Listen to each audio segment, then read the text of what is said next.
After a devastating meteor shower, the apocalypse beckoned as foreign elements sparked deadly mutations in animals, and microorganisms invisible to the naked eye unleashed countless epidemics. On top of their own diseases, mankind had to deal with mutated beasts.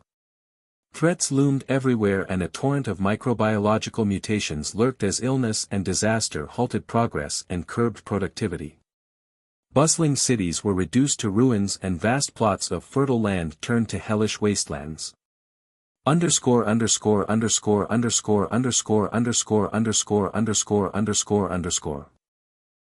Zhao couldn't remember how long he lingered in that apocalyptic world, how long he fought.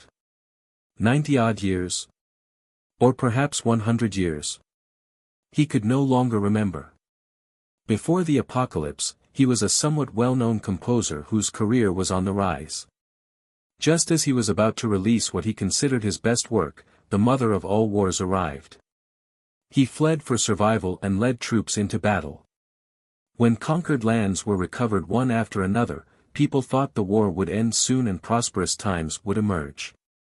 Yet this was when he collapsed, in the darkness before the dawn. If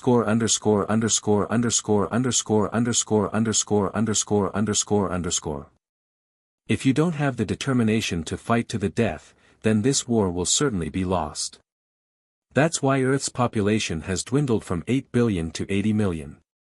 Old Zhao, say, do you think we will win? We will. I'm not afraid of death, but I am afraid of a Pyrrhic victory. We will win. That's good. When we win, I'm going to find a place and start hurting again. Boy, how I loved the ranch where we lived when I was a kid, the blue skies and the green pastures. What about you, old Zhao? Are you going to relaunch your career as a composer? Relaunch? I never stopped in the first place.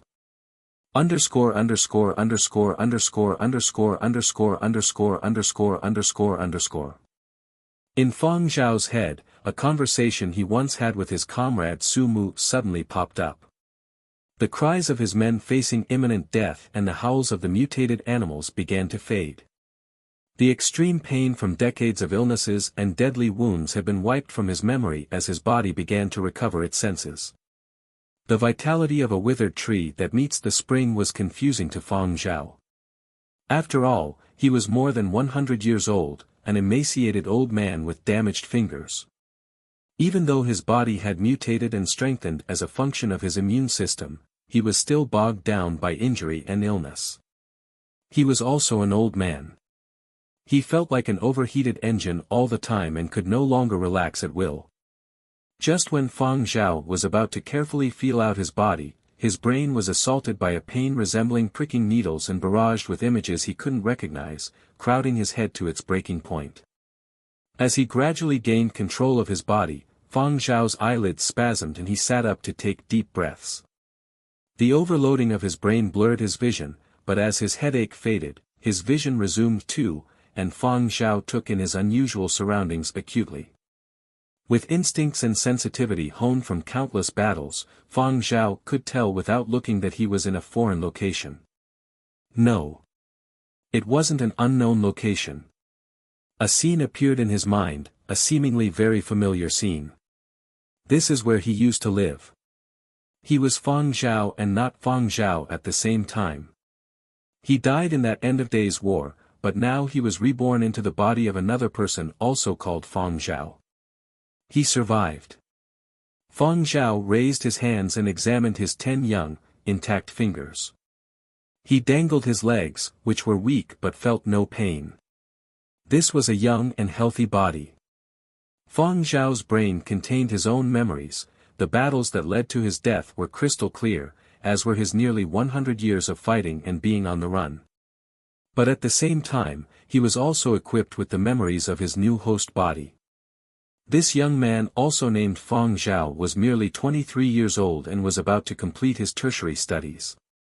He was a young composer. Unfortunately, he was dumped after graduation and cheated just when he started his new job. A friend he considered a blood brother betrayed him and stole 3 months' worth of his work. Succumbing to the blows, this man chose the final resolution, suicide. Fang Zhao was puzzled. Apocalypse had been avoided. Why would anyone give up on life in such a beautiful world? After all, it was merely a case of heartbreak, piracy, and betrayal. So what? Did the world fall apart? People who lived during the end of days tried so hard to survive, and this boy took his life over such petty matters. People from the end of days wouldn't get it. But after all, these were peaceful times after what was thought to be the end of days. People thought differently in times of peace.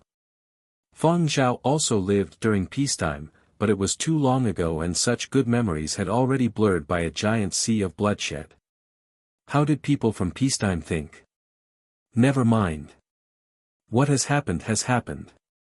As Fang Zhao canvassed the memories of his host body, exasperation mixed with pity. Someone who chose to resolve things like this was too cowardly. It was a form of avoidance. The host was dead, and yet the person who poached his work was living happily and enjoying greater status. Was his death worth it? In any case, Fang Zhao felt it wasn't. Current grievances were best avenged in the present, who knew if there was an afterlife. The original owner of his body was afraid to confront his circumstances, but Fang Zhao was different. Someone who had endured the end of days naturally had a different temperament than people from peacetime. The more memories he uncovered, the more amazed Fang Zhao was. There really was a new world. All those years of battle and all those years of hellish living were worth it. While searching the memories of his new body, Fang Zhao remained vigilant toward his surroundings as well. Even when he was in a safe environment, Fang Zhao couldn't relax. It was an old habit cultivated during the end of days, which was also why he was able to survive for so many years. As a whining sound from nearby grew, Fang Zhao stopped searching his new memory and looked over. He had already sensed another life form in this narrow room, but it posed no threat and didn't signal the intent to attack. Drawing from his experience from the end of days, beasts like this weren't of the violent, mutated variety, so he didn't pay much attention. Fang Zhao only shifted his focus as the noise grew. It was only a small dog with tangled, finger-long fur. Its coat was stained with an unknown substance. It was very skinny. Remove its fur and all that was left was a veiled skeleton. The stray dog the original owner of his body had adopted before committing suicide. After adopting the dog last night, he fed it a spiked dinner. He ate half and fed the remaining half to the dog. Both portions were mixed with poison he bought from a drugstore. An empty bowl lay on a table nearby. Its drugged contents were gone, but the plate next to the dog was left untouched. Fang Zhao knew from his new memories that the dog was in poor health last night. He could barely stand. A day later it seemed in better shape, but it still had trouble getting up. It lay there with its head titled slightly, his neck twisted in Fang Zhao's direction.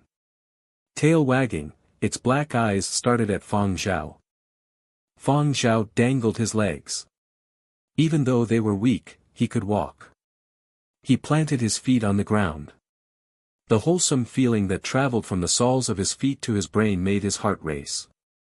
Fang Zhao walked carefully and deliberately, as if verifying the reality before him. 1 step, 2 steps. Soon the probing steps became confident moves, as every cell in his body came alive with his heightened mood. How lucky he was to return from the dead. Fang Zhao walked toward the dog, knelt, picked up the plate of unknown material carrying the muck that was the poisoned food and tossed it into the garbage can. As he bore witness to Fang Zhao's actions, the dog's spirits appeared to be lifted and his eyes became more expressive. There was no more food in the apartment. Drawing from his new memory, Fang Zhao took a bowl from the cupboard. He felt the surface of the bowl and determined it wasn't a material he knew. It looked ceramic, but it felt like some sort of plastic composite. It was very light. His brain contained vague memories about the new material, but Fang Zhao could only gather from these fragments that it was a material that dissolves quickly in certain conditions without releasing any pollutants. Fang Zhao dropped the matter and fetched half a bowl from the pool, which he knew about his new memory, and placed it in front of the dog. The dog got up with a swagger, looking like it would collapse at any moment. But it stood stiffly and lapped up the bowl of water, its tail wagging slightly. Even though it was a stray dog, it was still doing its best to survive. Fang Zhao looked at that dog, then focused his attention on the small apartment. It was about 20 square meters, crowded and messy. One corner was a total disaster. But his new memory told Fang Zhao that the same corner was the tittiest part of the room before yesterday. That small corner taking up about 4 square meters was where the previous owner of his body worked. All the songs he composed in the past 2 months were completed in that cramped corner. Many of the tools and appliances in the apartment were alien to Fang Zhao. He had never seen home appliances before. But he could decipher everything with his new memory. As long as his new memory was fully integrated, he could navigate his new world easily. Fang Zhao walked toward a spot and pressed a small button on the wall. A waist-high cabinet thrust forward. A mirror was placed on top of the cabinet. Ignoring the mirror itself and the material of the cabinet, Fang Zhao carefully examined the man in the mirror. The original owner of his new body looked somewhat like Fang Zhao, even though Fang Zhao couldn't remember what he looked like when he was a young man. Still, the face in the mirror looked a bit familiar, based on Fang Zhao's own memories instead of his new ones. The two Fang Zhao were cosmically linked after all. Even though he didn't know how he obtained a healthy new body, Fang Zhao disagreed with what its original owner did. But now that he inherited his body and memories, Fang Zhao had to take stock. Staring at the eyes in the mirror, he said in a serious tone. "I'm taking over the life you abandoned. I will exact revenge for you. I will repay your debts. So your dream is to become a world-famous composer? It just so happens I used to be one." Fang Zhao was actually quite ambitious, but he had landed in a new world that he didn't know, after all. As grand as his ambitions were, they had to be grounded in reality and competence. Maybe he could fulfill the dreams that he couldn't during the end of days. Anyone can talk big, but before adapting to his new surroundings and figuring out his skill set, talk was just talk. Fang Zhao shoved the cabinet back into the wall, walked toward the window and opened it. It was nearly noon and the weather was great. The curtains had been drawn already, but the apartment was still dim, because this was a black street, a slum-like neighborhood. What was a black street? As buildings increased in height with the advancement of technology, areas with a high concentration of skyscrapers blocked sunlight from narrow alleys at the bottom of these clusters. These streets were dark most of the day, so people called them black streets. The area where Fang Zhao now lived was surrounded by mass housing blocks more than 100 stories tall. There were gaps between these towers, and beneath these gaps lay the black streets. People who lived on black streets were also called those who lived in the gaps, a euphemism for the poor. Conditions were rough on black streets. In addition to the lack of sunshine, it was a dangerous setting. After the original owner of Fang Zhao's body signed with a record label, he moved off campus. Living alone was more conducive to creative work and was more private, but he had limited funds, so he could only afford to rent a container-style room on a black street.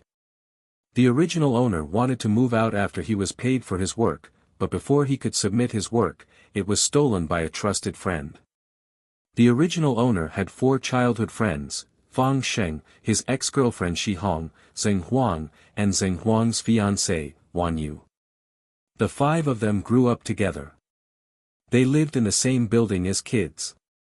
Unfortunately, when they were in secondary school, an explosion occurred in the building and only 1/10 of the residents survived. Only children who were boarders survived. The government paid out a substantial amount in compensation and a strong welfare system was in place, so the 5 of them could afford to finish university with cash to spare. They attended the same primary school and secondary school and went on to attend college in Qian City. They attended different universities, but they stayed in touch.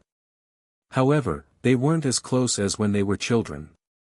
After the apocalypse, a global alliance was formed. The entire planet was a unified whole. There were no countries. The alliance comprised of 12 continents, 8 major continents and 4 special continents. Fang Zhao lived in the political and financial hub of one of the 8 major continents, Yenzhou, the capital city of Qian. The original owner of the body was the best student among the 5. The university he was admitted to was the best music school in Yenzhou, the Qian Academy of Music. Since the beginning of the new era, the composition department at the Qian Academy of Music accounted for nearly half of Yenzhou's 100 most influential composers. Among them were composers who had global influence. The academy was a dream school for many. Final-year students of the composition department were mostly signed by record companies before graduation. The original owner of the body was one such student. Half a year before graduation, he signed a 6-month trainee contract with Silver Wing Media, one of Yenzhou's 3 major entertainment conglomerates. During the first 3 months, the original owner of the body ran errands for senior musicians and attended classes scheduled by the company. The second half of the internship was devoted to preparing for the annual new talent competition. How the trainees performed in the last 3 months determined if they would stay on at Silver Wing as full-time employees and shape their futures. Silver Wing would allocate resources based on their performance in the new talent competition. But the pieces the original owner had toiled on for the new talent competition were stolen by his childhood friend Fang Sheng. Fang Sheng shared the same family name with the original owner, they were distant relatives. He was a good brother and partner, but he stabbed the original owner of the body in the back at a critical juncture. Caving to the painful blow and the pressure, the original owner committed suicide. Fang Zhao stopped searching his new memory and noticed that it was getting lively outside. The movement of people could be heard everywhere. The apartment was located on the 2nd floor. Right beneath it was a large shop where people could be heard opening shop and moving things. Residents of the building across the street had also opened their windows and were staring outside. Even though it was quite dark, Fang Zhao still examined the street like taking in a rare piece of art. Things had changed so much since the apocalypse, which was both alien and intriguing to Fang Zhao at the same time. This was the new world. A golden age had emerged after the near apocalypse, also known as the period of destruction. Those old friends who survived the end of the war must have been delighted. The 100-year war, which cost billions of lives, resulted in the prosperous times everyone had hoped for. The noise and the dark should have gotten on his nerves, but Fang Zhao was an untapped bundle of energy. The world he had longed for was afoot again. Closing his eyes and taking a deep breath, Fang Zhao greedily took in the fresh air of the new world. Inspiration rumbled in his head, ready to burst out. His blood had risen to near boiling temperatures. Every single one of his hairs was trembling in excitement. But that wasn't enough. To create a masterpiece, that bit of inspiration wasn't enough. The noise grew louder, and it was bright outside. It was getting louder and brighter at an increasing pace. Fang Zhao stopped searching his memory and locked the window. Based on the memory he inherited along with his new body, Fang Zhao knew that the busiest and also most valuable period of the day on a black street, daytime, was about to arrive. He scanned the house and his gaze landed on the bracelet on top of his nightstand for 2 seconds. Fang Zhao darted over and fastened it to his left wrist. This was an item that 90% of people in the New World owned, something like a personal computer terminal. Virtual currency was the norm, so Fang Zhao needed the bracelet to buy things. It also served as the key to his apartment. After he fastened his bracelet, Fang Zhao paused before the door and turned back to scoop up the stray dog, who was staring at him, and brought him along. As he left, Fang Zhao noticed that many others were headed to the first floor, just like him. His building was like a beehive, housing a massive number of residents. Most, like Fang Zhao, also struggled to make ends meet and could afford no more than a tiny, cramped room devoid of sunlight for most of the time. Where tall buildings were clustered, even though it was daytime, the streets below were dark most of the time. People who could afford to move to higher floors. People are always drawn to the light. As for those who couldn't afford an apartment on a higher floor or were handicapped, they set their sights on noon every day, the only time when black streets were briefly graced by sunlight. The people who were rushing downstairs glanced at Fang Zhao quickly and walked past him. They only had a vague impression of him. They didn't know him well, so they didn't bother to say hello. Several of them gave Fang Zhao a curious glance when they noticed he was carrying a dog. Fang Zhao didn't mind and smiled at them in return. The fellow residents were obviously taken aback. They were probably surprised that this usually depressed young man was smiling. The people who went outside around that time to get a tan were mostly elderly. The crowd that emerged from the elevator was mostly made up of stumbling, gray-haired old men and women. As he emerged from the lobby of his building, Fang Zhao noticed that the street was already quite crowded. Major forms of transportation were diverted elsewhere, so black streets were usually free of car traffic. During the day, they were very empty, except for now. As the sun rose, it shined on the lower levels of the mass housing blocks. People who didn't go outside also opened their windows to take in the precious sunshine. Fang Zhao wasn't in a hurry to stake out his spot. Instead, he walked into the shop on the first floor. He was starving.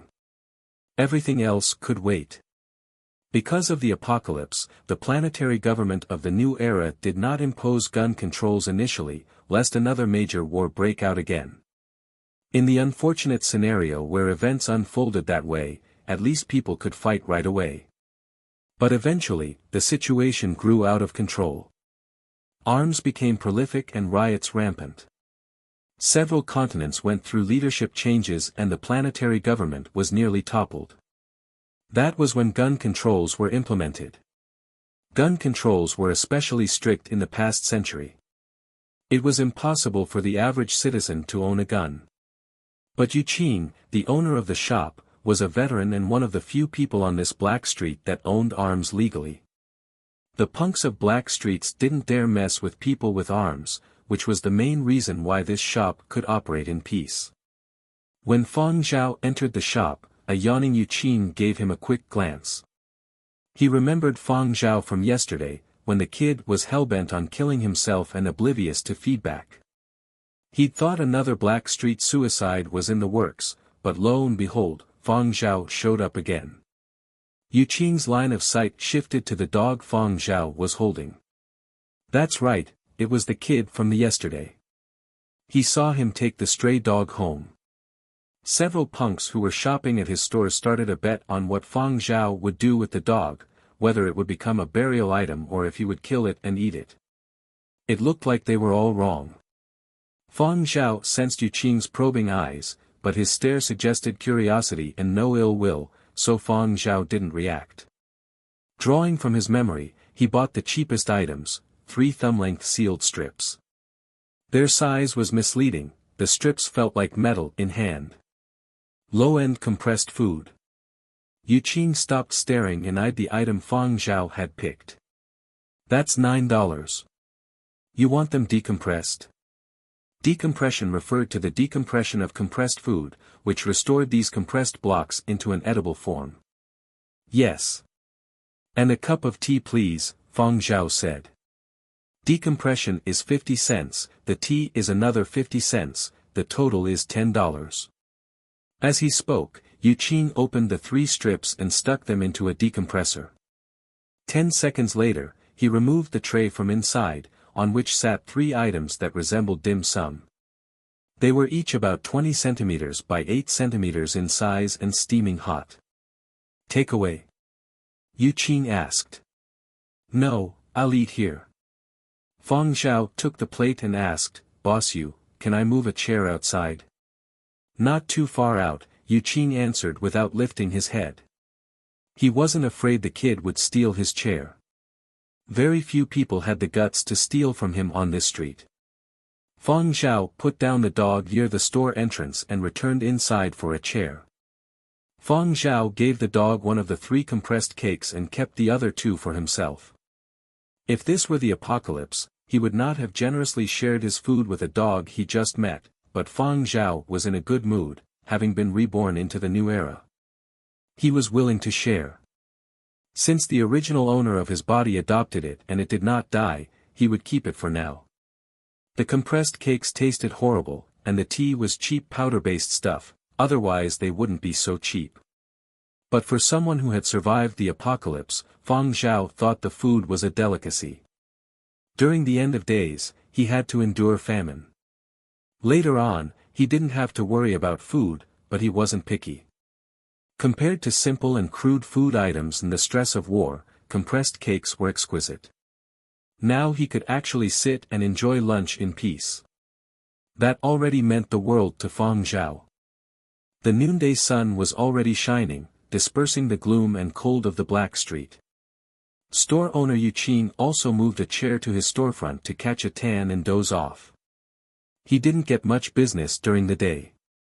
Black streets were the liveliest by night, so he didn't sleep much at night and caught up during the day.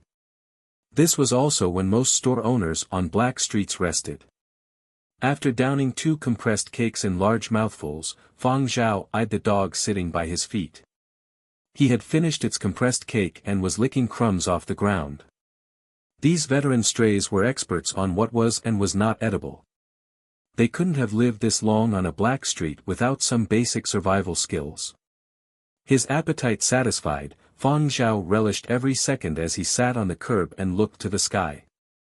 The sky resembled a bright blue strip, the bright sun unabashedly overlooking the landscape from above. Not a trace of the murkiness and bloodiness of the near apocalypse. This is great. The apocalypse hadn't panned out after all. What they called the apocalypse became what people in the new era dubbed the period of destruction. After an extended period of massacres and extinctions, new life sprouted from all things on Earth. It was a rebirth of sorts. Human beings were still in charge of the planet. The world had finally ushered in prosperous times again. It hadn't been this peaceful in a very long time. His creative wheels couldn't help spinning again.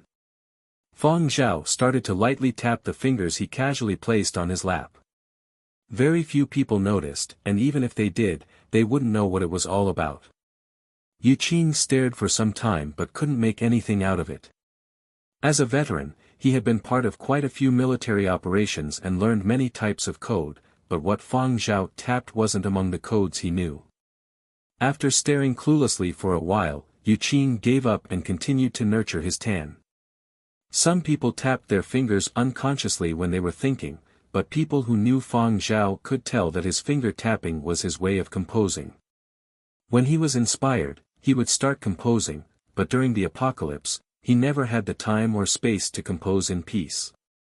Pen and paper were out of the question, so Fang Zhao came up with his own method, creating a system of musical notation that took advantage of his impeccable memory. Come to think of it, it was a code of sorts, a code that only Fang Zhao could decipher.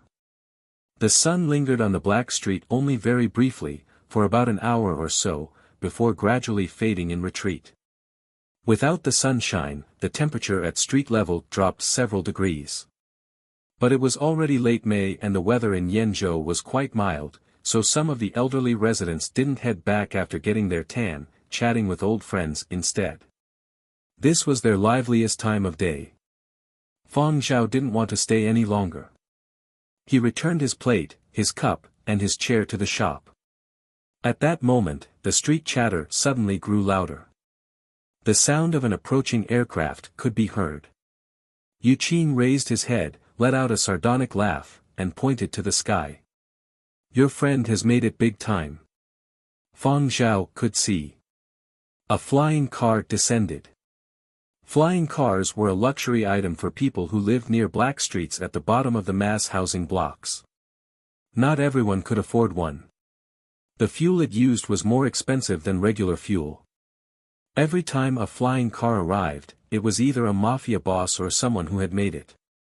The elderly people of black streets were very curious about events like this, so when they heard the hovering, they stopped their conversations and watched the arriving car in unison. They wanted to know who had made it and whether they knew the person. If they did, it would confer bragging rights for another 10 days or so. The people who were sitting on their stools at the flying car's landing spot had already scattered, creating a clearing for its arrival. The flying car was emblazoned with a flashy, gaudy wind graphic with 7 colors. It was a symbol widely known in Qian and even the entire Yenzhou. It's a Neon Culture official car. Was someone signed by Neon Culture? Wow, such great fortune, such great fortune. Neon Culture is loaded. Someone else from our street was signed by one of the big 3 and became a big star. What was his name? I can't remember. Anyway, he is rich now. The 3 leading entertainment conglomerates in Qian were Silver Wing Media, Neon Culture, and Tongshan True Entertainment. Even though it was clear at first glance that the car was an official company car and not a private vehicle, they were talking about the famed Neon Culture here, one of the big 3. Who would worry about money after joining Neon Culture? The entertainment industry was a gold mine. That was what the masses thought. Signing with Neon Culture equaled a change in fortunes, which equaled rolling in cash. That was what most people living on black streets thought. The original owner of the body had signed with Silver Wing Media as an intern 6 months before graduation. As for this childhood friend of his, he wasn't much of a student and his school wasn't as prestigious as Qian Academy of Music, so he wasn't signed with graduation right around the corner. But now, things were different. People changed. As Fang Zhao watched the person who emerged from the flying car, his new memory gave him the lowdown on the passenger. Fang Sheng was a childhood friend of his body's original owner. They were friends who kept no secrets. The original owner was even contemplating using his connections to get his friend hired at Silver Wing after the new talent competition, if not as an artist then as an assistant. In any case, he wouldn't be unemployed. Yet he was stabbed in the back by his friend in the end. Now Fang Sheng had replaced his cheap wardrobe and came and went in a flying car. It wasn't a high-end flying car, but it was still a flying car, and a Neon Culture company car at that. That was enough to draw attention on a black street. Fang Sheng stole the fruit of his friend's hard work and leveraged it into a contract with Neon Culture. It looked like Neon Culture was happy with the songs Fang Sheng submitted, otherwise, they wouldn't have sent a car. Fang Zhao had seen plenty of folks like that, people who had no talent but who knew how to scheme. As Fang Sheng emerged from the flying car, he reveled in the jealous gazes thrown his way.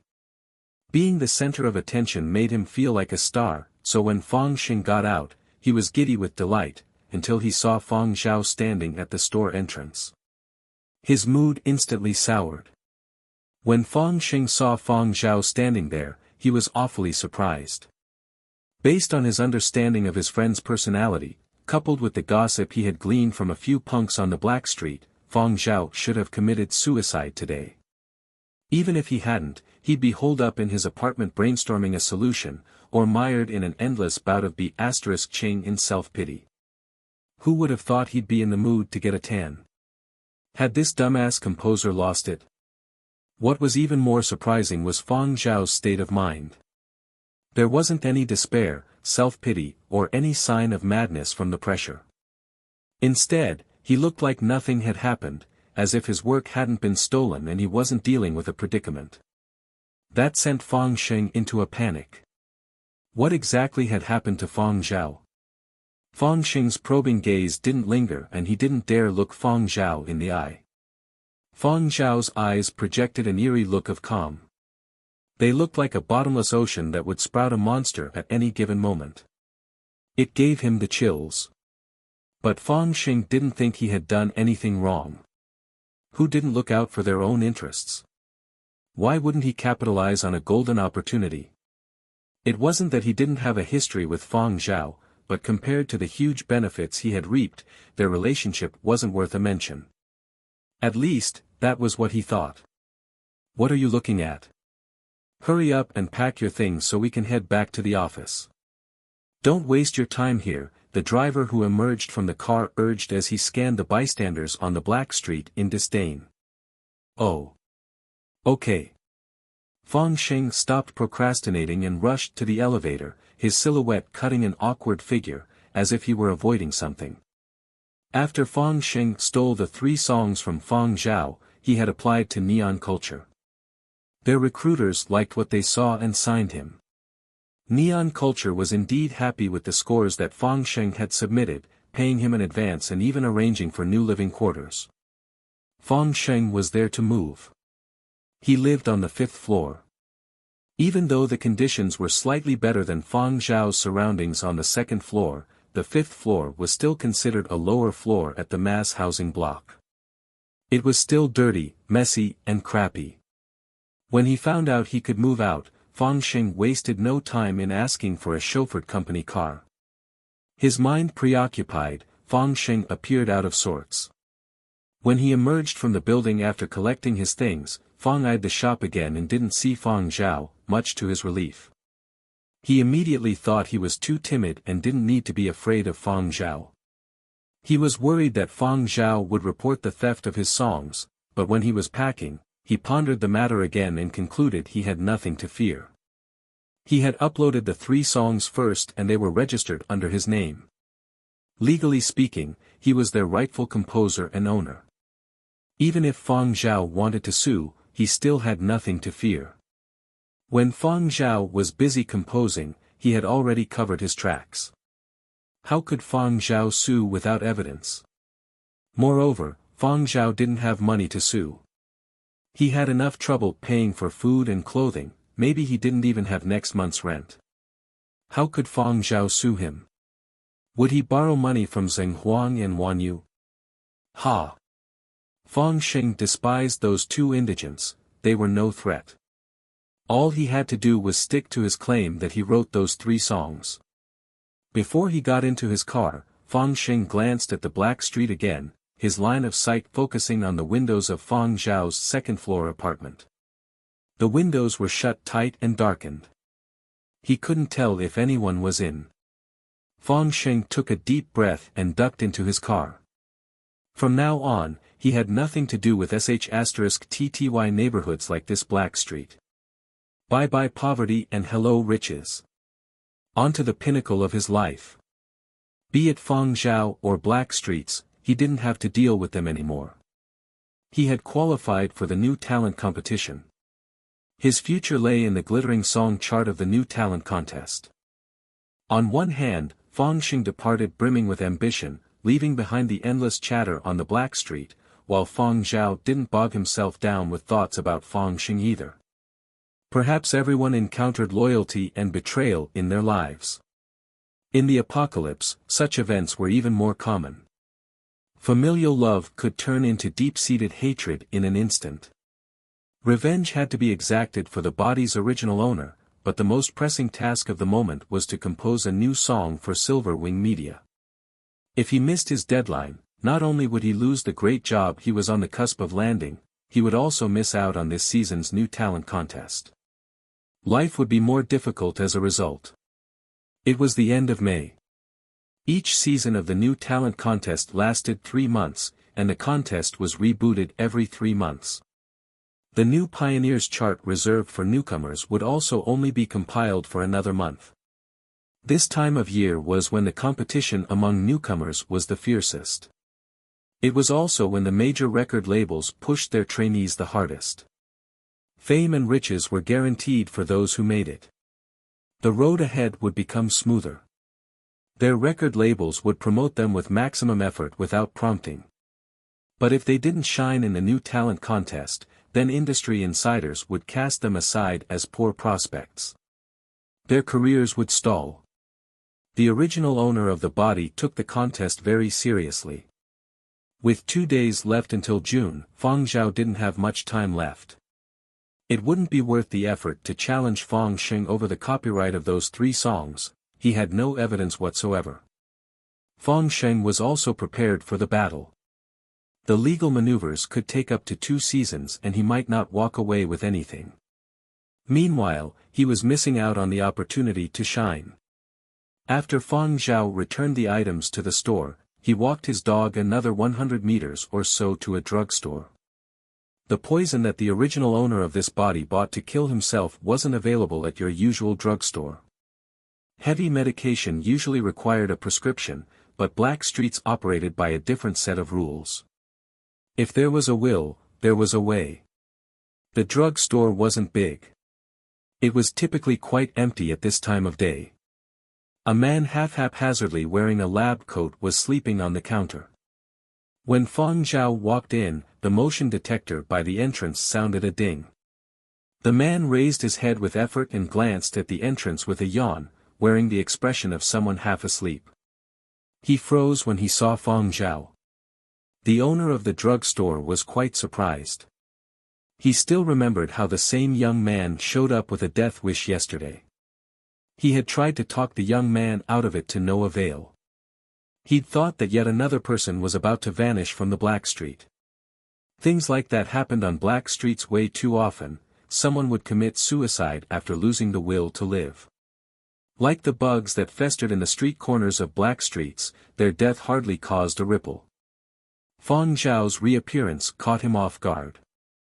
He prided himself in having seen it all, but he never would have guessed that the same person would show up again in a completely different state of mind. Unless the drug purchase wasn't for suicide? The shop owner started to wonder. That couldn't be right either. He trusted his judgment as a practicing doctor. Odds were that the person bought the medication to commit suicide but for some reason changed his mind. The surprise only lasted briefly and he recovered quickly. On any given Black Street, there were people who abused themselves to death, and there were people who found a purpose overnight. Looking for medication? The shop owner asked. No. Can I trouble you to check out the dog? Fang Zhao handed the dog to the store owner. The owner retreated in disdain. I'm not a vet. Fang Zhao pressed on, saying, can't you just take a look? There were no vets nearby. Vet clinics were expensive and hard to come by. Fang Zhao knew from his new memory that this shop owner had once treated a bird.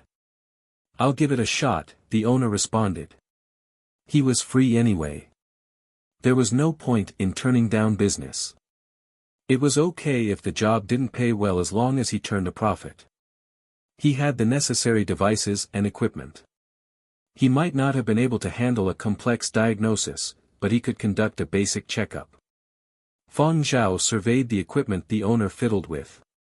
That, coupled with fragments of his new memory, made him realize that there had been significant technological advancements since his time. Bulky equipment had become portable and each piece of equipment could serve multiple functions. The steps for operation had been dumbed down. Even an ordinary person without medical training could use these devices to conduct a minor checkup on himself or herself, let alone a professional doctor. About 2 minutes later, the owner had a diagnosis. It's nothing major. It's malnourished from hunger. It'll get better on a full stomach. People in the new era preferred large dogs. During the apocalypse, a batch of dogs went mad and became the enemy. Another group was trained as guard dogs and fought alongside human beings. When all electronic devices failed, they became a huge help. Some of the monuments marking the period of destruction included dog sculptures to honor their sacrifice during the end of days war. The unit Fang Zhao served in also had a dog. Another batch of dogs neither went crazy nor were drafted into service. They kept a low profile during the near apocalypse. Few of them survived.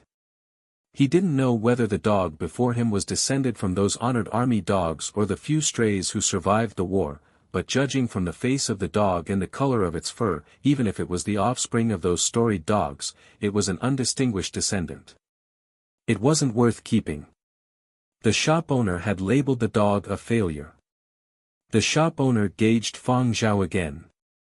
The way he looked yesterday, he could barely keep himself alive. What would he do with a worthless dog?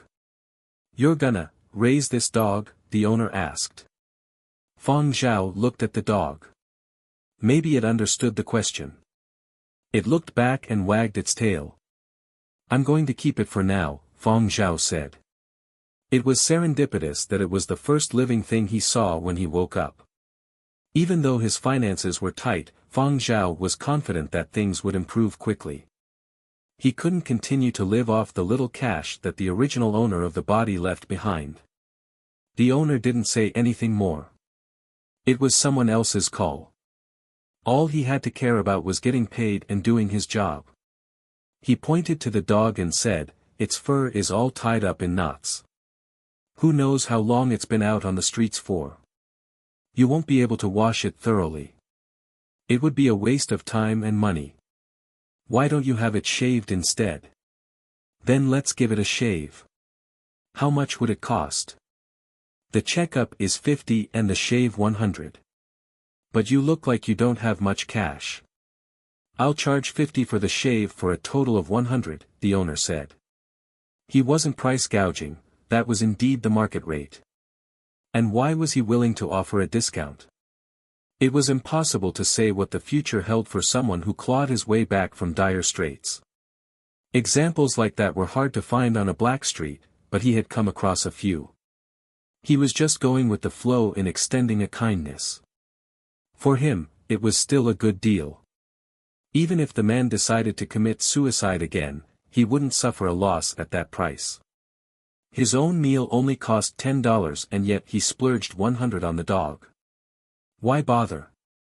Fang Zhao did an imaginary shake of his head. Still, he was reborn today, so he was happy and impulsive.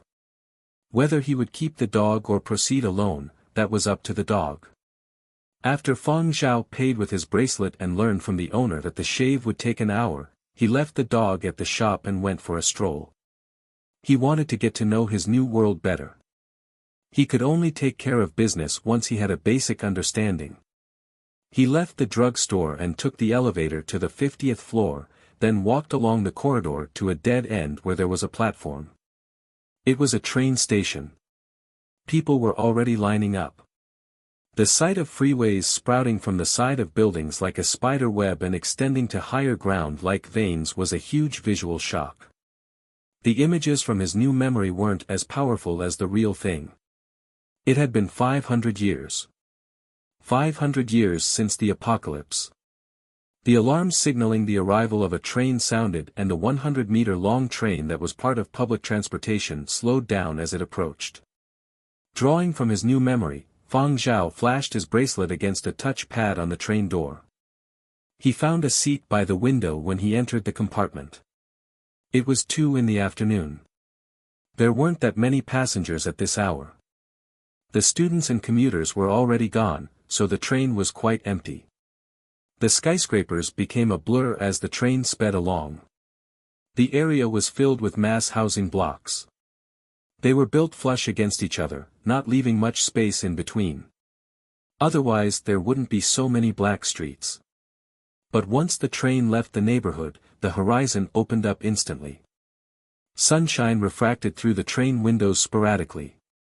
On distant buildings, silhouettes shimmered on huge screens. Celebrities, ads, marketing campaigns. While technology advanced in leaps and bounds, so did the entertainment industry. After the apocalypse, everything moved forward at an increasing speed. Fang Zhao couldn't find any trace of the near apocalypse and the times leading up to it. "Look, it's me you. Gorgeous. My idol. The bracelet she endorsed has sold out. I couldn't place an order online. I hear Miyu is about to stage a concert. Have you bought tickets yet? The online scalping is insane." Fang Zhao took in the giant screen hanging to a distant skyscraper as he listened to the discussion between several young women sitting in front of him. On the screen, a young woman with a nearly perfect body was dazzling viewers with her beauty. Every smile and every wink suggested an irresistible charm. Not a single flaw could be found on her pretty face. Her full figure exuded infinite sexual energy. Staring into those kind, sparkly eyes, anyone would easily miss a heartbeat. She was indeed a beauty. Fang Zhao agreed on that much. During the near apocalypse, survival was the top priority. Man or woman, no one had the time to tend to their appearances. A stunning sight like that was unheard of. The only thing was, Fang Zhao got a weird vibe as soon as he laid eyes on the woman with the charming smile on the screen. Soon his new memory told him why. This wasn't a real person. Fang Zhao kept staring at the screen until it was out of sight. Virtual idols. The perfect marriage of technology and art. The so-called virtual idol wasn't someone who existed in flesh and blood. It was an artificial creation that stemmed from advanced technology. Virtual idols were born into virtual worlds. They looked no different than actual human beings. They were the fad for some time, crowding out many of the superstars who were their contemporaries. They had boxed real idols and celebrities into a corner, even forcing some of them to retire. Even though real idols and celebrities were now dominant again, virtual idols were still a force to be reckoned with. They were a product with global recognition. A media mogul who backed real celebrities once commented that virtual idols were monsters born into the virtual world. If they weren't stamped out, as long as they could find some reprieve, they would stage a comeback that would spell doom for real idols. What disappointed many businessmen who invested in real idols and celebrities was the fact that the virtual idols didn't disappear completely over the years, even if their influence had waned since their peak years. Even though virtual idols lasted for a briefer period than real celebrities, they still carried significant weight in the entertainment industry. An up-tempo melody started playing in the train, grabbing Fang Zhao's attention once more. It was a classic piece by a superstar from many, many years ago. It was a solo instrumental performance without lyrics. Fang Zhao closed his eyes and let the melody sink in. The piece was often used as an upper by public transportation drivers.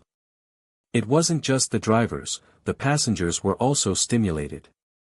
Some joked that the melody had become an office anthem, a few listens and you would be motivated to work. The music transmitted a fiery passion and buzz. Passengers sitting on their seats began shaking their crossed legs to the beat. The sleepy heads of the afternoon ride saw their spirits soar as their leg shakes increased in frequency. Listening to the same song, the fellow commuters felt a sense of camaraderie. How long had it been since he felt that way? Fang Zhao felt the blood in his veins start to boil. He was so excited he wanted to roar. This world, he approved.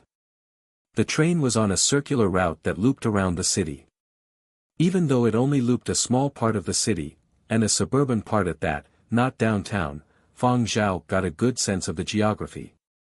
His new memory had almost fully integrated. When he returned to the station where he boarded and disembarked, he was in a different mood.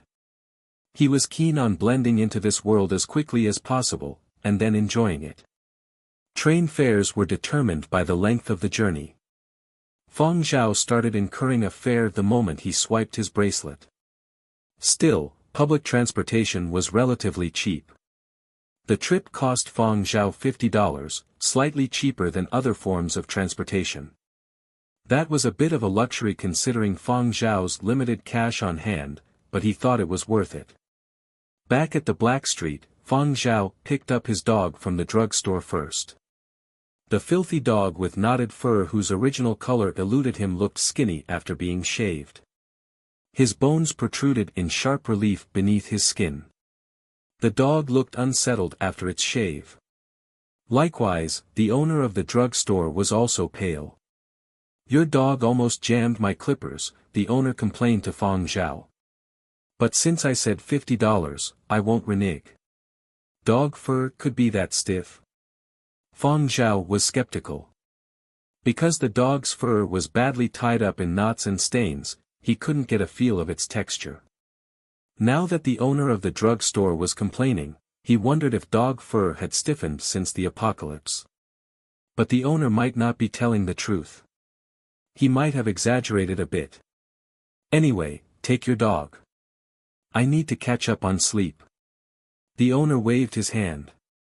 On any black street, business was the best at night, so he had to sleep during the day. Fang Zhao left in silence, carrying the shaven dog in his arms. When the drugstore owner cleaned his clippers after Fang Zhao left, he realized they didn't work anymore. He swore he wasn't just embellishing. They really broke down after shaving a dog. The bemused owner checked the clippers again and confirmed they indeed had gone bust. Good thing they were cheap. I'm not shaving dog fur again, the drugstore owner mumbled. On his way home, Fang Zhao passed Yuqing's store and picked up some more food. He returned to his second-floor rental. Residents of his building living on the 80th floor or higher were lucky enough to enjoy a bit sunshine, but people living in lower floors could forget about it, not to mention that Fang Zhao lived on the second floor, which was even darker. His room was even darker than when he woke up before he turned on the lights. After tidying up the apartment, Fang Zhao scanned the display on his bracelet, which indicated 17 blocked calls. Out of the 17 calls, 3 were from the Silver Media agent in charge of interns, 4 were from Wan Yu, and 10 were from Zheng Huang. Wan Yu and Zheng Huang were the other 2 childhood friends of his body's original owner. But unlike Fang Sheng, even though the couple didn't spend as much time with the original owner as Fang Sheng, they were sincere. They had only drifted apart from him during their university days at the instigation of Fang Sheng. They had even less contact after he started his internship at Silver Wing Media. No more than 2 minutes after he disabled his call blocking, Zheng Huang called again. Fang Zhao tapped the connect button on his bracelet and out popped the hologram of a nervous Zheng Huang. You doing okay, Big Zhao? Zheng Huang breathed a huge sigh of relief after seeing Fang Zhao. He wanted to comment on Fang Zhao's peaceful demeanor but refrained so as to gauge his mood some more. I was worried you were stuck in your head and would do something silly. The silly deed has been done, Fang Zhao thought to himself. Noticing the genuine emotion on Zheng Huang's face, Fang Zhao responded, I'm okay. That's great. As long as you've thought things through. Xiao Hong. Zheng Huang stopped when he realized it'd be cruel to mention his ex-girlfriend so soon after the breakup. He shifted gears and said, that scumbag Fang Sheng must be pleased with himself. Big Zhao, are you going to sue him?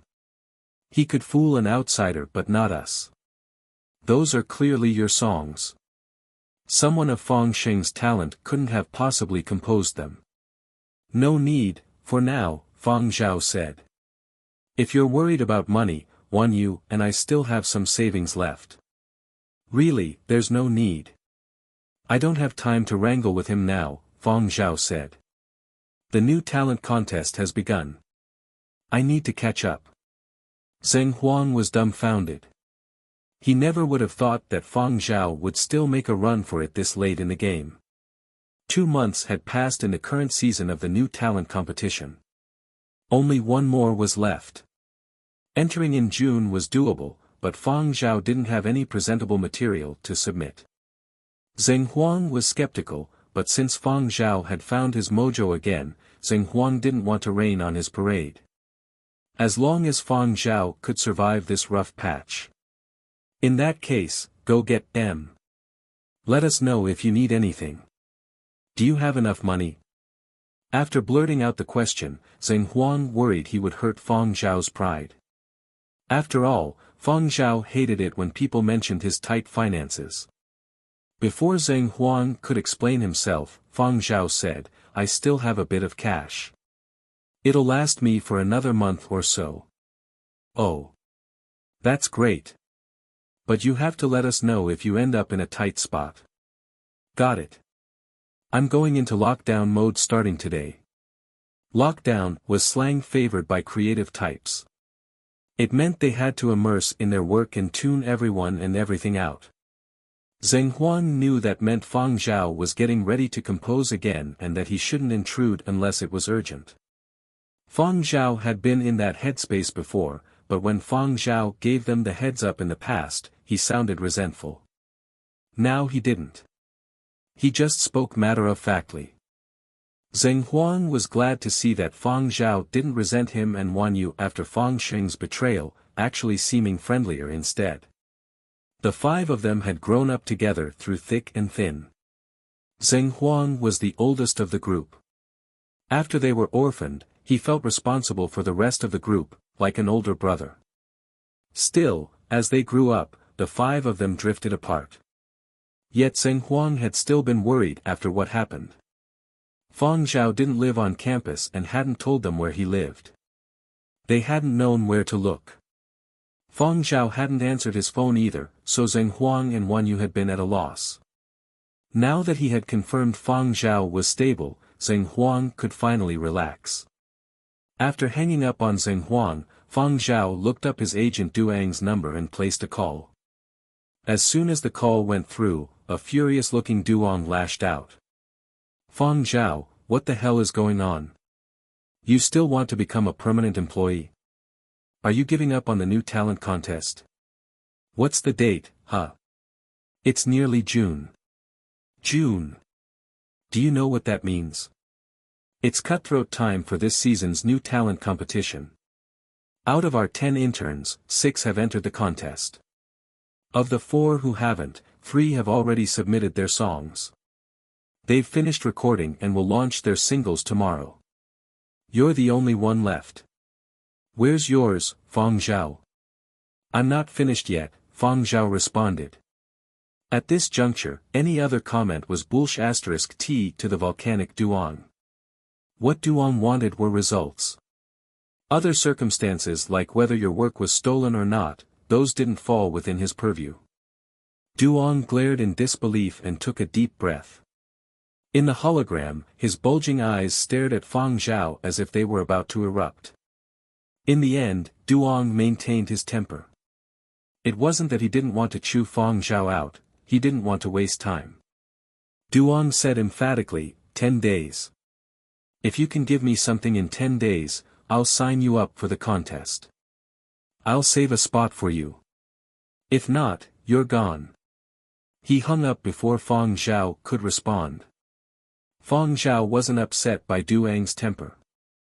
Duang was furious that Fang Zhao hadn't turned in his songs after all this time and he couldn't get through to him by phone. He had to do his job and couldn't pretend nothing was going on. He had finally reached Fang Zhao, but still came away empty-handed. Naturally, he couldn't be in a good mood. Even though Duang sounded harsh on the phone, Fang Zhao knew from his new memory that his agent was on his side. He had lobbied for the 10-day extension. If it were any other agent, he wouldn't have gotten 5 days, let alone 10. He might have even been fired by now. The new talent contest Duang referred to, its centerpiece was the new Pioneers chart, a listing coveted by all newcomers. Not everyone qualified for the chart. Candidates had to be signed by a record company and vetted. Most were eminent music school graduates or fresh graduates. There were also a few standouts who were signed when they were still in school. Many companies who hadn't signed newcomers also followed the chart closely, hoping to scavenge among the leftovers. They were hoping to bag a promising newcomer or poach one from another company. Speaking of the new Pioneers chart, you had to mention one more thing. The birth of virtual idols was great for composers.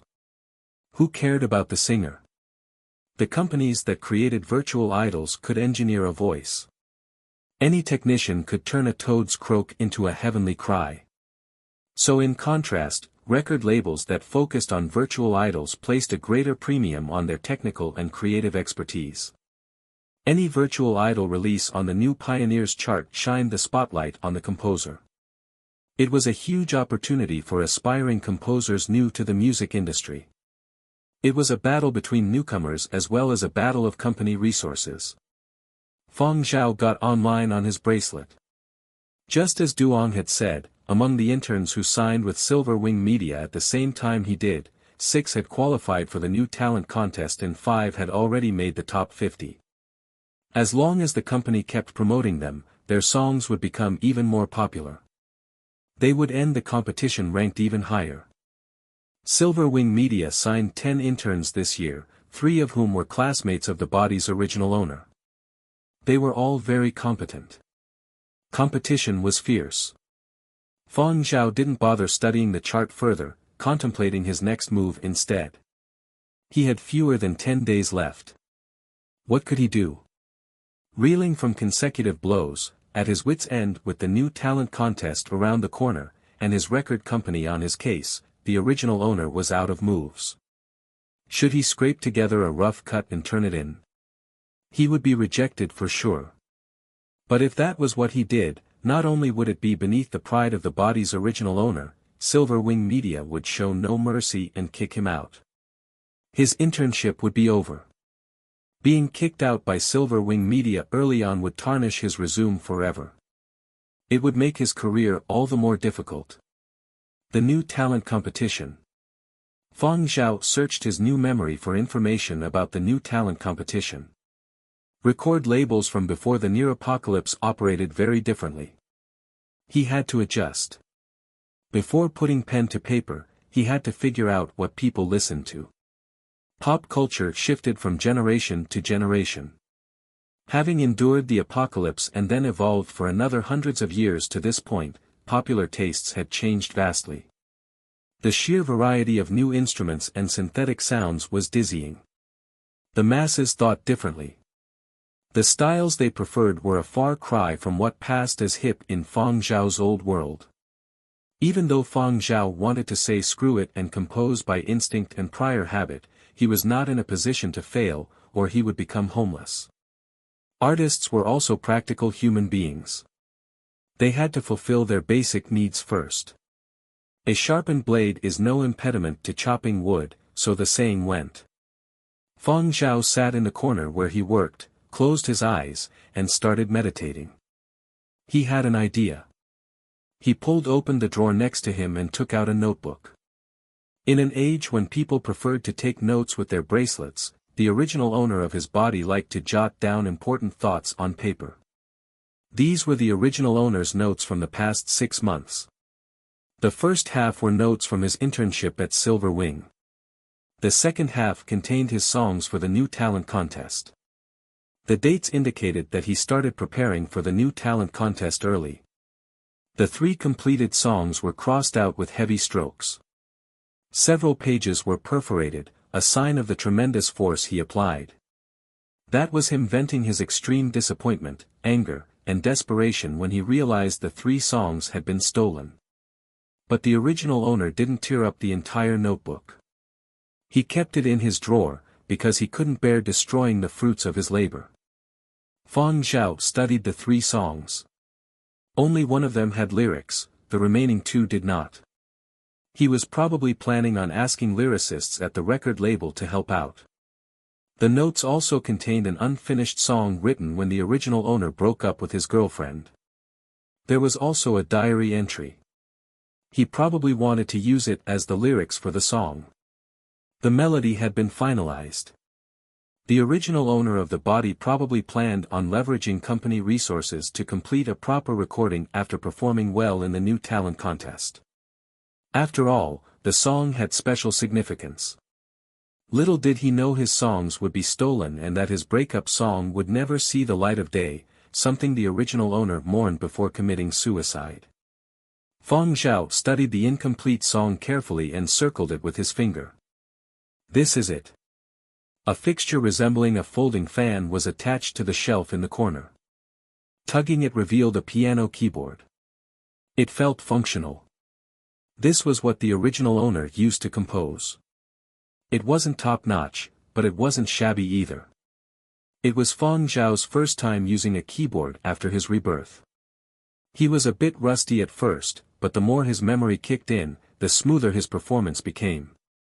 Fang Zhao played a few of his old pieces, but they were fragments of incomplete songs.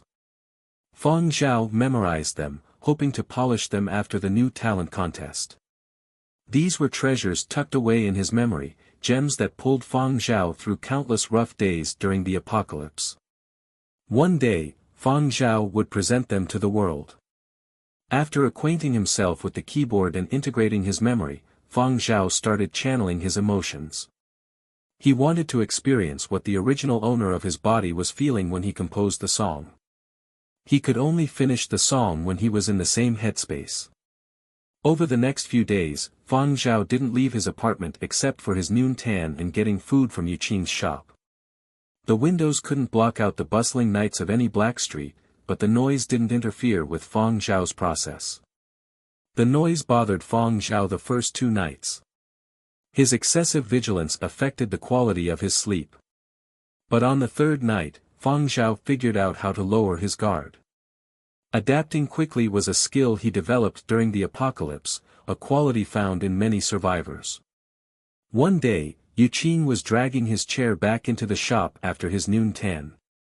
Even though the weather was getting hotter, some sunbathers had started putting on sunblock, the Black Street residents still treasured this brief window. Before he entered the store, he scanned the lobby of the building and spotted Fang Zhao walking his furless dog. "That kid's been busy," Yuqing mumbled to himself. By June, the battle for the top spots on the new Pioneers chart had reached its climax. The music industry was abuzz with discussion over who would make the top 10 and which companies they were signed to. The higher-ups at Silver Wing were also paying close attention. Duong was under a lot of stress. On the one hand, he had to field questions from his superiors. On the other, he had to keep an eye on his interns. He couldn't afford to relax even with 3 assistants at his beck and call. Duong could very well follow the standard procedure from years past, getting on the case of composers, lining up producers, recording the songs, releasing them, and then promoting them. All he had to do was give the order and his team would execute it. But this year, the bosses had a different agenda. You could tell from the fact that they recruited 10 interns. They usually only took 3 or 4, but this year, they had expanded the program to 10 interns out of the blue. Duong had also heard through the grapevine that the bosses had decided that, if all 10 did well, if they could all make the top 50, every one of them would be signed as full-time employees. No one could dissuade him from the impression that the company was betting big. That was why the pressure from up top was greater. Duong was exhausted from attending to every detail. But agents like him in charge of newcomers had it easy by comparison. The agents assigned to veteran singers were worried sick. But to think of his 10 interns and to remember the only one who hadn't turned in a song was Fang Zhao pained Duong. Duong sighed. It's tough leading a platoon. Despite the pressure from above, he had lobbied for 10 more days for the kid. And that was because the higher-ups had pinned huge hopes on this year's interns. However, only time could tell if the kid would come through. If he couldn't turn in something presentable in 10 days, Duong would have no choice but to fire him. Duong refreshed the new Pioneers chart and glared at the top 2. His eyes were about to spit fire. He was genuinely pissed. The first place where newcomers could showcase of their talent was the new Pioneers chart. The top 2 hadn't changed hands in a week. They held on and even increased their lead on the others. If the opposition wasn't too stiff, Duong would consider making another push for one of his newcomers. But once these 2 showed up, Duong gave up. On the new Pioneers chart. In first place. Believe in Me, performed by Xue Huai, composer Xue Huai, a Tongshan True Entertainment release. In second place. Rainbow Candy, performed by Fei Lizhi, composer Fei Lizhi, a Neon Culture release. Both songs were both composed and performed by the same person.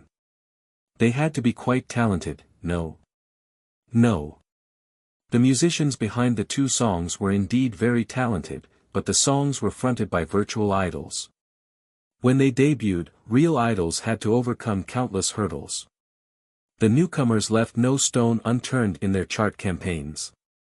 They were worried all the time, terrified their debut single would tank, which would reflect poorly on their record company. But virtual idols were different, especially the tailor-made ones. They were launched only after internal vetting, after elaborate planning and a major mobilization of resources. Their record labels also lavished huge budgets on them. It was the kind of treatment that real newcomers would never receive. Behind every virtual idol was a crack team and unlimited capital. Was it King fair to even consider them newcomers? The kind of manpower and financing big record labels threw at virtual idols, other newcomers could only dream of. Plus there wasn't a real newcomer who could rival the 2 top virtual idols, and Silver Wing couldn't possibly focus all its ammunition on taking them down. The record label wanted to save resources for their established stars, so the higher-ups had already given up on the top 2 spots. The virtual idols on the new Pioneers chart were like computer bugs that grew more permanent with every passing year. Every time a virtual idol showed up in the new talent contest, the other newcomers were left biting dust. A senior executive at Silver Wing once lobbied the Global Trade Association for record companies to ban virtual idols from new talent contests, but he was turned down. Reminded of the rebuffed proposal, Silver Wing staff always wanted to spit blood. Of course, the uninformed masses would wonder, if the top two of the big three record companies launched virtual newcomers this year, what's stopping Silver Wing? But anyone with a basic understanding of the music industry would know that virtual idols were the Achilles heel of Silver Wing. Whoever they promoted failed, one after another. None had made it. They were all flops. The company dedicated a team to virtual idols last year. The producer in charge was mocked mercilessly by the staff at Tongshan True Entertainment and Neon Culture after his virtual idol failed to make an impression. He was still hospitalized. He was also too ashamed to face senior management and the rank-and-file staff. After all, he had promised a triumph, but now he wished he hadn't. The senior executives at Silver Wing also wished they had acted differently. If they knew such a dismal failure was in the works, they wouldn't have bothered with virtual idols. Now they were the laughing stock of the industry. The money they splurged on their virtual idol project was enough to launch several real newcomers. The project generated nearly zero returns. The senior executives at Silver Wing thought that Tongshan True Entertainment and Neon Culture launched virtual idols this year deliberately to rub salt in their wounds as they made a major push for their real newcomers. Now that the company had banished any thought of launching virtual idols and focused their attention on real idols, the pressure shifted to the newcomers. Taking down the top two was unrealistic, but the higher-ups were hoping to land a few songs in the top 10. If they could land 3 top 10 hits, Duang's salary would double. If he could manage 4, he could get promoted. Be it a raise or a promotion, Duang had major incentive to do well. How many top 10 spots could they claim? Just as he was pondering the matter, a reminder sounded on Duang's bracelet. He tapped the message. It was a demo from Fang Zhao. Wow, that was quick. Duang felt reinvigorated. Regardless of quality, whether Fang Zhao composed the song himself or had outside help, receiving the demo meant that all 10 of his newcomers had submitted songs. Duang's work was almost done. To prevent theft, every demo sample submitted was encrypted using internal software. Duang had to decrypt them before he could listen to them. As he was listening, Duang also read the document that Fang Zhao had submitted along with his demo. His furrowed brows relaxed, surprise shone in his eyes, and he flashed a rare smile. He's quite crafty. After mentoring so many newcomers, even though Duang didn't have much talent in the way of composition, he could still determine the potential of a song. Even though demos were often incomplete and crudely made, he could extrapolate much from such a short sample. When this song is completed, it should do okay. At the very least, it won't fail miserably. Duang was happy with the song Fang Zhao had submitted. It vindicated his decision to lobby for 10 extra days for the kid, despite the pressure from above. After listening to the sample, Duang sent Fang Zhao a text message. Stop by the office this afternoon and get cranking on recording the full song. Even though advancements in technology cut down on production time dramatically, Duang would feel more secure if the song was completed early. Not to mention that this season's new talent competition was almost over. If they didn't get cranking, they'd be left eating dust somewhere.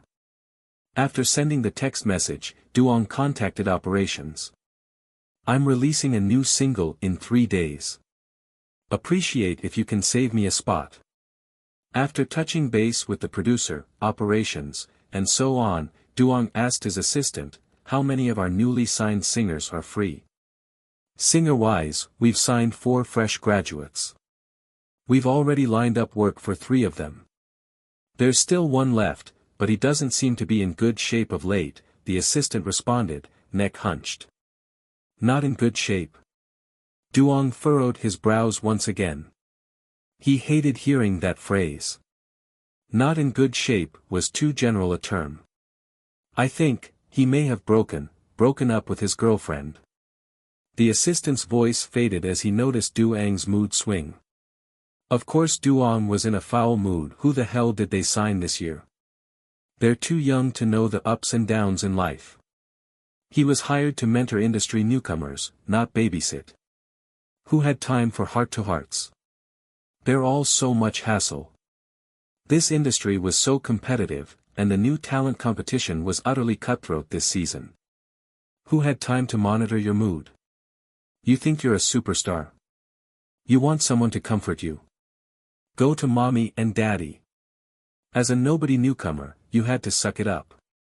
Who didn't come up the ranks that way? No matter what was going on, when presented a golden opportunity, you had to claw through even if it meant tasting blood. If you couldn't deal with that kind of pressure, then get lost. Drag his ass over here. Duang said in a fiery tone. Yes sir. The assistant scampered. He sure as hell didn't want to stay and face an upset Duang. Duang's mouth was a flamethrower these days, lighting up one after another. His underlings were on high alert, attentive to the smallest detail, lest they catch fire themselves. Once Fang Zhao got Duang's message, he rushed over by car. It was a half-hour ride from the mass housing district to downtown, thanks to a massive improvement in transportation infrastructure.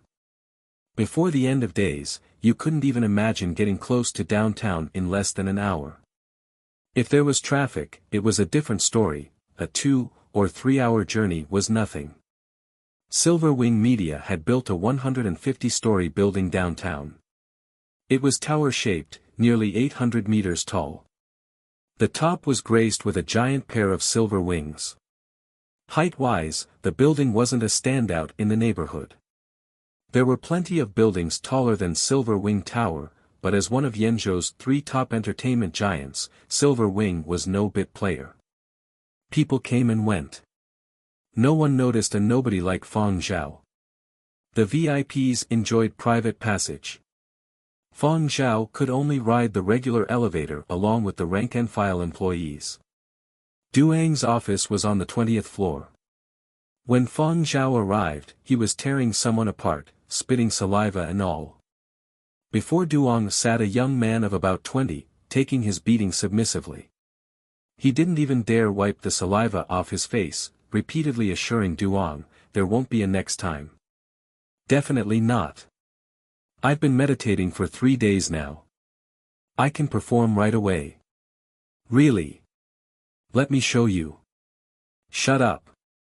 Duang halted the singer's overeager apology and shifted his attention to Fang Zhao, who had just entered his office. Fang Zhao looked like he was in good spirits, not as disheveled as he expected, which improved Du's mood. Alright, stop ting me. Get ready for your recording session soon. The chart rankings for the new talent competition are pretty much settled. If you don't enter now, don't think about making the top 100, let alone the top 50. As a matter of protocol, Fang Zhao had to submit his song to Silver Wing Media, which then picked a singer. He was signed to Silver Wing as a composer. His contract dictated that, unless otherwise specified, his songs had to be performed by singers signed to Silver Wing. Fang Zhao, all you've got is one song? Duang asked. Yeah, just one for now. Fang Zhao responded. For the same amount of time, other composers produced 2 or 3. Never mind, just finish this one. Are you going to arrange it yourself? Yes. Okay, it's up to you. Even if you need one of our arrangers, you're not gonna be able to find a good one right now, Duang mumbled. All the best arrangers had been assigned to the top stars. Newcomers weren't so lucky. Instead of prying a few mediocre arrangers from the demons that ran the arrangement department, he might as well let Fang Zhao do the job. He couldn't stand the sight of those demons. Every visit left a bitter taste in his mouth. After tearing into the newcomer, Duang couldn't rest just yet. After a quick glass of water, he led Fang Zhao and the newcomer, Beiji, who was also on probation, to the recording studio. He had no expectations now, all he wanted was to get this last person out there. That was mission accomplished. As for how well he placed, whether he could seize the day, that was up to the trainee himself. All he could do as an agent was to lay the groundwork. Fang Zhao took in the production process with eager eyes and finally understood the saying that it was easier to catch a shade beneath a giant tree. That was why so many people wanted to sign with a big company at a time when the industry was blooming. More often than not, talent alone wasn't enough. There were so many composers out there and thousands of songs were being submitted every day. What the public fixated on and what the major companies got behind were seasoned veterans. As for the nobodies who weren't connected or didn't hail from prominent families, the only hope was the new talent competition, maybe a once-in-a-lifetime opportunity. If they missed out, getting the record label to promote them was a tall order. That was why the original owner of Fang Zhao's body took the new talent competition so seriously, why he was so desperate as to commit suicide when his work was stolen. He felt that his dreams had died along with those 3 stolen songs. After the 3-day process of recording a song, the final product was subject to an internal audit, to see if the piece closely resembled any previous releases. If there was a high percentage match, then it was flagged. If there was too much of a resemblance, or piracy, or any other problems, the company wouldn't release the song. The entertainment industry had evolved rapidly. The rules were different from those during Fang Zhao's times before the end of days, but you could say it was more orderly. And even though a completely level playing field was impossible, relatively speaking, under the new rules, more aspiring talents had a shot at stardom. The official launch is tomorrow morning at 8 a.m. The moment when Duong confirmed the launch date was when Fang Zhao officially qualified for the new talent competition chart. Even though the season was almost over, at least he had entered in the nick of time. It was June 10th. 10 days had passed since the last month featuring the new talent chart started. Although the rankings were still changing, there wasn't a major reshuffle. All eyes were on the battle for top 10. The top 2 finishers were all but confirmed, the 2 virtual idols were a shoe-in for first and second. As for 3rd to 10th place, let the games begin. The artists and staff of Silver Wing Media were glued to the charts. After all, placing well in the new talent competition meant happy bosses, which made life easier for the small potatoes. Maybe a raise was in the horizon. We have 3 artists in the top 10 this season so far. Not bad at all. We only used to place 1 or 2. Our newcomers worked their hearts out this year. What a rare occurrence, 3 artists from the same company placing in the top 10. The staff of Silver Wing were quite happy with this result. No wonder Silver Wing was one of the big 3, even though it was on the decline in recent years and failed to place well in the new talent competition. At least they broke through this year. Companies smaller in scale than Silver Wing were also gossiping. The big 3 account for the entire top 10 in this season's new talent competition. The so-called Big 3 referred to Yenzhou's 3 biggest entertainment companies, Silver Wing Media, Neon Culture, and Tongshan True Entertainment. Silver Wing did well this year. They've got 3 in the top 10. I heard they're making some major moves. That's what I heard too. I heard Silver Wing signed 10 new composers this year alone. They went all out. Wow! 10 newcomers at once.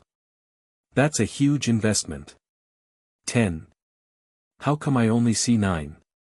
There are 9 Silver Wing artists in the top 50. Maybe the 10th wasn't that good and placed lower. No, I checked the top 200. Then the 10th artist must not have entered the competition. Even though Silver Wing has been in decline, they're still a force to be reckoned with. They're not so weak as to not even be able to make the top 100. The big 3 can't afford to lose face. Underscore underscore underscore underscore underscore underscore underscore underscore underscore underscore. Boss, the top 10 are gaining distance from the rest. Should we make a push? The employee of one entertainment company asked. Their outfit had also entered a few newcomers, one of whom placed in the top 20. With the top 10 pulling ahead by greater margins, after canvassing the charts, the boss set his sights on the final spot in the top 10 and pointed to the entry, commanding. "He's our target. Let's make a push and take his spot." At number 10 was Flight, performed by Kong Xia, composed by Fang Zhao, a Neon Culture release, with a total of 1,502,461 downloads. There was no other way. The rest of the top 10 had already surpassed 2 million downloads, only number 10 had just hit 1.5 million. Even though number 11 and lower were drawing 1.3 million or fewer downloads, a considerable gap from number 10, competitive juices were stirred. Everyone had their eyes on the plum spot. Even though there was only one place's difference between number 10 and number 11, the gap in prestige was huge. There were 20 days left in the competition. With the right push, it wasn't impossible to overtake the current number 10. The bosses of other smaller companies shared similar sentiments. Seeing that the chart rankings had more or less settled and a bigger cushion developed between the top 10 and the rest, some had already thrown in the towel, but a few companies with deep talent set their sights on number 10. Like a group of cats greedily eyeing a fat mouse darting about. Music students were also paying attention to the chart movements. At Chian Academy of Music in particular. In the post-apocalypse era, university education had been expanded to 6 years. Rising Year 6 students, whether they majored in composition or performance, were paying close attention to the chart. They also determined the strength of each entertainment company based on the chart. Out of the big three, Silver Wing Media was considered the weakest. Its glory days were in the past. The top students preferred Neon Culture and Tongshan True Entertainment, especially the latter, which had made a major push in recent years. Their virtual idols were flourishing and generated a huge demand for composers and arrangers, a perfect fit for the students. Silver Wing did okay this year. They account for 3 of the top 10, one student said. The top 10 are all from the big 3. That's the kind of dominance the big 3 should project. As far as the students were concerned, given they were the 3 biggest entertainment companies in Yenzhou, the big 3 should rightfully rule the charts. Hey, out of the top 10, 5 of the composers are graduates of our school. 3 are signed to Silver Wing, 1 to Tongshan True Entertainment, and 1 to Neon Culture, one student said excitedly. Oh, there are 3 at Silver Wing. What happened to the 4th? I heard that Silver Wing signed 4 of our final year composition majors. 3 of them are in the top 10. Where did the 4th go? He's not in the top 10. I checked the entire top 100 and couldn't find him. Really? Let me see who the last person is. The composition majors they signed are Rongzheng, Chu Guang and Sha Andu. No, Sha Andu signed with Tongshan True Entertainment. Is it Prius? Prius signed with Neon Culture. He's in the top 10. Oh, then it's not him. Who else is there? That's right, Fang Zhao.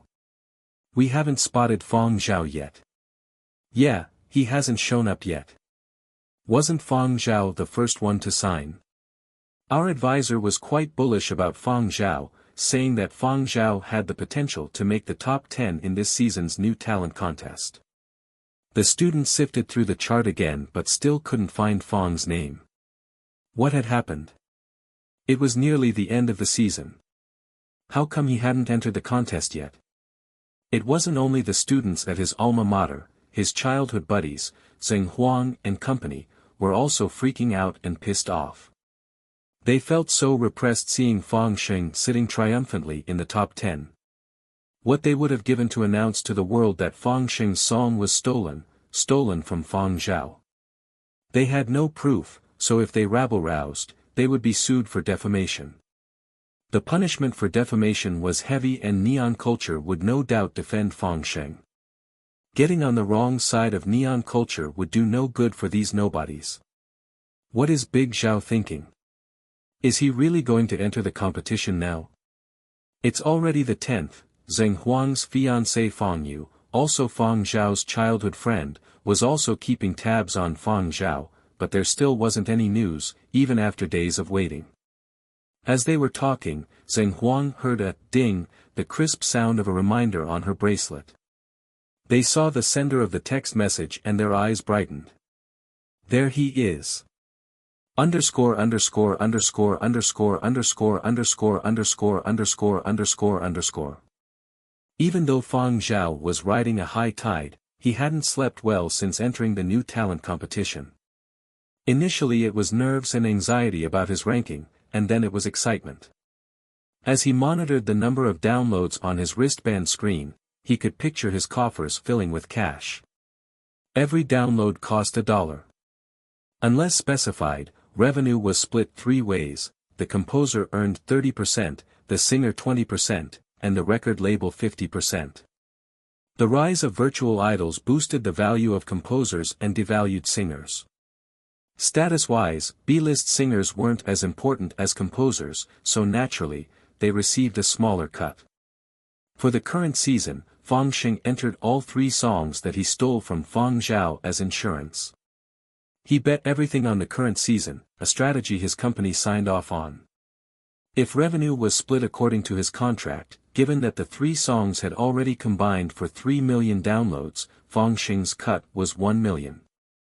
If his career took off even more and he signed a better contract, his cut would increase and he would earn even more. He had risen from poverty because of these 3 songs. It had been only how long? Seeing how the 3 songs charted, not only was Fang Xing free of guilt and remorse, he was glad he had gone down this path. What a great F***king deal it was, stealing these 3 songs. When he first joined the company, the staff members who dealt with newcomers were quite cold. Now they smiled every time they saw him. The shift in attitude meant he was growing in stature. From now on, he'd be entitled to more resources at Neon Light and would work with better singers. The 2 words, infinite wealth, flashed in his head. As for Fang Zhao, Fang Xing chuckled in a low voice, unlocked the screen to his bracelet, and skimmed the chart rankings again. There hadn't been much movement. Fang Zhao has no hope. At that very moment. Ding! A reminder sounded. Fang Xing had set up many reminders. The ding may have indicated a text message or an update in a newsfeed he followed, but somehow, Fang Xing's chest tightened when he heard the sound. He looked at the clock on his wristband. It was 8 a.m. sharp. 8 in the morning was when new songs were uploaded and released after being vetted. Suddenly, Fang Xing had second thoughts about tapping the reminder. Still, he took a few deep breaths and tapped. Maybe it was something else, Fang Xing thought. After he tapped the reminder and read the message, his face turned pale. His screen showed a reminder announcing the new release of a composer he followed. Hee, my dear, performed by Bei Ji and composed by Fang Zhao, a Silver Wing Media release. Composer, Fang Zhao. Fang Zhao. He glossed over the title of the song. The 2 words, Fang Zhao, were the eyesore. Yet he masochistically stared at the name for a minute before moving his stiff fingers, tapping the play button. When he was done, Fang Xing stayed in his room. It was dead silent. When he was summoned to Neon Light in the afternoon, people wanted to approach and say hi but noticed that he was pale as a ghost and wearing a terrifying look. What got to him, the staffers wondered in private. I don't know. He's doing well in the new talent contest. All 3 of his songs are in the top 100, 1 is in the top 10. I was afraid he had dropped out of the top 10. So isn't he in good shape, a Neon Light staffer said after reading the latest chart. No one could imagine how Fang Xing felt at the time. Even though he wasn't a talented composer, he could tell a good song from a bad one. He could figure out which songs would succeed and which couldn't, his tastes were in sync with the masses. That's how he knew what repercussions Fang Zhao's song would bring. Now, if Fang Zhao had released his song independently, it wouldn't have been a problem. He posed no threat that way. But Fang Zhao had the backing of Silver Wing Media, one of the big three. As long as Silver Wing applied the full weight of their promotional machine for newcomers, Fang Zhao was bound to soar in the rankings. 20 days was neither a short time nor an extended period. How was it possible? How on earth was it possible? How did Fang Zhao produce a new song in a matter of days? He must have composed it ahead of time. That was definitely it. So Fang Zhao was on guard. Fang Xing recalled the look that Fang Zhao gave him when he returned to his black street to move. The look harbored a deeply buried sense of hatred. Now revenge had emerged, dangled in front of him. By June, the weather in Yenzhou was quite warm, but Fang Xing felt a coldness travel through his body, as if he had just been dragged out of a freezer. Even though Silver Wing Media had been in decline in recent years, as one of the big three, its marketing prowess was still no match for many of the smaller companies. Any new release would be promoted within channels dedicated to newcomers. The internet at Qian Academy of Music, for example. There it is. Silver Wing has uploaded a new song. The composer is Fang Zhao. Let's download it right now. He's an old boy. We gotta support him. Brothers and sisters from the composition department, let's support our alumnus Fang Zhao. Already downloaded. Downloaded +1. Even though I'm an instrumental major, I'm going to help out too. Many of the students didn't listen to the song but joined the outpouring of support for these fresh graduates. It wasn't a privilege that only Fang Zhao was entitled to. All the top graduates received this kind of treatment. Thankfully, none of these students were intent on supporting Fang Zhao. They didn't know Fang Zhao and might be fans of other newcomers, but they were still curious about Fang Zhao. What kind of product would this latecomer who showed up at the end of the season deliver? For Silver Wing to have the gumption to enter Fang Zhao now, it wouldn't be a crappy piece of work. Even if Fang Zhao wanted to enter a sh*t song, Silver Wing couldn't afford to lose face. Inside the dorm of a certain higher education institute in Qian, a Year 3 student had the morning off. He woke up late and got online with a yawn, planning to catch up on the news. In line with habit, he launched a music app called Intimately You Music that he used frequently and played the recommended playlist for the day. These recommendations were all drawn and whittled down from his past preferences. If he heard something he liked, he would bookmark it, only splurging on a download when it was a song he really liked. He wore his headsets and browsed the day's flurry of entertainment headlines as he listened to music.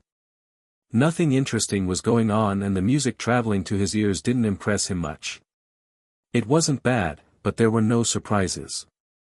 Maybe there were one or two songs that were okay, but he wouldn't think much of them after a first listen. If you asked him what he thought after he went through his playlist, he wouldn't be able to say much. This was a common routine. Music industry outsiders like himself often just played songs they had already downloaded on a whim, maybe occasionally listening to recommended new or previous releases.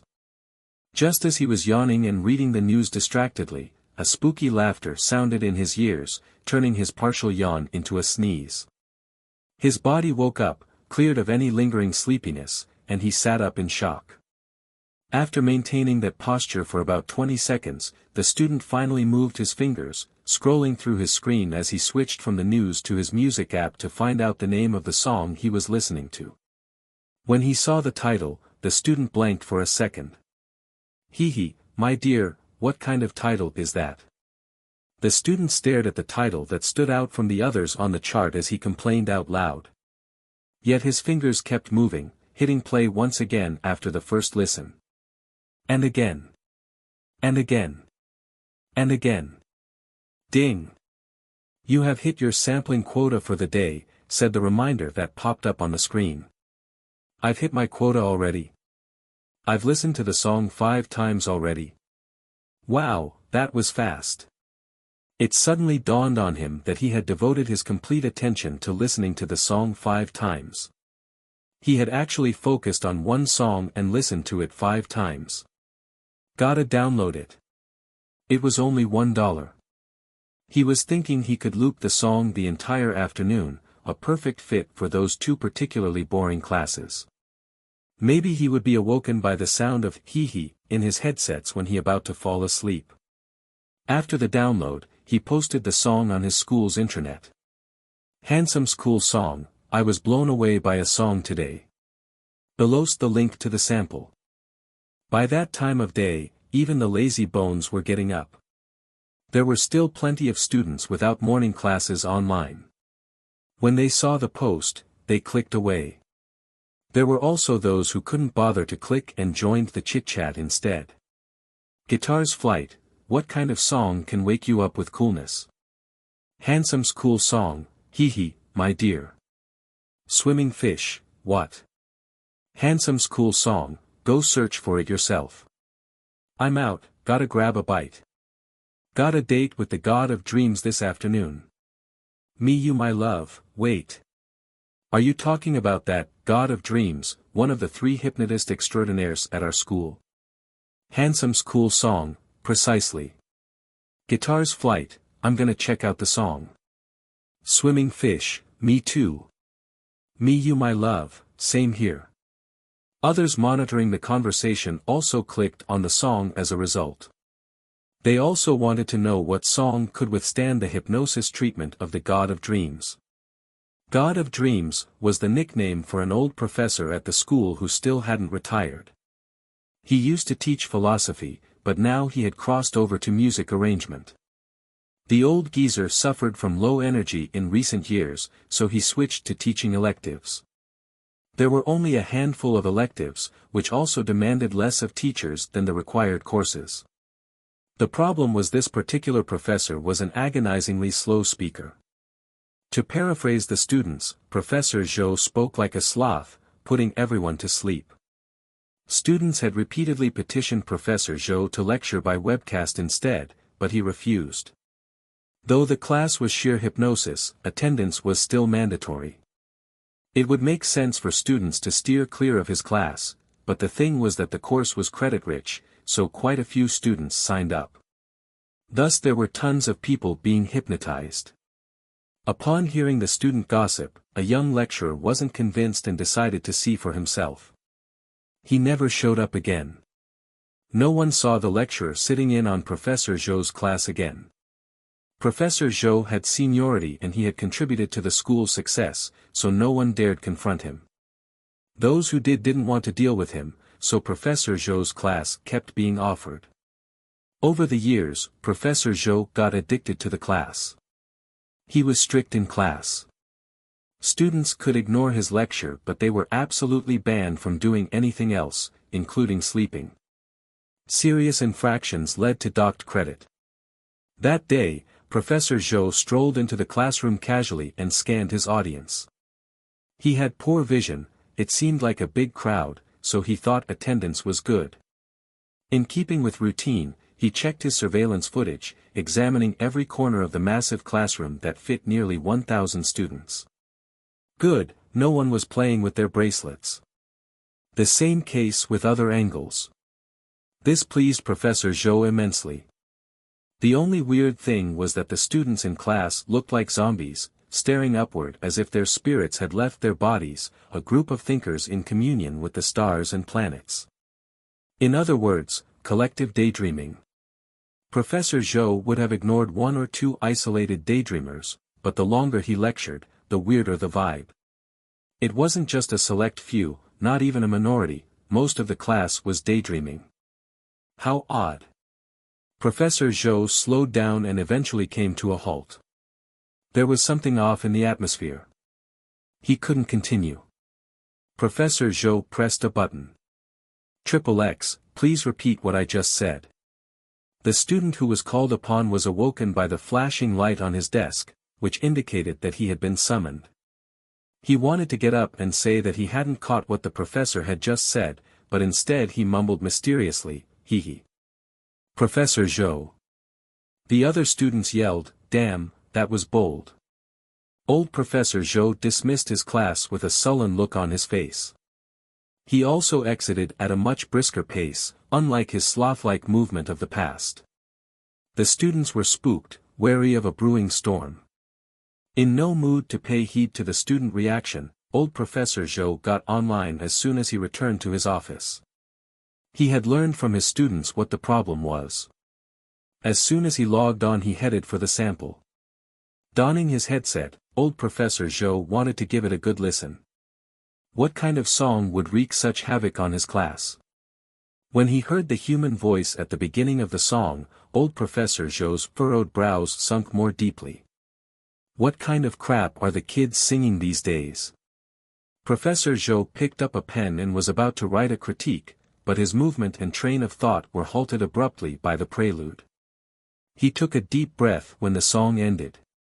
He tapped the blank piece of paper with the tip of his pen and put the pen down, instead browsing the song's credits, shifting his attention to the name of the composer on a secondary page. Fang Zhao. After scanning the credits, old Professor Zhou posted, "I discovered a new song that I want to recommend today. The arrangement is quite interesting and defies convention. The fresh grads over at Qian Academy of Music this year are quite something. There are scarcely any songs that elicit this kind of praise from you. And to think it's the work of a newcomer. Gotta check it out." Old friends expressed curiosity. Even friends who didn't know a lick about music arrangement joined the fray. 2 days later. It was time for Professor Zhou's elective again. The students were extra attentive. They didn't get online or wear headsets. Even if they did, they didn't turn on the music. They wanted to see how the God of Dreams would behave today. He was in such a foul mood when class ended last time, which had left them wondering for 2 days. They were worried that the God of Dreams would flunk the entire class. Yet they were surprised to find old Professor Zhou in a decent mood when he entered the classroom. Old Professor Zhou scanned the classroom and turned on the projector. "We're going to analyze a new song today. This is important material. It'll be on the final." At the back of the room, 3 words appeared, flashing on the 10-meter tall screen, "Hee, my dear." Before the screen stood Professor Zhou's smiling face. The audience. Underscore underscore underscore underscore underscore underscore underscore underscore underscore underscore. That evening, a group of upcoming graduates held a gathering to mark the end of their student days. The karaoke bar was a splendid place to vent. A waiter smiled professionally as he emerged from a private box carrying a tray. His smile was impeccable, but he was sighing inside. Pre-graduation breakups were very common. Every year around this time, they saw quite a few imminent graduates who were especially emotional. In the private box on the left, a young man about 1.9 meters tall was tearfully mourning his university-era relationship. In the box on the right, a petite young woman was singing a heartbreaking ballad with her bellowing voice. Sigh, these kids. The waiter let out a long, imaginary sigh, but he gave no further thought to the matter. All they had to do was keep smiling. Remembering that business was up and they were due a bonus this month, his smile widened. Inside the private box on the left the waiter had just passed. 7 students were sharing a meal. They had stopped after a round of singing, shutting the projector and stereo system. 6 of the students consoled the tall, bulky young man sitting in the middle. The music was gone and the mood somber. "Say, I haven't checked my little secretary's recommendations today." A tall and slender young man sitting on the side tried to change topics, seeing as the consoling was going nowhere. The little secretary he spoke of was a special function part of the hit music app Intimately You Music. It recommended songs and tailored playlists based on your listening history, just like similar functions, except that, for a surcharge, you could pick an avatar for it. As he launched his app, the tall, skinny young man was ecstatic. "My little secretary is Miyu, yo." As he spoke, Miyu's slender body appeared on top of his bracelet as if she had sauntered in from afar. At the same time, a passionate voice announced, "Welcome back to Intimately You Music. F***ck, you set Miyu as your little secretary. It must have cost a fortune." The other students were jealous. A pop idol's images generated royalties. The hotter the star, the higher the royalty. Miyu was the talk of the town, so she commanded high royalties. Most fans weren't willing to splurge on a tailored little secretary. The tall, skinny student was reveling in the attention and about to show off, but considering the presence of a heartbroken brother, he held back, saying instead, "Let's see what my little secretary recommended today." He'd been listening to a lot of upbeat music, so today's recommendations should be able to lift spirits. I listen to whatever Miyu recommends. This was a die-hard Miyu fan, even though what he was referring to was actually just a music app that used Miyu's likeness. Yeah, let's check it out. Let's build up the mood again. Rowdiness was the best antidote for negative emotion. They were going all out to comfort their sensitive, heartbroken dorm mate. The app was connected to the stereo system in the private room. Hee hee, hee hee hee. A laughter that exuded part self-pity, part sadness erupted. The entire room went silent, including the heartbroken students still mired in depression, and shifted their gaze to the tall, skinny student, as if complaining, "This is your style? This is your way of building the mood? This is what you mean by upbeat?" The tall, skinny student started sulking too. He wanted to lash out at his little secretary, but seeing Miyu's perfect face, he couldn't do it. Instead he mumbled, "So that's the kind of little secretary you are. It's okay. Let's generate another song."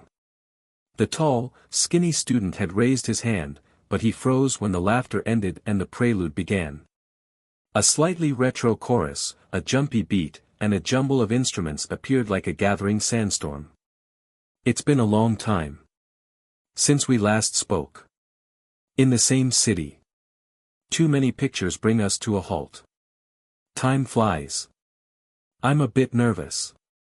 The lead vocals, the chorus, and the instrumental performance blended perfectly to paint a certain setting, where the protagonist was an abandoned traveler soldiering alone, trudging along as he remembered past events and encounters.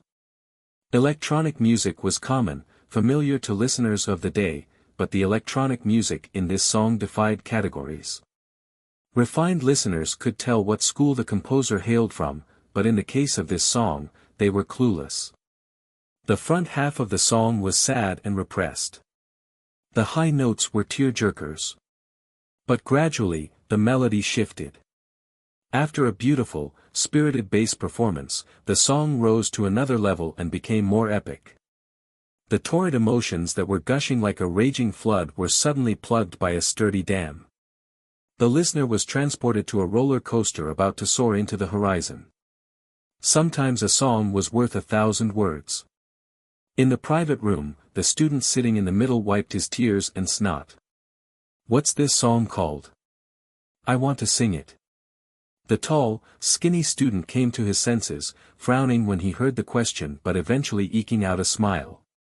"It's a new song. It's not in the system yet." "Then I'll sing without the music."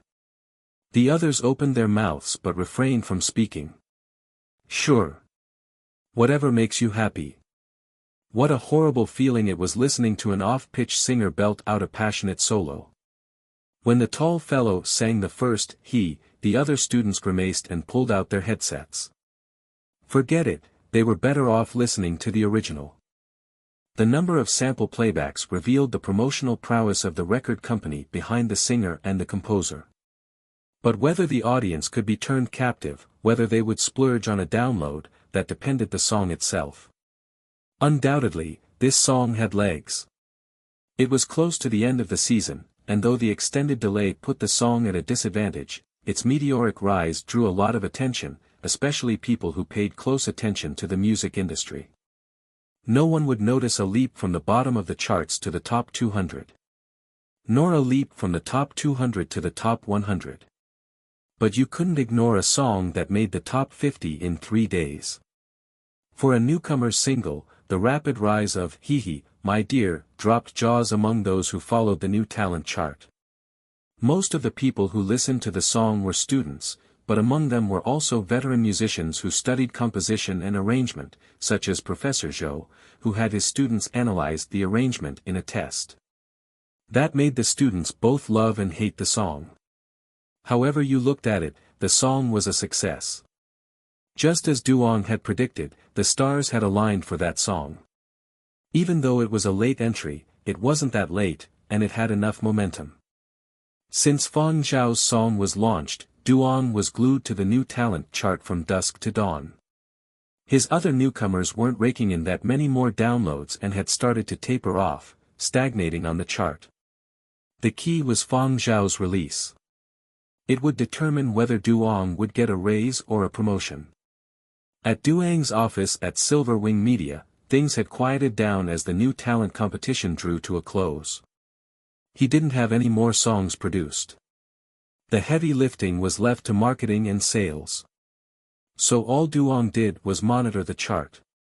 He watched as Fang Zhao's number of downloads went from 0 to 3 digits, then to 4 and 5, and then to 6. It hit 1 million on the 9th day after its release. Even if they hit 1 million downloads, many new releases would taper off, but not Fang Zhao's.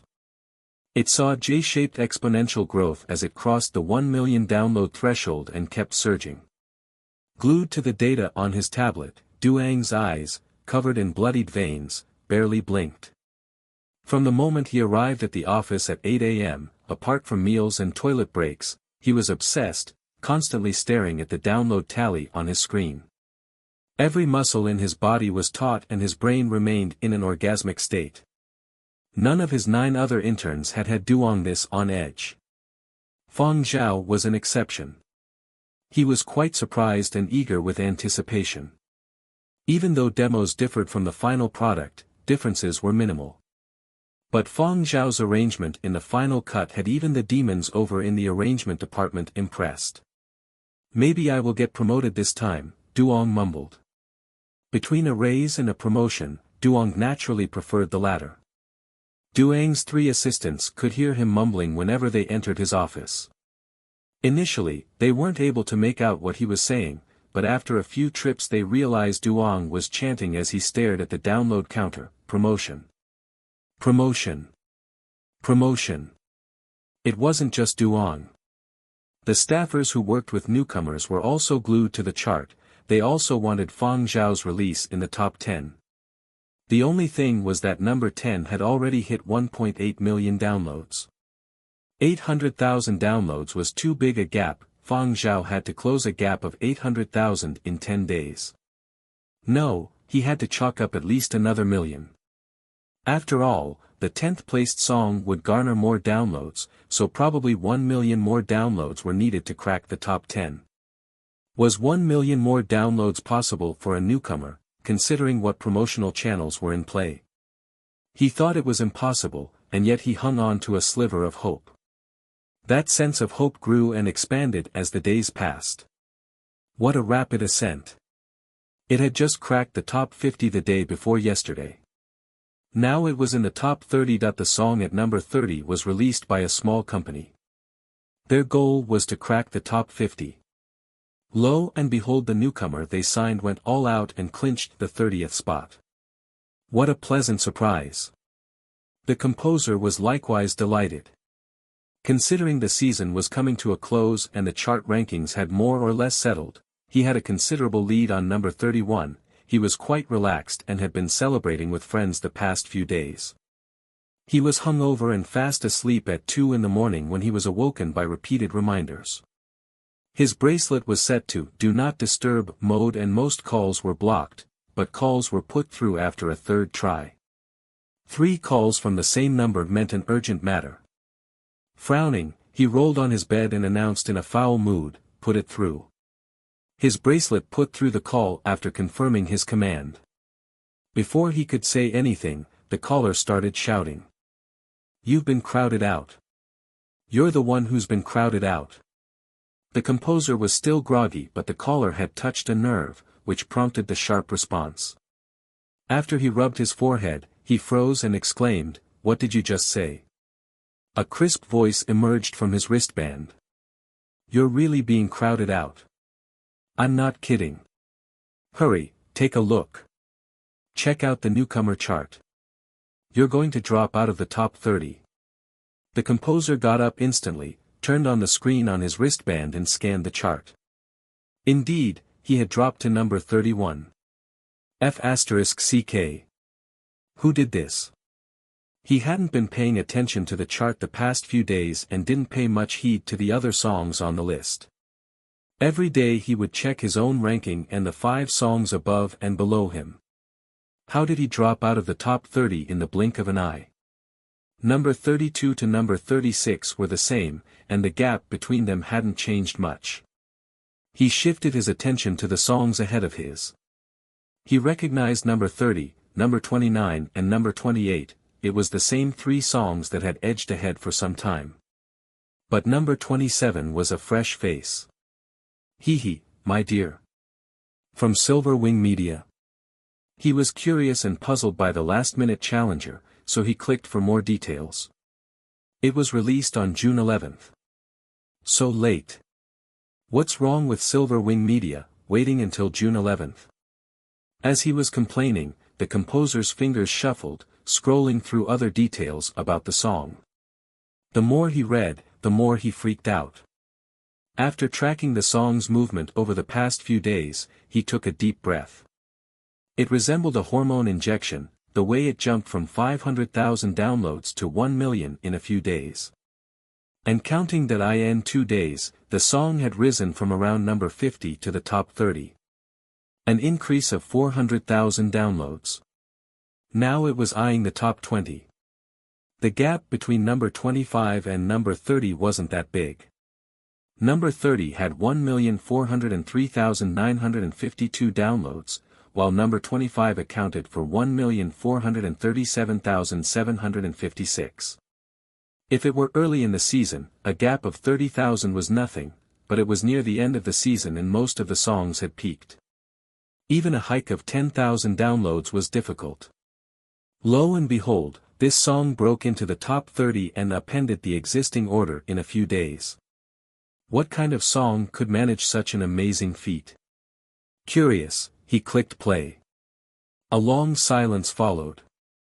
He studied the details of the song with a confused look on his face. This wasn't just a matter of marketing muscle, it was also a function of the quality of the song. I'm a lesser composer, he admitted to himself. It had been more than 2 hours since he got word that he had been crowded out and started studying the song and everything about it. Daylight began to seep in. It suddenly dawned on him that he knew the composer who wrote number 25. Yesterday his friend was still praying that the chart stay unchanged. He was quite happy with 25th place. Now a dark horse had emerged, he reached out to his friend. His friend was also sleeping. He figured he had been partying the past few days as well. The friend answered with a sleepy voice, not bothering with a video conference. All he heard was a slurred voice saying, "Who is it? You're being crowded out." What? Don't joke about something like this. The voice on the other end sounded panicked. I swear, I'm not lying. Bam! Smack! A series of jumbled noises followed. After a while, his friend's voice re-emerged. He sounded distracted. I've been crowded out already. What? That's impossible. When he got word of his decline, Fang Zhao's song was only at 27. How could he have cracked the top 25 in 2 hours? He refreshed the newcomer chart in disbelief. Indeed, there was new entry at number 25. A bit of research revealed that a famed late-night radio host that gave relationship advice had recommended "Hee, my dear," around midnight. A flurry of downloads ensued. This isn't the end of it. It can't be. The composer shut the screen on his bracelet and checked the time. There are 7 more days left in the competition. Many other composers are going to start losing sleep. Framing the problem that way, he felt a bit better about being squeezed out of the top 30. He couldn't sleep anymore. He washed his face and contacted his agent, who was still asleep. He couldn't afford to take it easy these last few days. If he persuaded his company to launch one last marketing campaign, he might be able to reclaim the number 30 spot. If he did nothing, he might not even hang on to number 31. The storm that this dark horse had brought would impact the entire chart. My dear, the dark horse that had, near the end of the season, burst through the gates from nowhere, continued its impressive run like a hot knife slashing through butter. On June 25th, My Dear hit 1.7 million downloads and broke into the top 20. On June 26th, it reached 1.9 million downloads. Ranked 18th. The song's ability to maintain its ascent this late into the season sent shockwaves through the industry. It even forced other record companies to dip into their contingency plans, tapping promotional platforms previously off-limits for newcomers. For example, seeing the tides had turned, the company behind number 17 diverted marketing resources from other singers, pushing the song to number 14 overnight. Singers who were crowded out were freaking out too. They scrambled to lobby their own labels for more exposure. Some labels were willing to divert their resources, but others did the math and decided it wasn't worth it. They concentrated their marketing efforts on newcomers they considered promising. The huge stone Fang Zhao had cast caused major ripples. On June 27th, My Dear hit 2.2 million downloads and climbed to number 12 in the rankings. It was less than 1,000 downloads away from the number 11 spot. At that point, number 10 had 2.4 million downloads. A gap of 200,000 downloads. With 3 days left in the season. Following the chart movements, Zheng Huang was even more excited than Fang Zhao. He called Fang Zhao and said, "Big Zhao, you're about to overtake Fang Sheng." Aha! Fang Zhao was combing his dog in his black street apartment.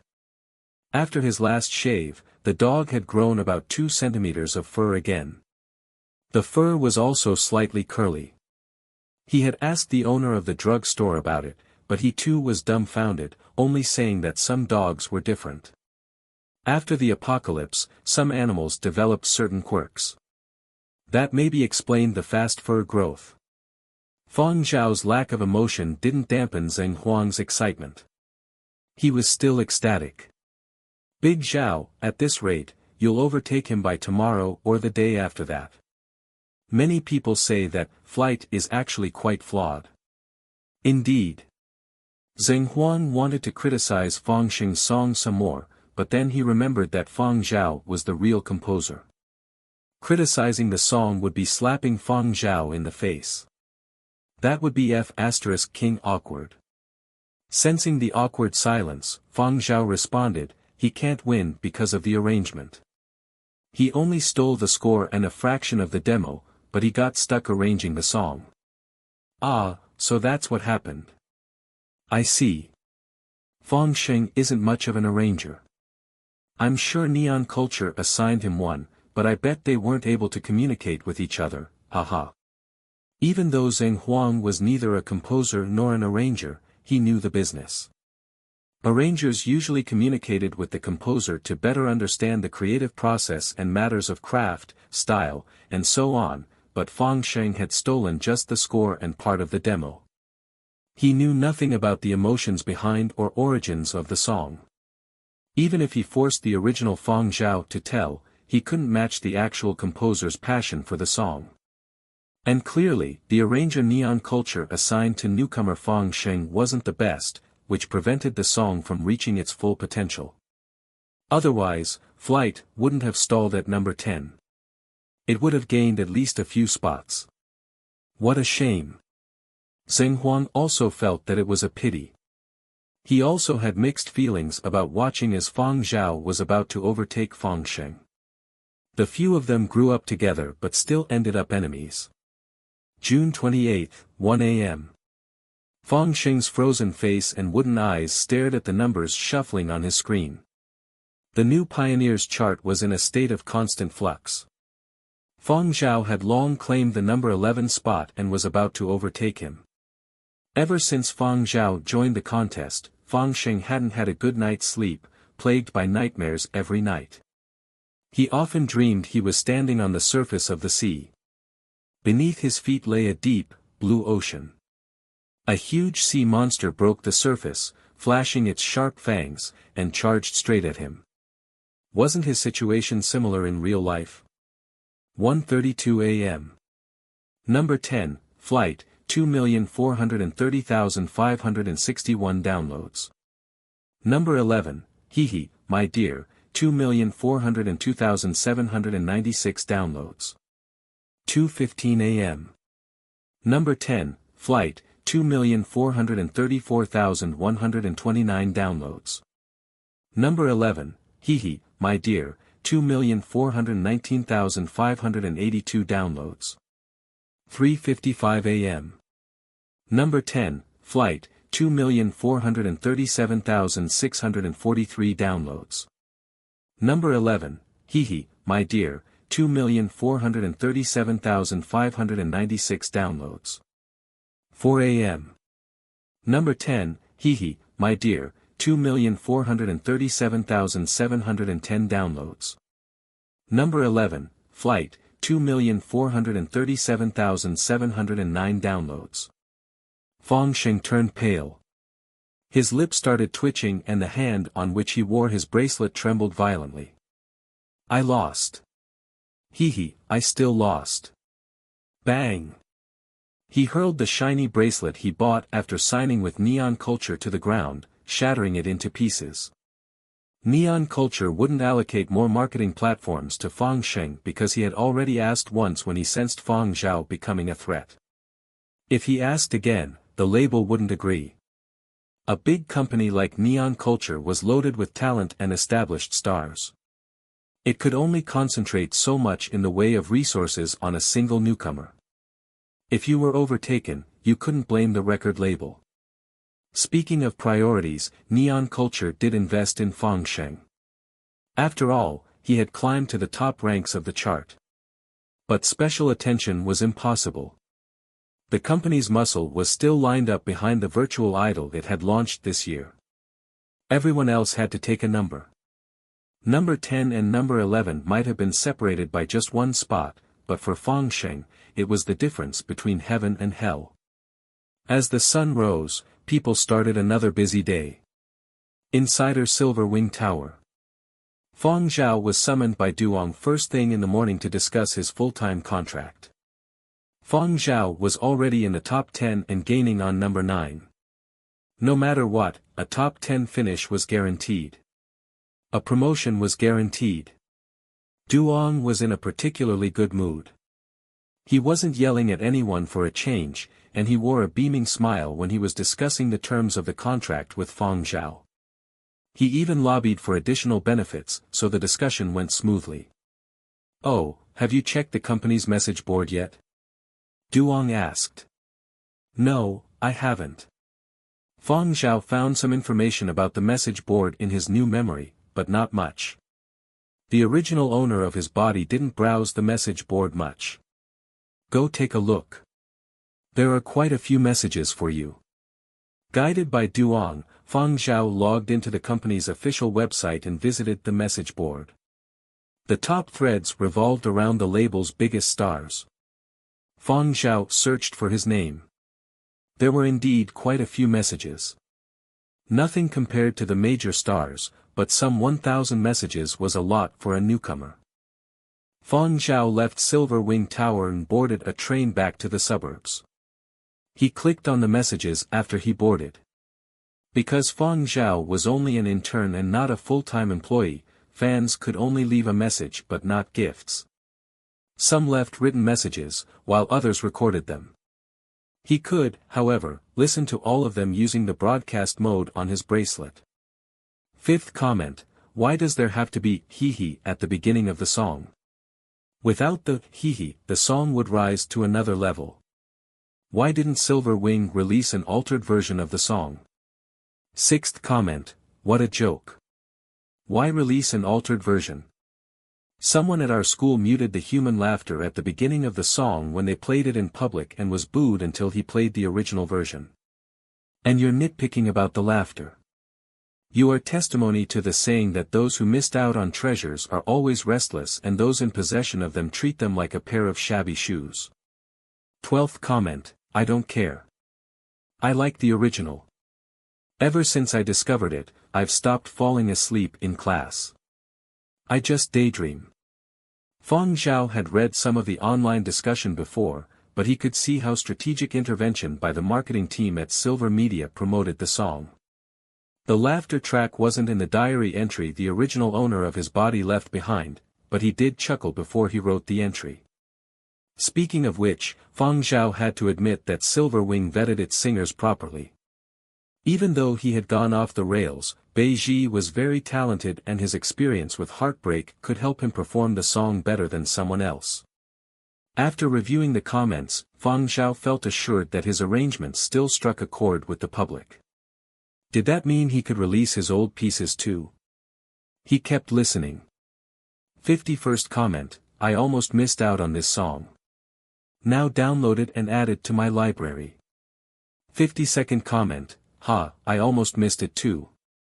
On my first listen I was thrown off by the laughter too, thinking what kind of gimmick was that.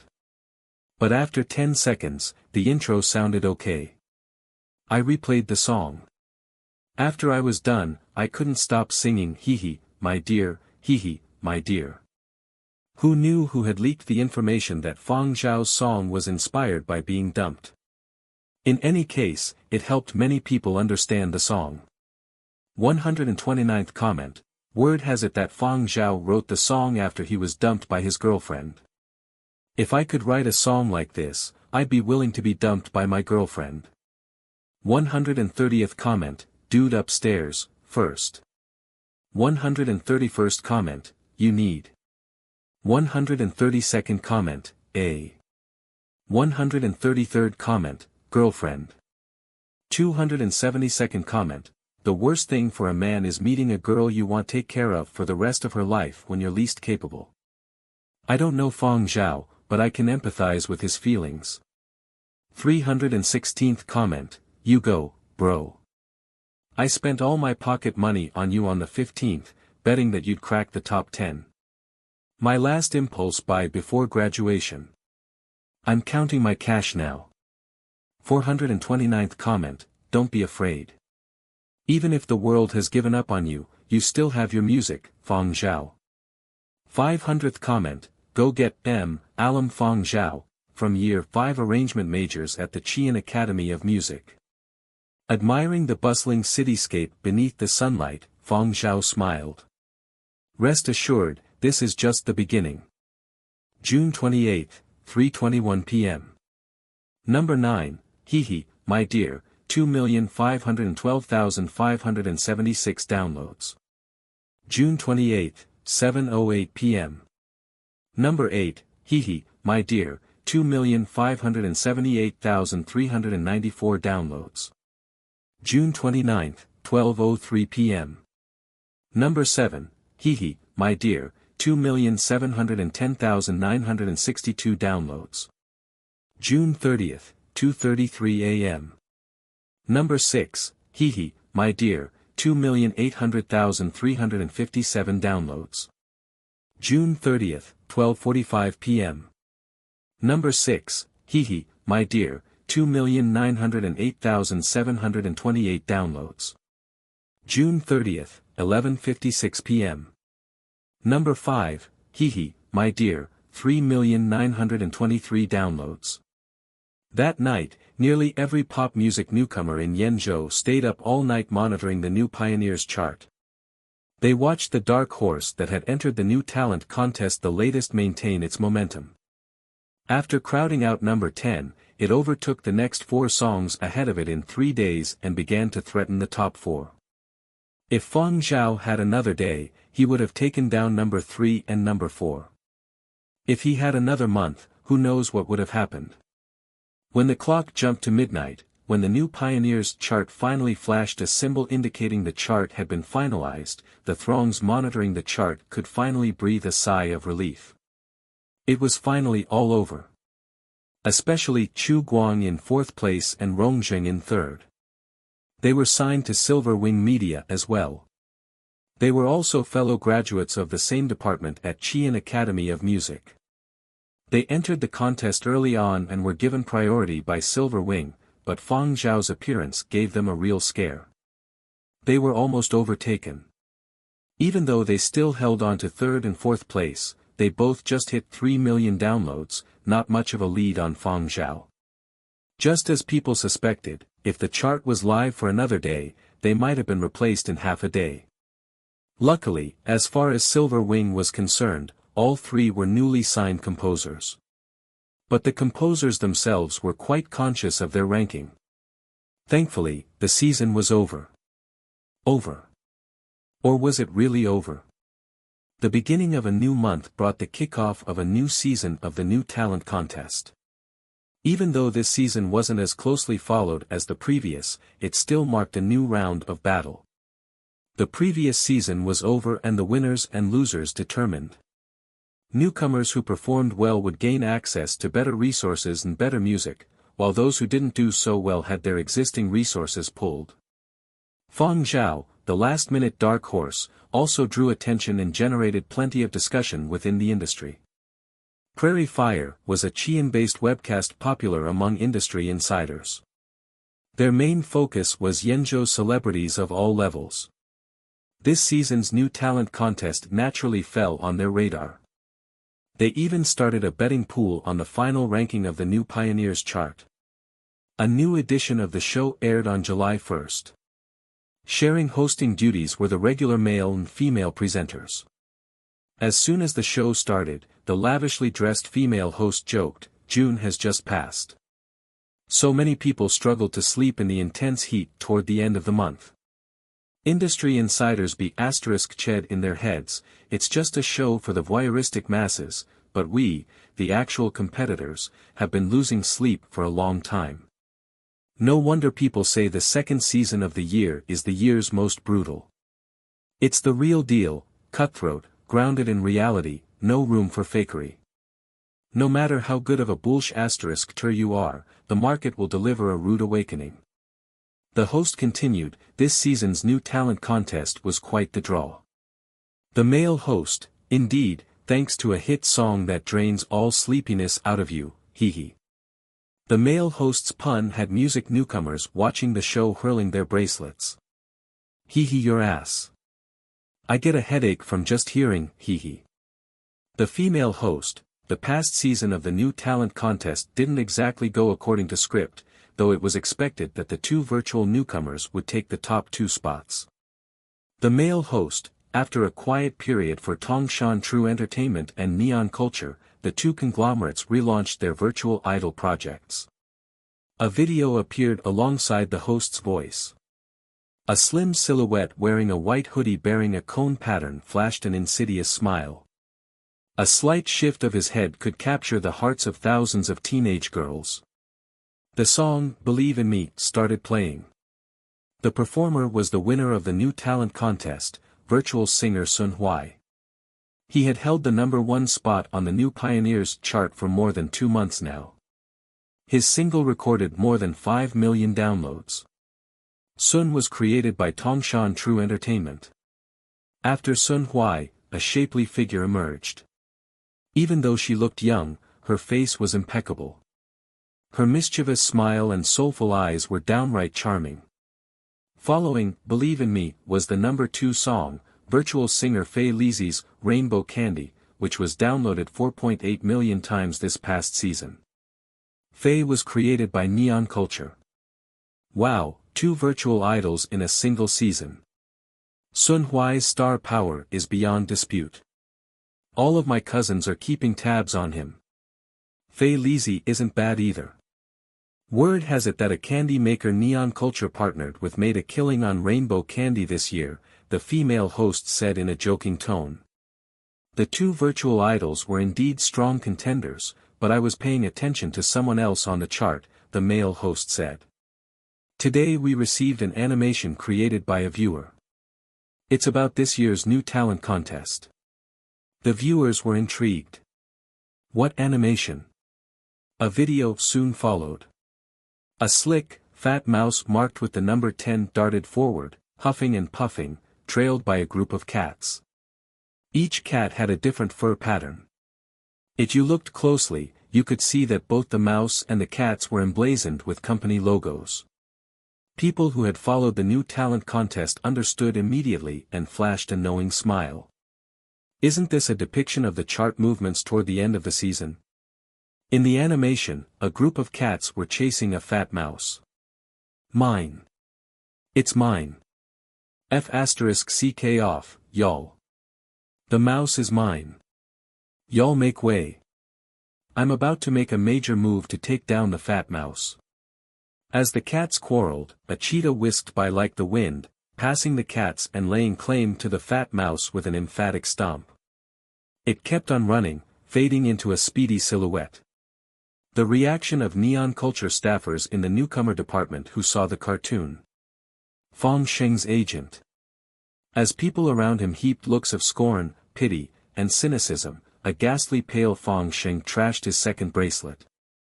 In contrast, Silver Wing staffers were chuckling. They were used to being ridiculed by neon culture. Now the tables had turned. Even though they missed out on the top 2 spots, Silver Wing releases finished in 3rd, 4th and 5th place. Add to that number 8 and they accounted for 4 of the top 10. 4. It was an outcome they never would have imagined. Duong was ecstatic after tracking the new Pioneers chart until midnight. He wore a silly smile until the next morning, despite being whacked by his wife with a pillow. He was going to be promoted.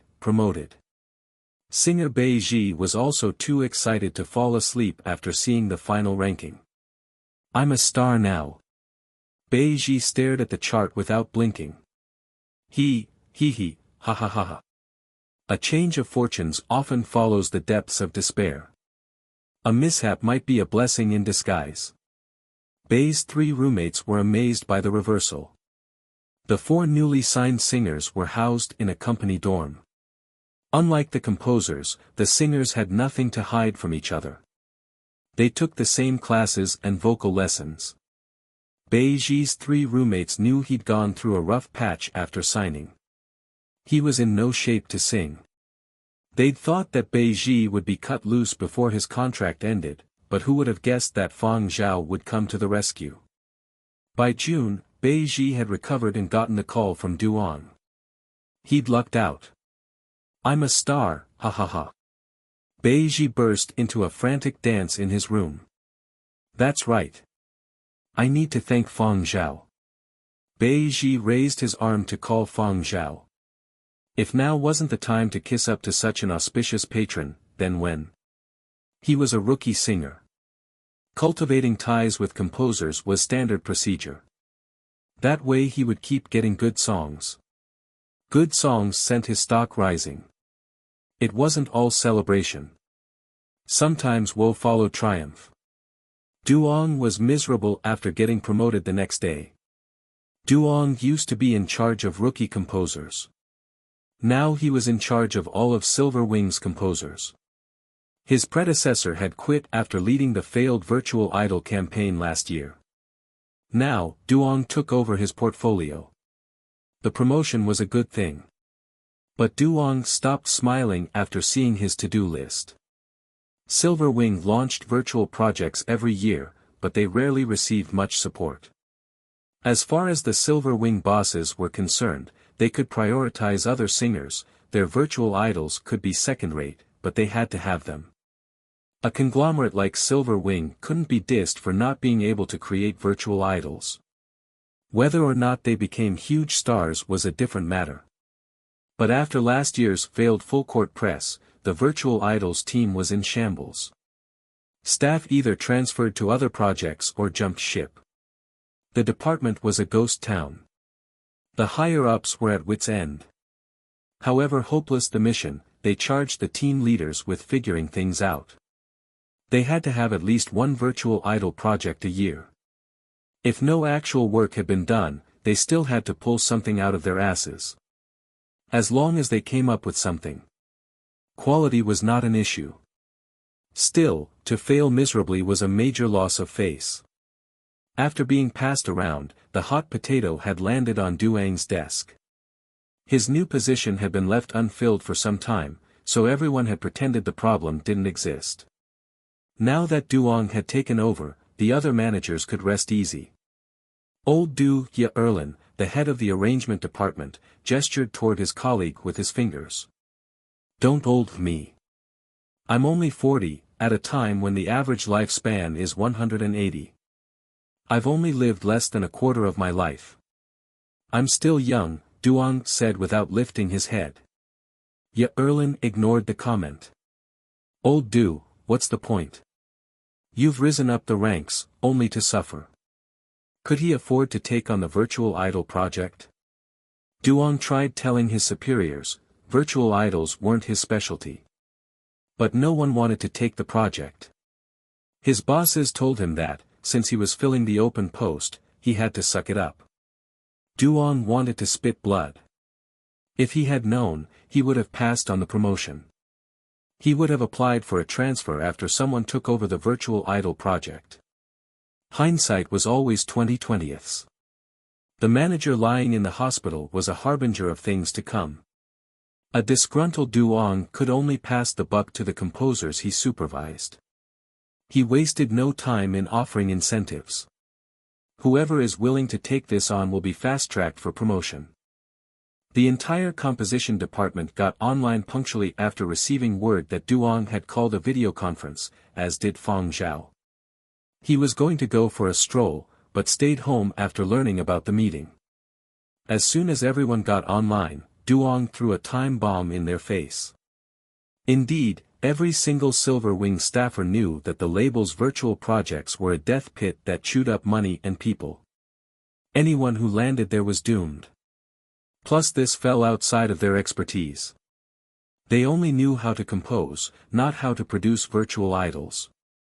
They were clueless outsiders who had no idea how to respond to Duong. So after Duong dropped the bomb, everyone went silent. They drooped their heads, even breathing lightly lest a deep breath draw attention, just like students who avoided eye contact with their teacher. Once contact was made, they might be called on. Fang Zhao also remained silent. He didn't know much about virtual technology, so it wasn't an assignment he would jump on. The other three newcomers who were signed along with Fang Zhao were enticed by the promise of promotion, but once they saw how everyone else reacted, they knew what was going on. This project was kryptonite. There was no way they would jeopardize the great momentum they had built from the new talent contest, so they shut up and pretended they were rocks. Duong was awfully frustrated when he saw his staff playing dumb. See, he had told the higher-ups that they couldn't complete the project. Even the promise of promotion didn't do the trick. But Duong couldn't refuse a command from above either. The higher-ups just wanted to muddle through. They didn't have high expectations, they just wanted the job done, so Duong pondered briefly and broke the silence. Okay. We all know what's going on here. I'm not going to **tu. We're stuck with this project. We just need to put something together that's presentable. That's it. Our budget is only 2 million. 2 million, someone exclaimed. It wasn't too generous a budget, it was peanuts. Officially, the company spent 50 million on last year's virtual project, but insiders knew the real amount was probably no less than 100 million, and it was all for nothing. Otherwise, the company wouldn't have gutted the project team with firings and demotions. The department was practically unstaffed. The people who remained behaved like retirees. 2 million was nothing compared to 100 million. The amount of investment also reflected the label's level of confidence in the project. Getting involved was a career killer. Duong glared at the person who interjected. He was in charge. I'm not done yet. What are you butting in for? After a brief pause, Duong continued. Initially the budget was 2 million. However, I successfully lobbied for another 3 million, for a total of 5 million. 5 million was still a paltry amount, the group thought. Take Sun Hui and Fei Lizhi, for example, the initial investment those two virtual idols received was in the tens of millions. If they did well, another few hundred million was in the pipeline. The difference was that Tongshan True Entertainment and Neon Culture knew how to make money with their virtual idols. Even if they poured in hundreds of millions, they could recoup their investment. Fei Lizi's candy deal was a case in point. But as for Silver Wing, so far none of their virtual idols had generated much revenue. Every single one had fallen flat on their face after their launch. Seeing as no one spoke up, Duong cleared his throat. Since no one is willing, let's draw lots. Drawing lots. Everyone started panicking, praying that they wouldn't be the one drawn.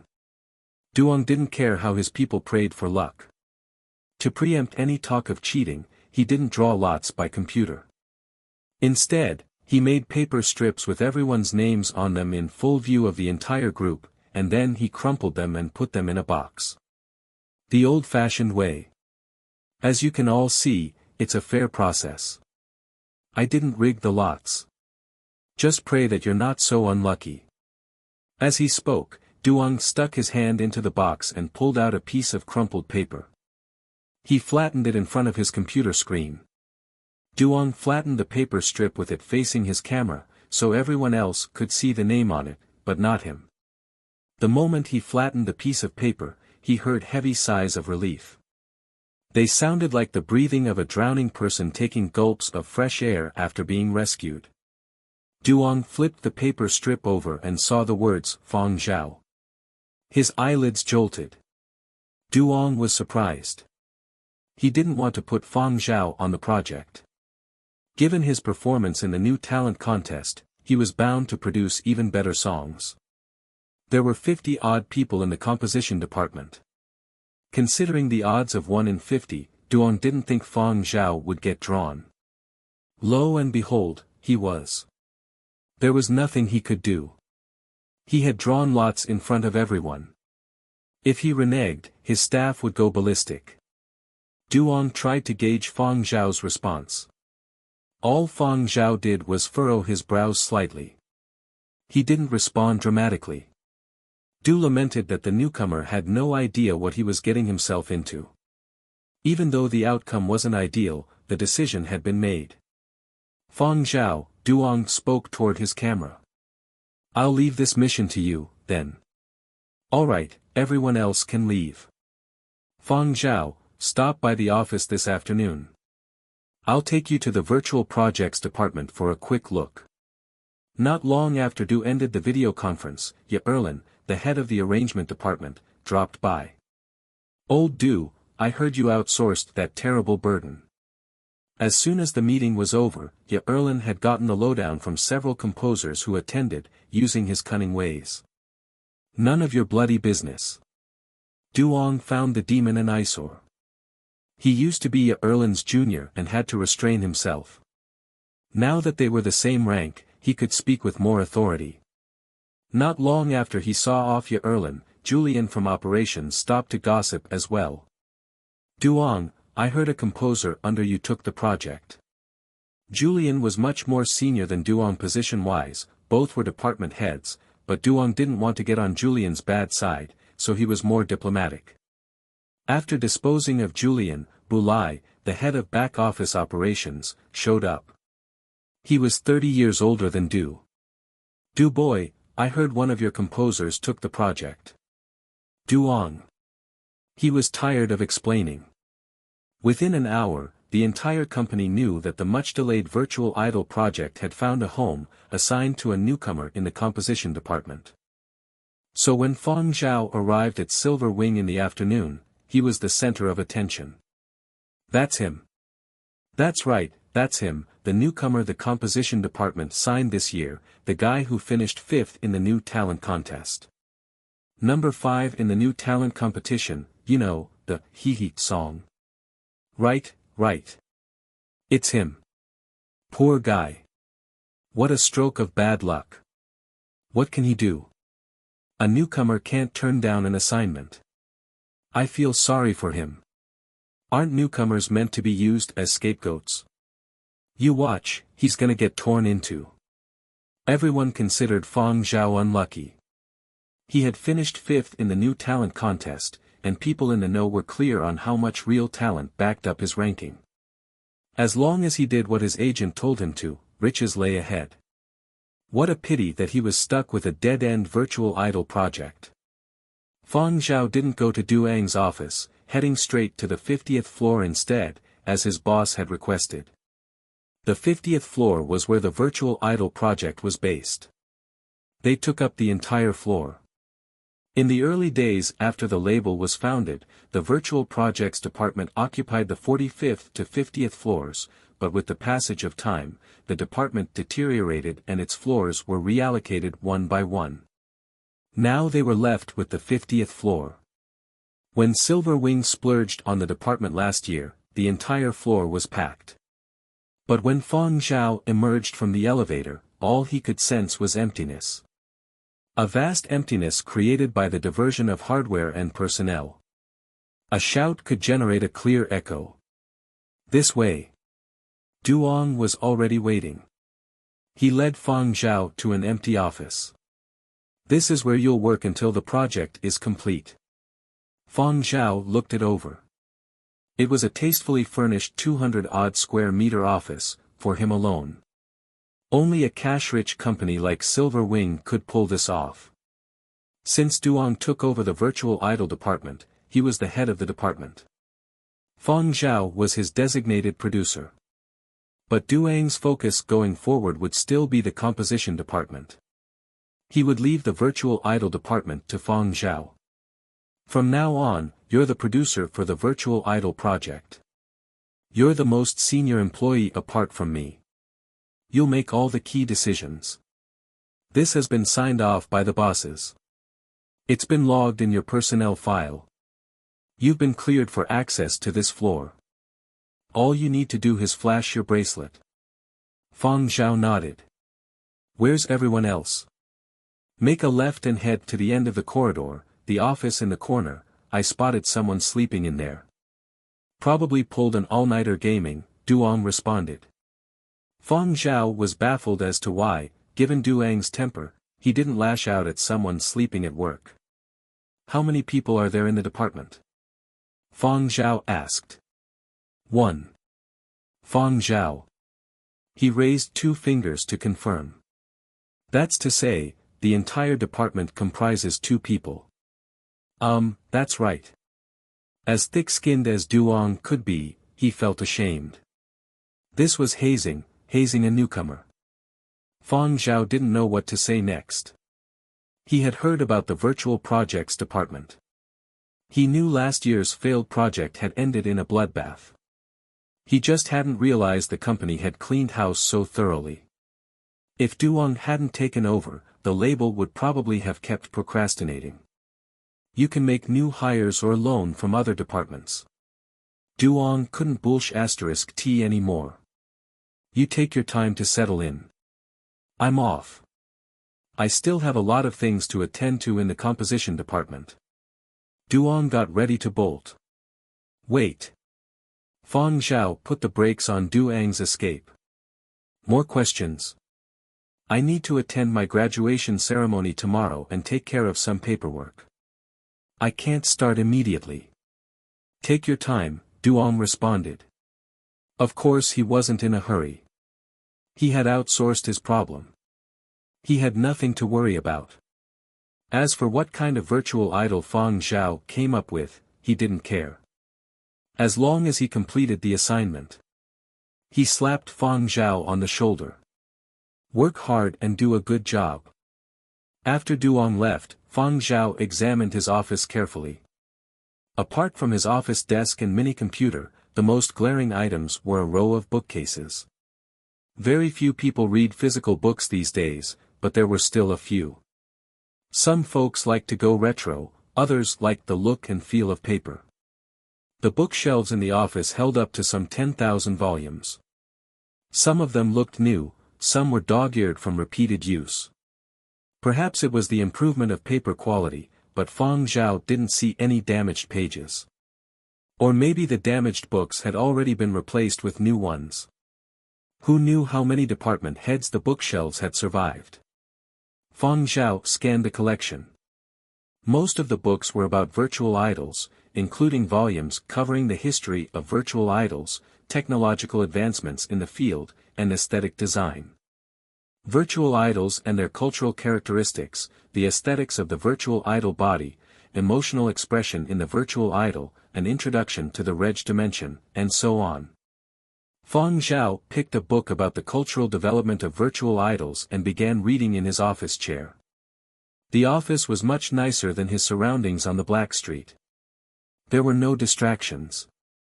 He had enough light with the window open, he didn't need to turn on a light. Browsing the book, Fang Zhao could sense how far along the entertainment industry had come. The virtual revolution began in the 206th year of the new era, when the so-called father of virtual idols invented the Reg dimension, which launched virtual idols onto the big stage. The open competition between real celebrities and virtual idols marked the pinnacle of the virtual age. After the apocalypse, the world economy recovered rapidly. Technological advancements proliferated, among them the advent of digital technology, which converted all available data into a digital format and created a new sensory experience that encompassed sight, smell, and other human senses. Through certain algorithms and procedures, the digital revolution also paved the way for images, texts, sounds, and physical shapes that didn't exist in the real world. Virtual forms derived from digital technology are a byproduct of mankind's visual era. They crossed over from the virtual world to appear lifelike in front of regular people, dazzling audiences on screen and injecting life into convention centers. The Reg dimension is undoubtedly a groundbreaking invention. Fang Zhao was fascinated by the book's overview of the Reg dimension. The Reg dimension was a virtual world, an application blending physics and computer science, invented by the new era's so-called father of virtual idols, Reg Smith, 300 years ago. Virtual idols were created with this program. 300 years ago, Reg Smith revolutionized virtual technology with the invention of the Reg dimension, which enabled future digital artists to craft better and more realistic virtual forms. The Reg dimension encompassed billions of colors, overcoming the limitations of digital projection, making the movement of virtual idols smoother and more natural. Regardless of vantage point, they looked like real humans when beamed into life. To quote the book, the creation of a virtual idol is the process of creating an image in the virtual world and breathing life into it.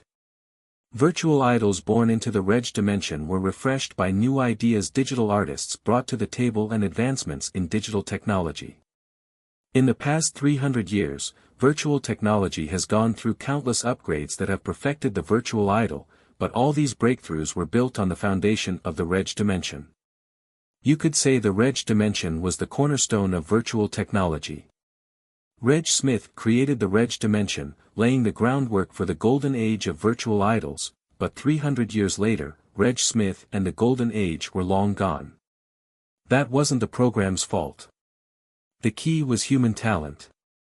Human expertise was the driving force behind the Reg dimension, the hand of God that shaped virtual idols. If he had the choice, Fang Zhao would have loved to time travel to 300 years ago and see the golden age of virtual idols for himself, the period so well documented in books and film. Footage wouldn't leave as deep of an impression as the real thing. Back in the real world, Fang Zhao had a problem on his hands. He could find the technical expertise, but first he had to decide what his virtual idol would look like. The book said, in the Reg dimension, you're an artist with a pencil or a sculptor with a chisel, ready to bring your dreams to life. Fang Zhao's dilemma: what would he draw or sculpt if he had a pen or chisel? Just as Fang Zhao was deep in thought, he had visitors, 3 of them, no less. The head of the arrangement department, Ye Erlin, operations head Julian, and the head of back-office operations, Bulai, showed up together. Geez, what a rare sight it is to see someone on this floor again. Ye Erlin raised his seemingly boneless finger and pointed at the corners of the office. It's still too empty. No worries. It's Fang Zhao, right? The head of back-office operations, Bulai, assumed a paternal tone. I'll have a sofa shipped over tomorrow. Let me know if you need anything else. As long as it's not too much trouble, I'll take care of it. Don't be a stranger with Bulai. He's got tons of funding. Siphon off a little and you can take care of things, Julian joked. The trio were curious about the project.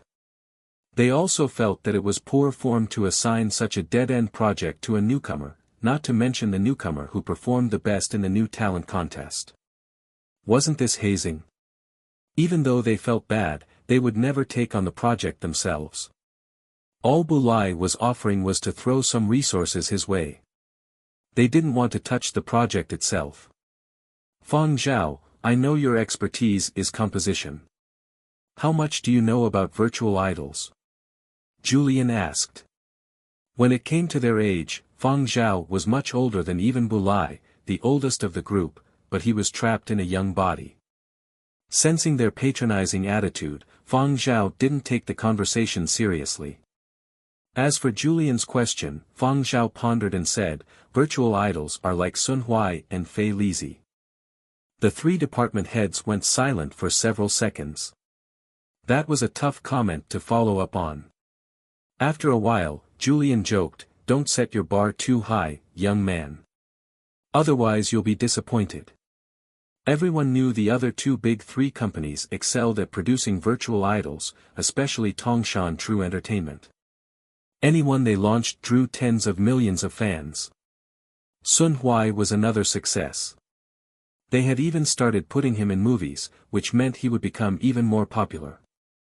The 2-bit virtual idols of Silver Wing were no match. There's no need to set your sights on Sun Huai and Fei Lizi. Just do your best. If you fail, we won't blame you, Bulai said with a sigh. Hovering in the horizon, Ye Erlin rolled his eyes. Sure, they wouldn't blame Fang Zhao, but the higher-ups were a different story.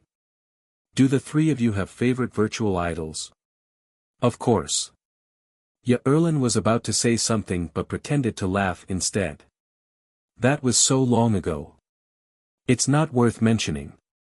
Fang Zhao shifted his gaze to Julian and Bulai. The two of them weren't in a sharing mood either. We were just concerned. Fang Zhao, we gotta get back to work. Bulai waved and headed out. I should get going too. Me too. Julian and Ye Erlin followed suit. Barely out the door, Ye Erlin was glad he had stopped his train of thought. If he said too much and Fang Zhao created a virtual idol based on his ideas, he would be blamed for the failed project too. Thank God I caught myself. Thank God.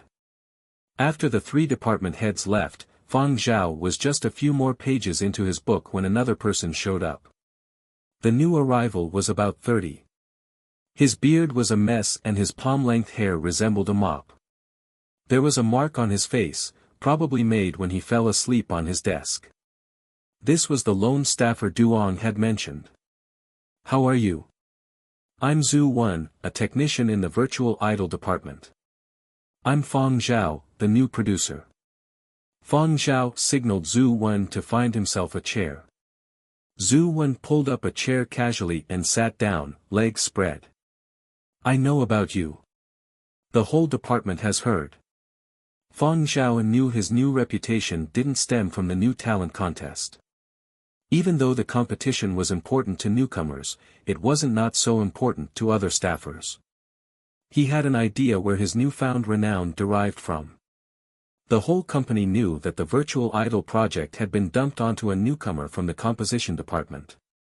It was a hot topic on internal message boards. A techie like Zhu Wen had to be up to date. So we're the only two people left on the project? Fang Zhao asked. Yep, it's just us two, Zhu Wen responded lackadaisically. There used to be 3 more people.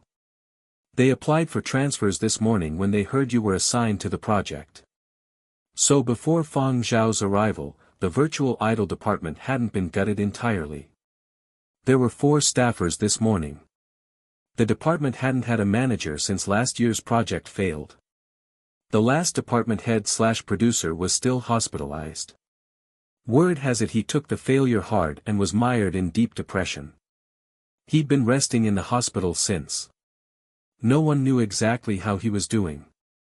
Since they didn't have a boss, the staffers behaved like carefree shepherds, signing in and then napping and gaming until the workday was over. Their pay wasn't great, but it didn't require much effort. After word spread that the department was being revived, the 3 staffers fled. "Why did you decide to stay?" Fang Zhao asked. "How come everyone else left and you decided to stay?" "I didn't transfer in time," Zhu Wen said with a yawn.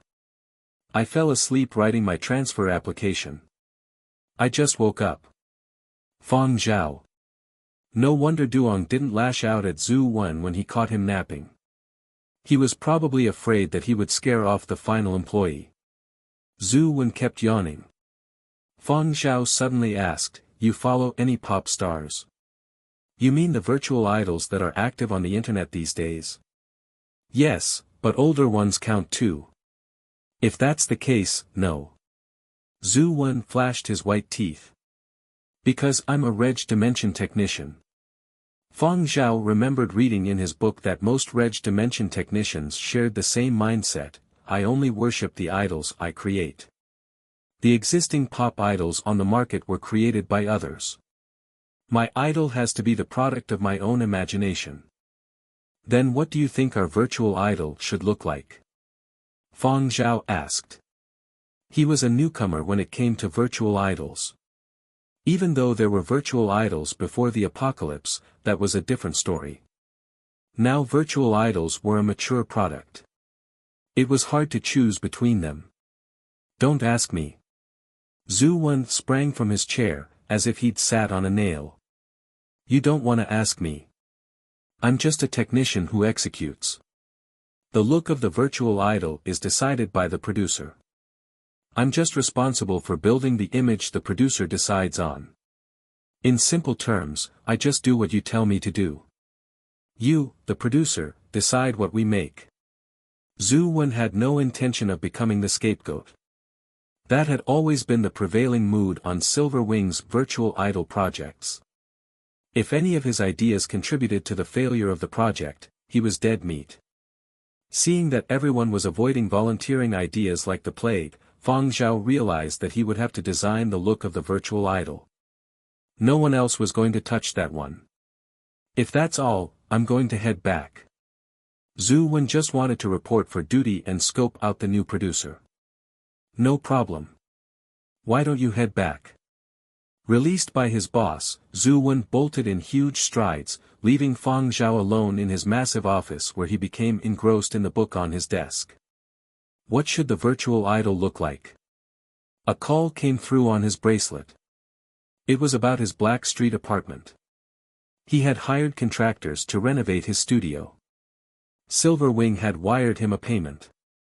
Per his contract, Fang Zhao got a $100,000 cut because his entry for the new talent contest recorded 1.9 million downloads. It was a token of thanks for finishing fifth. Fang Zhao could have used the money to rent a better place or even buy a smaller studio in the suburbs. The label asked him if he wanted company housing, which full-time employees were entitled to. Fang Zhao had planned to buy a studio in the suburbs, but he dropped the idea after taking on the virtual idol project. He would be spending more time in his office for an extended period. Composers could set their own schedules, but as producer for the virtual idol project, he had to look up a lot of information that he could only access for free at the office. He would have to pay a significant extra amount to access the company's intranet from a remote location. He could do his research at his office, he could even sleep there. In that case, finding a new apartment wasn't a pressing matter anymore. He had lived in worse places during the apocalypse, he was in no hurry to upgrade his digs. That better wait until the project was over. So Fang Zhao decided to renovate his current apartment instead. After giving Duong a heads up, Fang Zhao left Silver Wing and returned to his Black Street apartment. After deciding not to buy a new place, Fang Zhao upgraded his headset, his glasses, and his stereo system. The contractors were about to install soundproof windows and a ventilation system. The installations were completed in less than an hour. He checked the time. It was already 5 in the afternoon. Fang Zhao headed downstairs and his dog with curly hair followed. He bought some food at the store. Now that he had some cash, he didn't have to mistreat himself anymore. He ordered food of better quality. Yu Qing handed Fang Zhao the decompressed food. This meal was more refined and more tender and naturally fragrant than the decompressed dim sum he'd had before. How much? Fang Zhao asked. It's on the house. Congrats on doing well in the new talent contest. Yu Qing didn't follow the music industry. He'd only found out because he overheard a few youngsters chatting in his shop yesterday. Fang Zhao didn't put up any pretenses. Thanks. That's right, boss Yu, what kind of pop idols do you like? Virtual or real? Fang Zhao asked. Pop idols? Yu Qing froze and then shook his head. I don't follow pop idols. The current pop stars don't really strike my fancy. When I listen to a pop song, I don't bother figuring out who the performer and composer are. The only reason I knew about the new talent contest is because I overheard someone else talking about it. I wasn't following the competition. But... Yu Qing turned his head to scan his store carefully. After making sure his wife was still at work, he said, but I remember one celebrity who had quite the body. Yu Qing traced her curves in a dreamy state. What was her name again? I can't remember her name. Was she a virtual idol or a real one? Fang Zhao asked. I'm not sure. Does it make a difference? These idols are all beyond our grasp, Yu Qing said. Boss Yu, is there someone you admire? Fang Zhao asked. Someone I admire. Yeah, my former commander. Before he retired from the army. Yu Qing got carried away reminiscing about his army days, but he quickly came to his senses. What are you asking all these questions for? I took on a virtual idol project, Fang Zhao responded. It was no secret, so there was no need for him to lie. Then I won't be of any help. Those celebrities and idols really don't do much for me. Even if I remember what they look like, I can't remember the names of their songs, let alone know how to critique them. I just save songs when I hear something I like. But very few songs strike my fancy these days, they're either too mellow or they rock my eardrums. Not my cup of tea. Yu Qing was no music aficionado. He didn't listen to much music. Someone called for Fang Zhao. Hey, Fang Zhao, over here. Fang Zhao followed the voice and saw the owner of the drugstore waving at him. AI1 wanted to see you, Yu Qing said. AI1 was the owner of the drugstore. Fang Zhao stuffed down what was left of his food, returned his plate, and darted from the shop to the drugstore. What's up? Fang Zhao asked. AI1 eyed Fang Zhao's dog, which was following closely. It's about the dog with the curly fur. After inviting Fang Zhao inside, AI1 handed over a batch of test results from the past few days. After he shaved the dog, he was curious what was so special about it that it could jam his clippers. But the tests revealed nothing out of the ordinary. I found traces of 5 rare metals. They didn't show up before because their levels weren't excessive. But it's no big deal, probably from the dog's years of scavenging. There's a lot of toxic waste in garbage dumps. Don't worry about it, AI1 said. Fang Zhao scanned the test reports and asked, this is what you wanted to tell me? Of course not. AI1 brought out another batch of test results. When I analyzed the dog fur, I cross-checked its DNA sequencing against a database. Weren't you asking what breed it was? Turns out it might be descended from a curly-coated retriever or a water spaniel from before the near apocalypse. But your dog's fur is extra curly and many species mutated during the end of days, so the results aren't completely reliable. That's the best I could do. The database is limited because too many animals went extinct during the apocalypse. But I also checked a database of new era dogs. AI1 brought out another chart. You probably don't know that a distinguishing marker gene was found in the service dogs that survived the apocalypse. The wild dogs that survived have a different marker gene. That's how dog researchers can tell whether a dog is descended from a service dog or a wild dog. AI-1 pointed at the chart and pointed at the dog with curly hair sitting next to Fang Zhao. I found both marker genes on this one. And your conclusion is? Fang Zhao asked. One of its ancestors is definitely the offspring of a service dog and a wild dog, but perhaps, by its generation, its wild dog genes are stronger. It's a small dog, after all. Service dogs are usually quite large. Of course, I can't rule out the possibility that it's the descendant of one of those rare, smaller service dogs, but I'm inclined to believe in my hypothesis.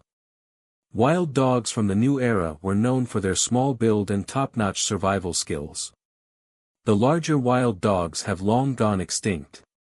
Think back to what it looked like when you first adopted it and consider the heavy metal levels in its system. It would have died if it were any other species. Its wild dog genes kept it alive. As AI-1 spoke, he reached out to fondle the dog, but it shied away. "Hey, you were such a steady boy when I was shaving you," AI-1 complained.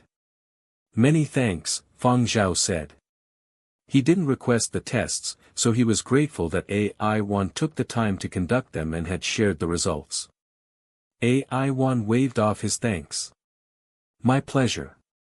I was curious. I just hope you don't mind." Fang Zhao paused, then asked, "Boss AI, are you a fan of any pop idols or celebrities?" "Idols or celebrities?" "Yeah, what's her name?" "She played a nurse in a movie last year. She was really cute, huh?" "Do you remember her name?" Fang Zhao asked. "I can't remember off the top of my head." "Is she a virtual or real idol?" "A virtual one." "How great it would be if she were a real one, I might run into her one day." "She was a better actor than the real actors. She really delivered as the nurse. She reminded me or an actual ER nurse. The other actors couldn't pull their parts off. They wouldn't be able to fool someone with a medical background."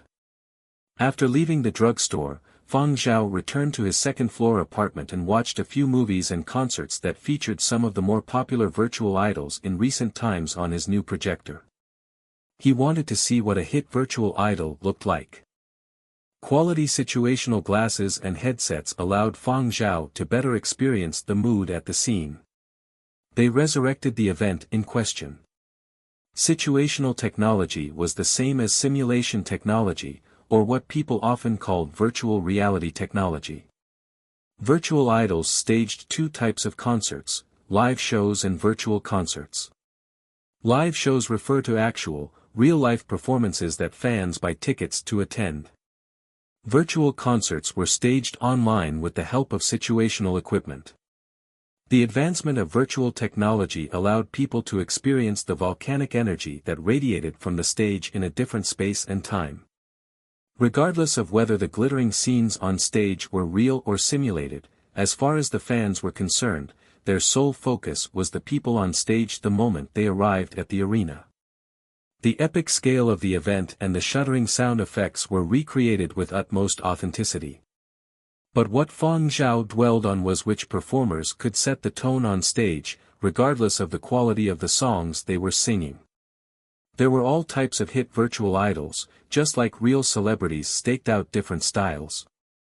Virtual idols were launched by their production teams with a specific personality in mind, be it the happy-go-lucky type, slightly depressed, mature, or utterly adorable. But unlike real people, virtual idols were ageless. A 16-year-old virtual idol would always be 16, unlike a real idol who needed to cover up the passage of time.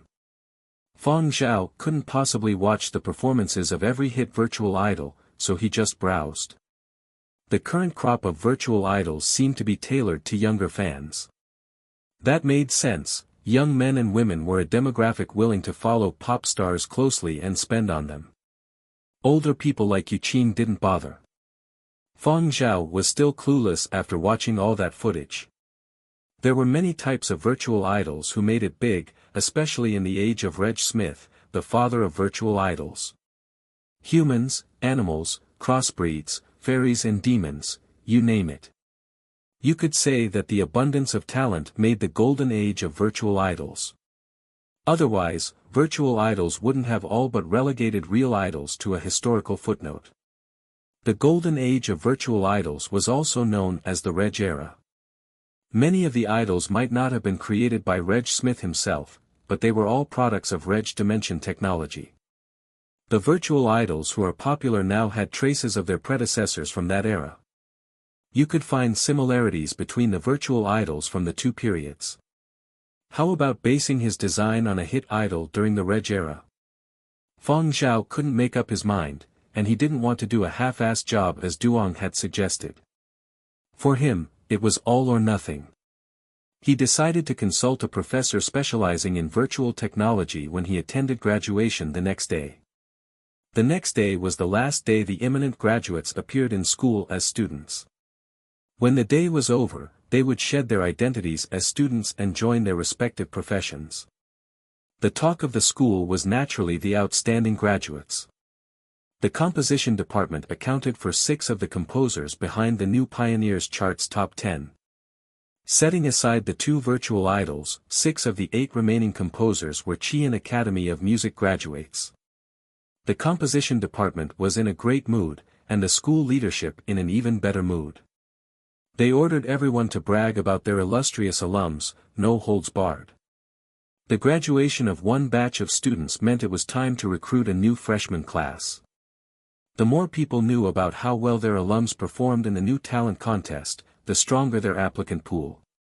So the entire campus had been reveling in a celebratory mood the past few days. The head of the composition department was especially boisterous, striding around in a confident gait, until he heard that Silver Wing Media had stuck Fang Zhao with the virtual idol project. I don't care. You're hazing a newcomer, wasting talent. It's a travesty. When Fang Zhao arrived, the department head was videoconferencing. The other party was Duong, the head of Silver Wing's composition department. Duong wore a look of resignation. He kept his temper and offered an explanation. Fang Zhao was indeed being mistreated, after all. He could also tell where the department head was coming from.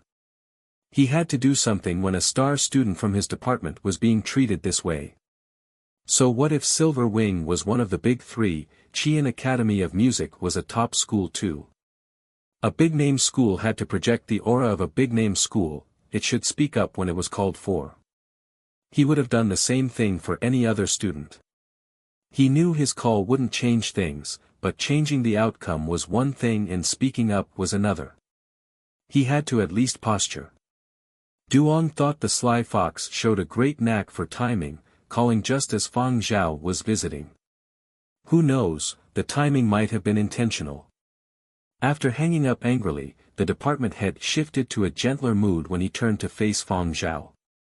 He looked like he felt for Fang and uttered a few words of consolation. Don't put too much pressure on yourself. Their top professionals couldn't put together a decent virtual idol, so don't be too hard on yourself. Thanks, Professor, I know. So Rongjing said you wanted to see me? When Fang Zhao had arrived on campus, fellow composition major Rongjing told him that the department head was looking for him. Oh, it's no big deal. I just wanted to help you put things in perspective. Silver Wing doesn't care about the project, and you can keep composing on the side. After more consolatory remarks, the department head let Fang Zhao go, but not before making sure that he wasn't as depressed as people had imagined. Sigh, bad luck for such a budding talent, and a year down the drain. The department head sighed as he watched Fang Zhao leave, but his mood improved when he thought of his other graduates. The virtual idol project would definitely take up a good chunk of a year, or even more than a year. Even though he told Fang Zhao that he could still compose on the side, when things got busy, who had the mood and inspiration to compose? So wasting a year was certain. Still, There were other composition department graduates who could make their presence felt in the industry in the coming year. Discounting Fang Zhao, didn't they have 5 other graduates among the composers who made the top 10 of the New Pioneers chart? The Chimu posse still reigned supreme. No other music school could compare. Meanwhile, Fang Zhao also had an inkling of the old geezer's thinking. He wasn't born yesterday, after all, so he didn't take the lecture too seriously. What bothered Fang Zhao more was the way his most fervent supporters during the new talent contest avoided him. Out of the 6 composition majors who placed in the top 10 of the New Pioneers chart, the reception given Fang Zhao was markedly different. People weren't cold or distant, they just didn't know what to say. The ones that approached him offered consolation. The students knew from alums how important the year following the new talent contest was. To waste a year or even longer on a dead-end project added an element of uncertainty. His future hung in the balance. Fang Zhao didn't mind the consolation, though. He just smiled and said thanks. As one of the outstanding graduates, Fang Zhao got to go on stage during the graduation ceremony and receive an award, along with the other honored students. That was why everyone fought so hard to make the top 10 during the new talent contest. The top 10 offered plenty of exposure and name recognition. Fang Zhao could also hear the whispers in the audience and see the mournful looks thrown his way. People were probably expecting him to disappear from the composer contingent of the music industry in the next year. Fang Zhao didn't leave with his classmates after the graduation ceremony. The original host of his body didn't have close friends at school. There wasn't much to say. He applied for an auditor's pass for a class on virtual idols instead. Now that he had graduated, he no longer enjoyed student perks. He had to pay for an auditing pass. The class was held in a large, terraced auditorium. Compared to web lectures, live classes were more interactive. The main attraction was that this particular classroom was well equipped, outfitted with the latest audiovisual equipment, which enhanced the lecture experience. It was worth the long trip for Fang Zhao. He ran into Chu Guang when he was applying for his auditor pass. Chu Guang was also a composition major. He placed 4th in the New Pioneers chart and was also signed to Silver Wing. An auditor pass. You're sitting in on a lecture. Chu Guang was surprised initially, but it made sense after he remembered Fang Zhao had been stuck with the virtual idol project. Not too many students sign up for this class, but the professor is my uncle. His name is Chu Hong. I'll give him a heads up so you can ask him questions. He's just been called away by a few other professors. Thanks, Fang Zhao said. Spare the pleasantries. We're classmates and now we're signed to the same company. No need to thank me. If Fang Zhao hadn't been assigned the virtual idol project, Chu Guang may have been more guarded. After all, they were competitors. Now that the situation was different, he was willing to lend Fang Zhao a helping hand. So your uncle teaches a class on virtual idols. How much do you know about virtual idols? Fang Zhao asked. Not much. But I do know one thing, my uncle said this, not me.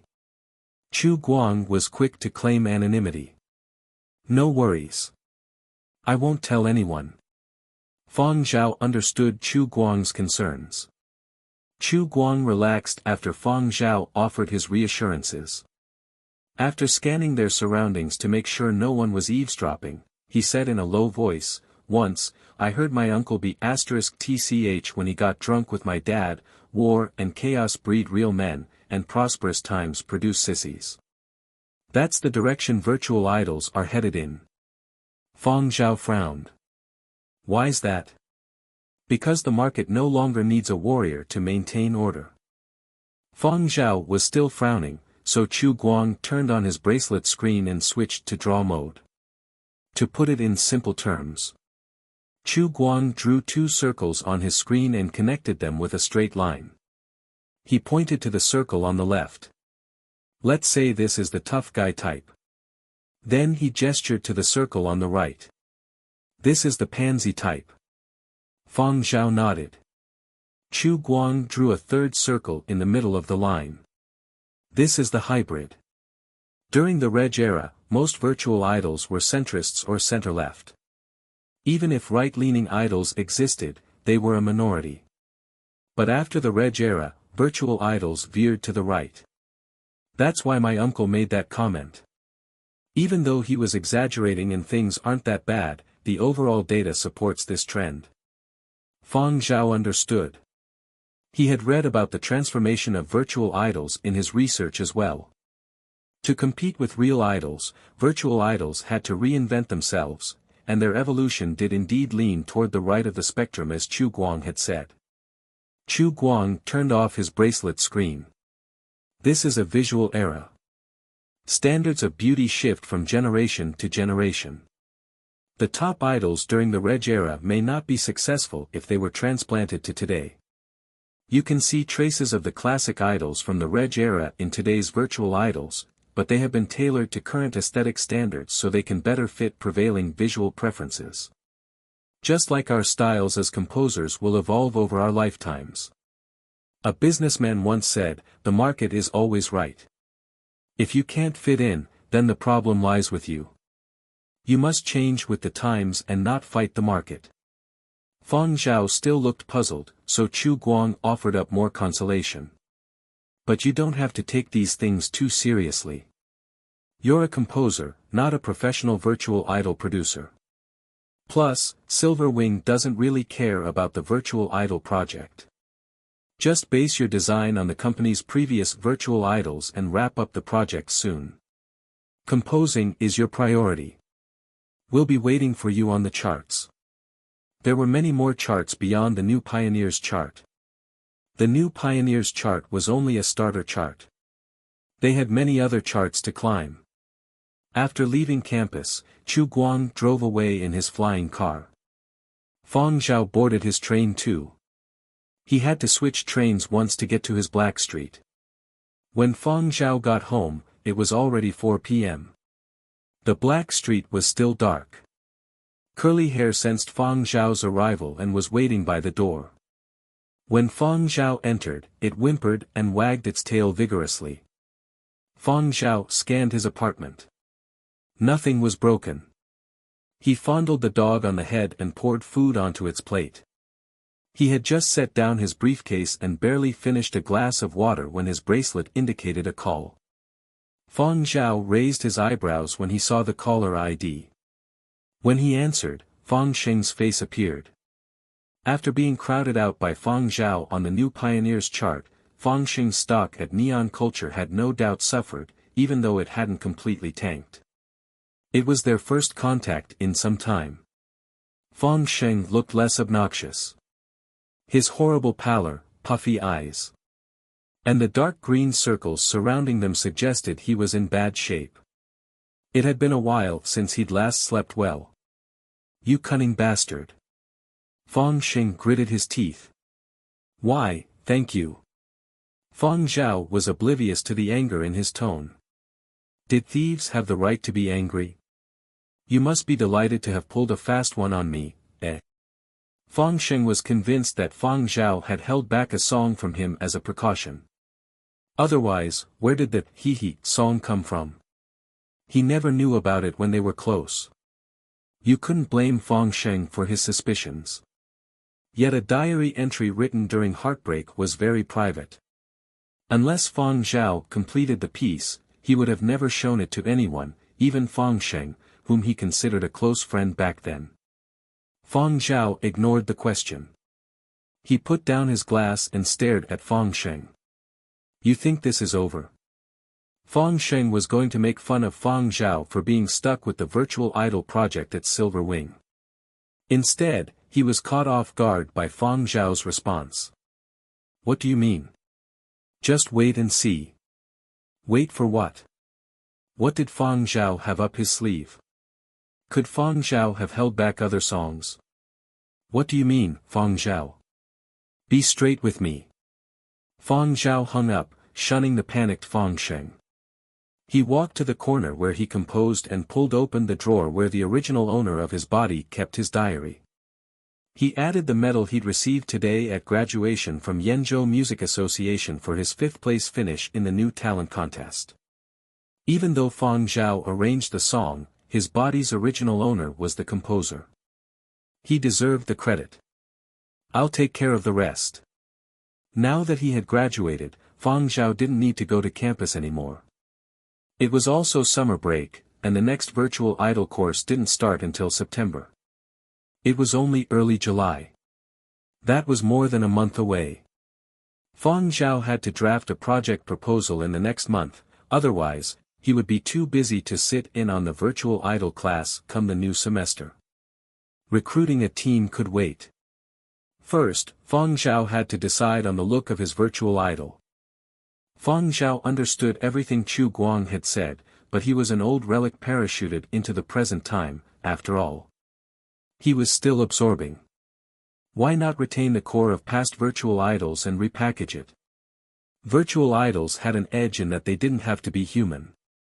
There was a huge market for the fairies and demons that ruled the Reg era and furry, cute pet animals. Some of the classics lasted several generations. Different styles catered to different demographics. The market. How do you cater to the market? But the market was a mystery. No one had an absolute answer. Fang Zhao was still struggling the next day. When he was having breakfast in the morning, Fang Zhao noticed the paper notebook sticking out of his briefcase. He used it to take notes when he was doing research in his office. Eventually, there had been too much information to jot down, so he'd started scanning pages with his bracelet instead. But among the few lines in the notebook was a quote that stuck with him. Something the father of virtual idols, Reg Smith, had said, "I worship only what I create."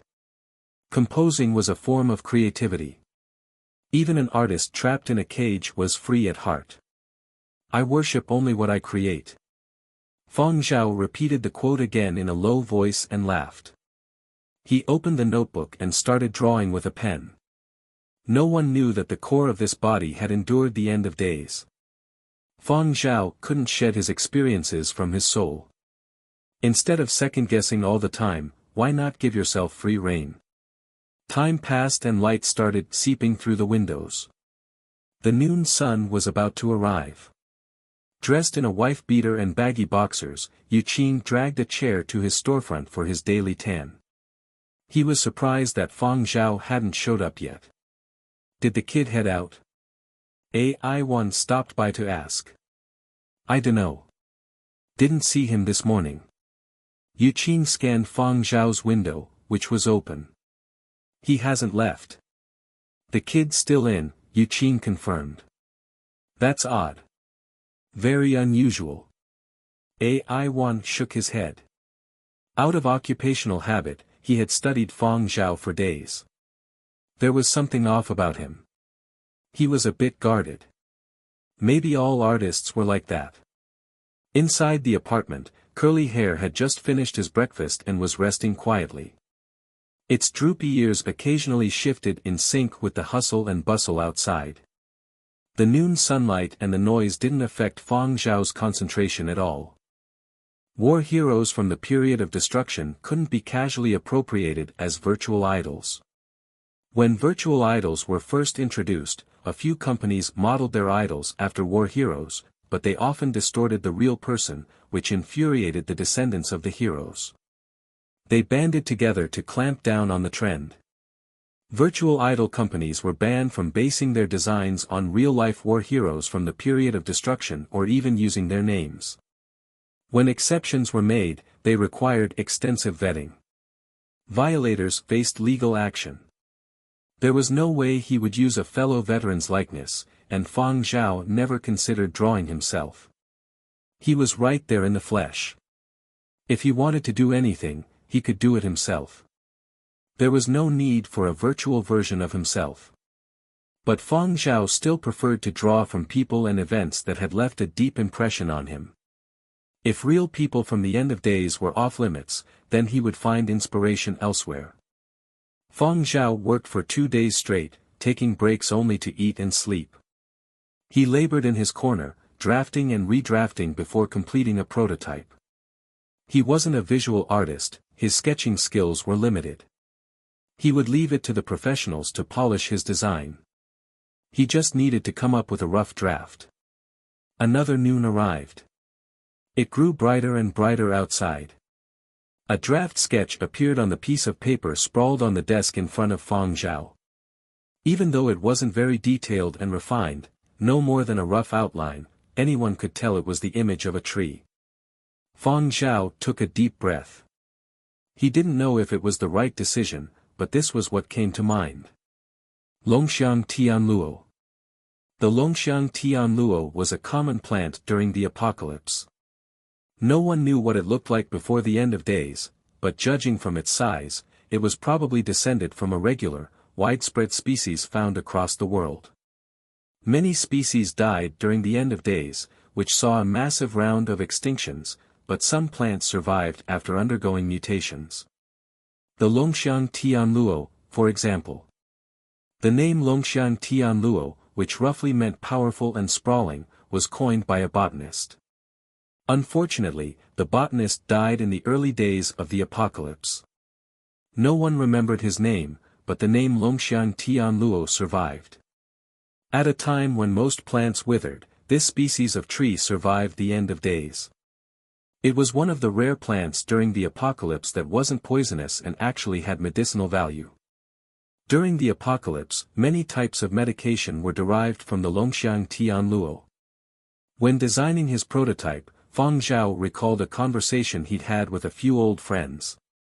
"Old Zhao, don't you think the three of us kind of take after the Longxiang Tianluo?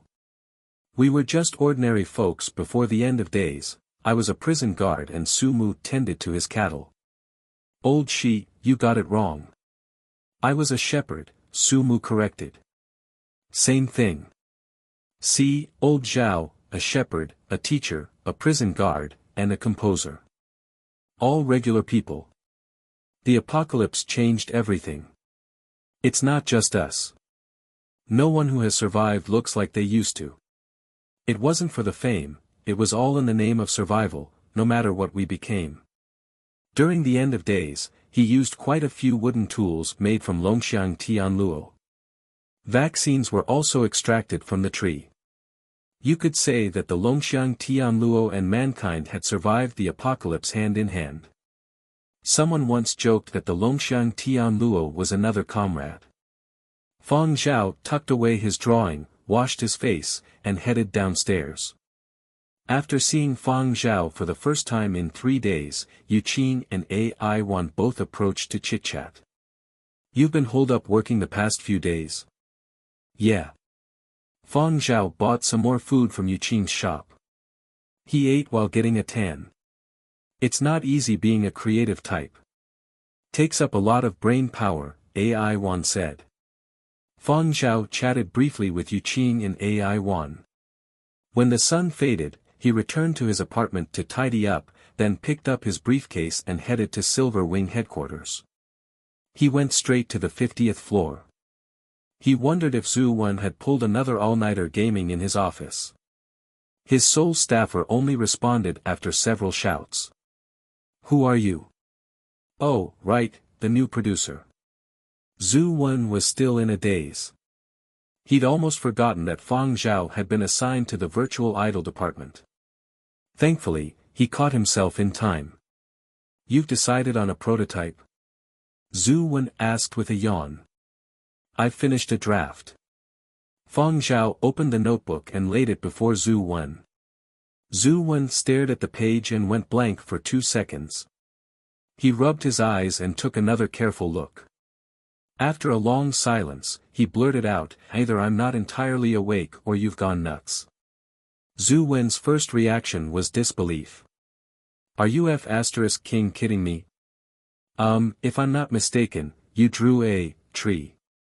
Zhu Wen had been wondering for the past 2 days what Fang Zhao would come up with. He'd even wondered whether Fang Zhao would cherry-pick features from various virtual idols like previous virtual idol designers had done, this nose, those eyes, this face, and that body. It had never occurred to him that Fang Zhao would hand over a tree. There had been all types of virtual idols, humans, animals, fairies, and demons. But as a veteran virtual idol designer, Zhu Wen had never seen a plant. If it was going to be a plant, so be it. But it had to be a unique plant, no. Cuter than usual, more attractive than the average plant, or more colorful. Otherwise, how were you going to attract a following? But Fang Zhao was a renegade.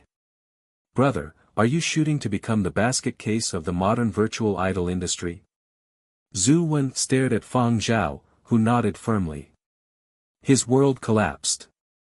What kind of tree it? Zhu Wen asked, pointing at the drawing. He wanted to rip it to shreds. Longxiang Tianluo. What? Basically what you know as the Tianluo tree. Since when were Tianluo trees called Longxiang Tianluo? A skeptical Zhu Wen started typing on his computer. Also known as the Longxiang, the Tianluo is a product of the period of destruction. It was a giant among plants from the end of days. Zhu Wen read verbatim from the research he'd looked up without an iota of embarrassment. Sorry, I flunked botany.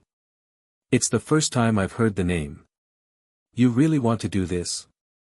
I mean, have you run it by Boss Du? Zhu Wen asked. Boss Du is busy, Fang Zhao responded. Understood. Regardless of whether Duong was actually busy, he didn't want to have anything to do with the virtual idol project for sure, so Fang Zhao was calling the shots. How long do you need to create a detailed virtual image? Fang Zhao asked. Based on your prototype, probably a week. Don't think I'm a slow worker, it's just me, after all. A week is pretty quick. The prototype was like a draft sketch, the first step in deciding the look of a virtual idol. Revisions and fleshing out the design were still to come. Virtual idols had the upper hand over real idols in that imagination was the only limit when it came to their aesthetic potential. But how pretty could a tree look? Even an anthropomorphic tree wasn't that attractive. A cartoonish design could make it cuter. Zhu Wen was brainstorming how to improve the prototype when he heard Fang Zhao say, "We'll have to prepare a music video to go with the launch." That's the standard procedure. Oh, speaking of which, you need to get ready for soul casting, Zhu Wen said. Finalizing the look of the virtual idol was only the first step.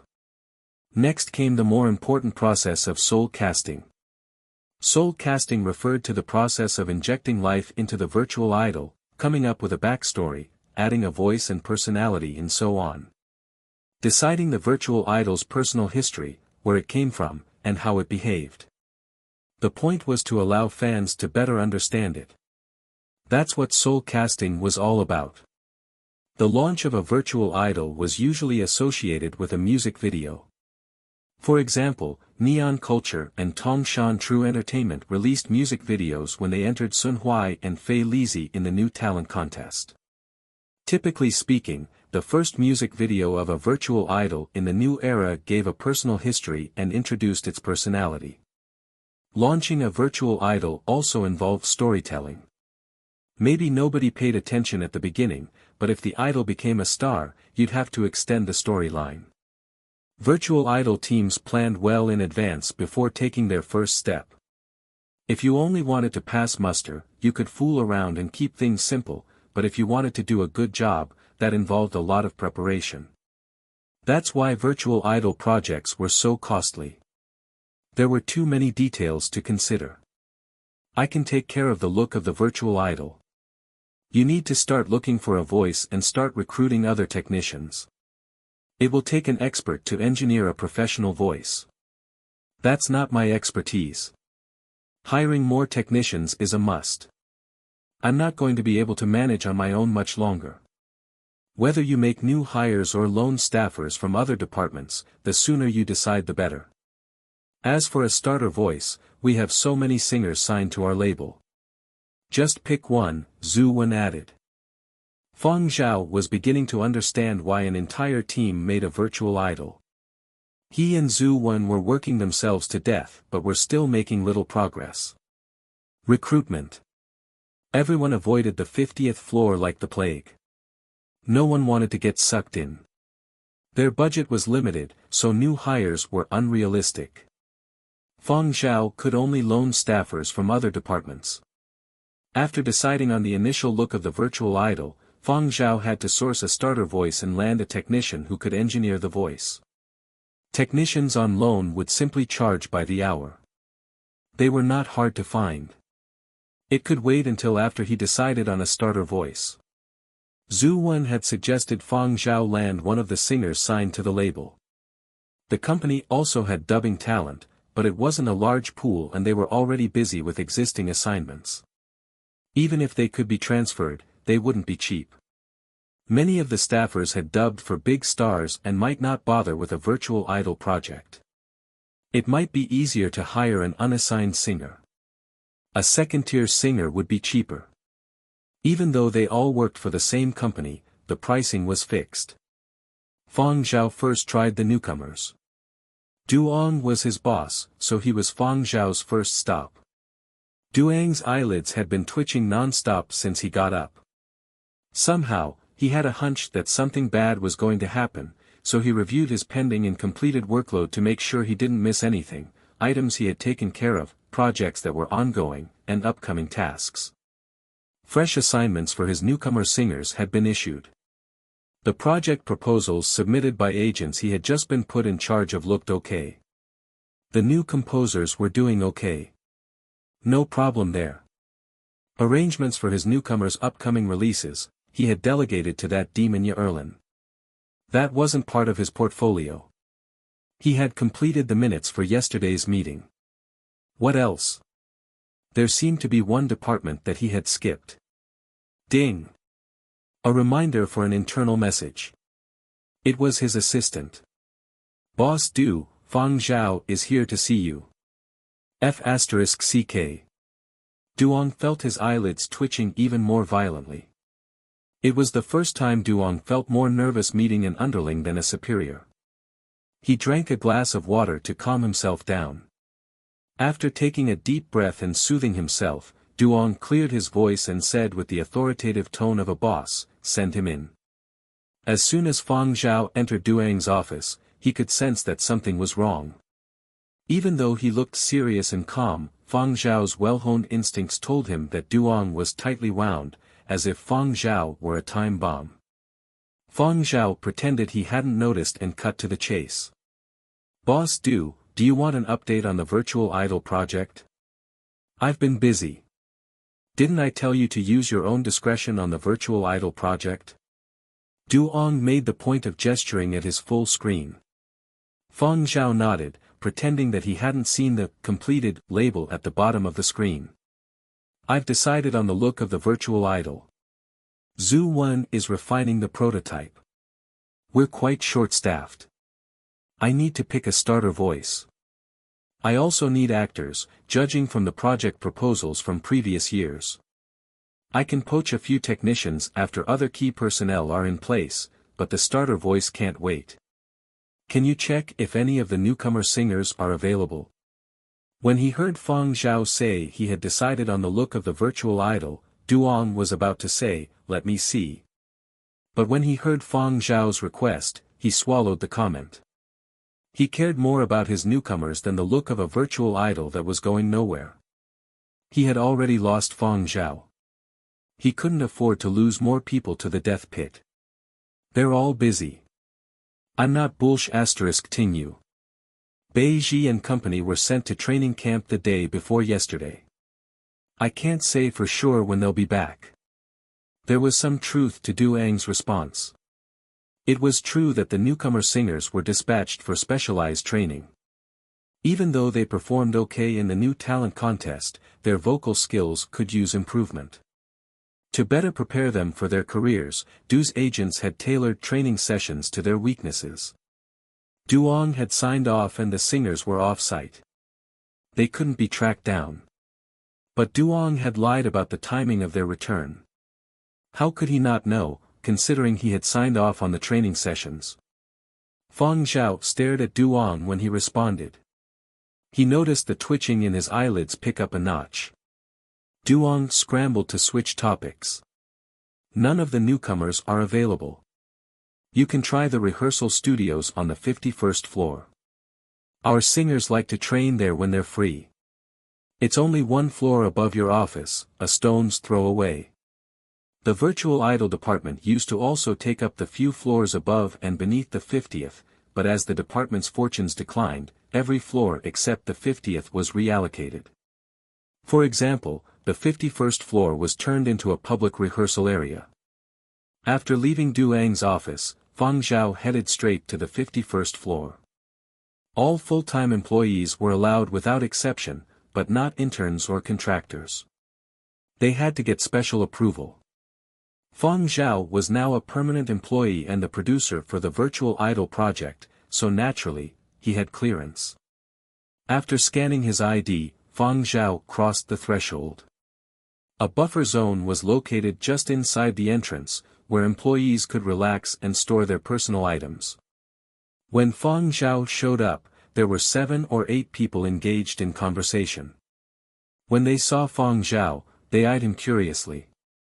The regulars on the floor all knew that Fang Zhao was a stranger.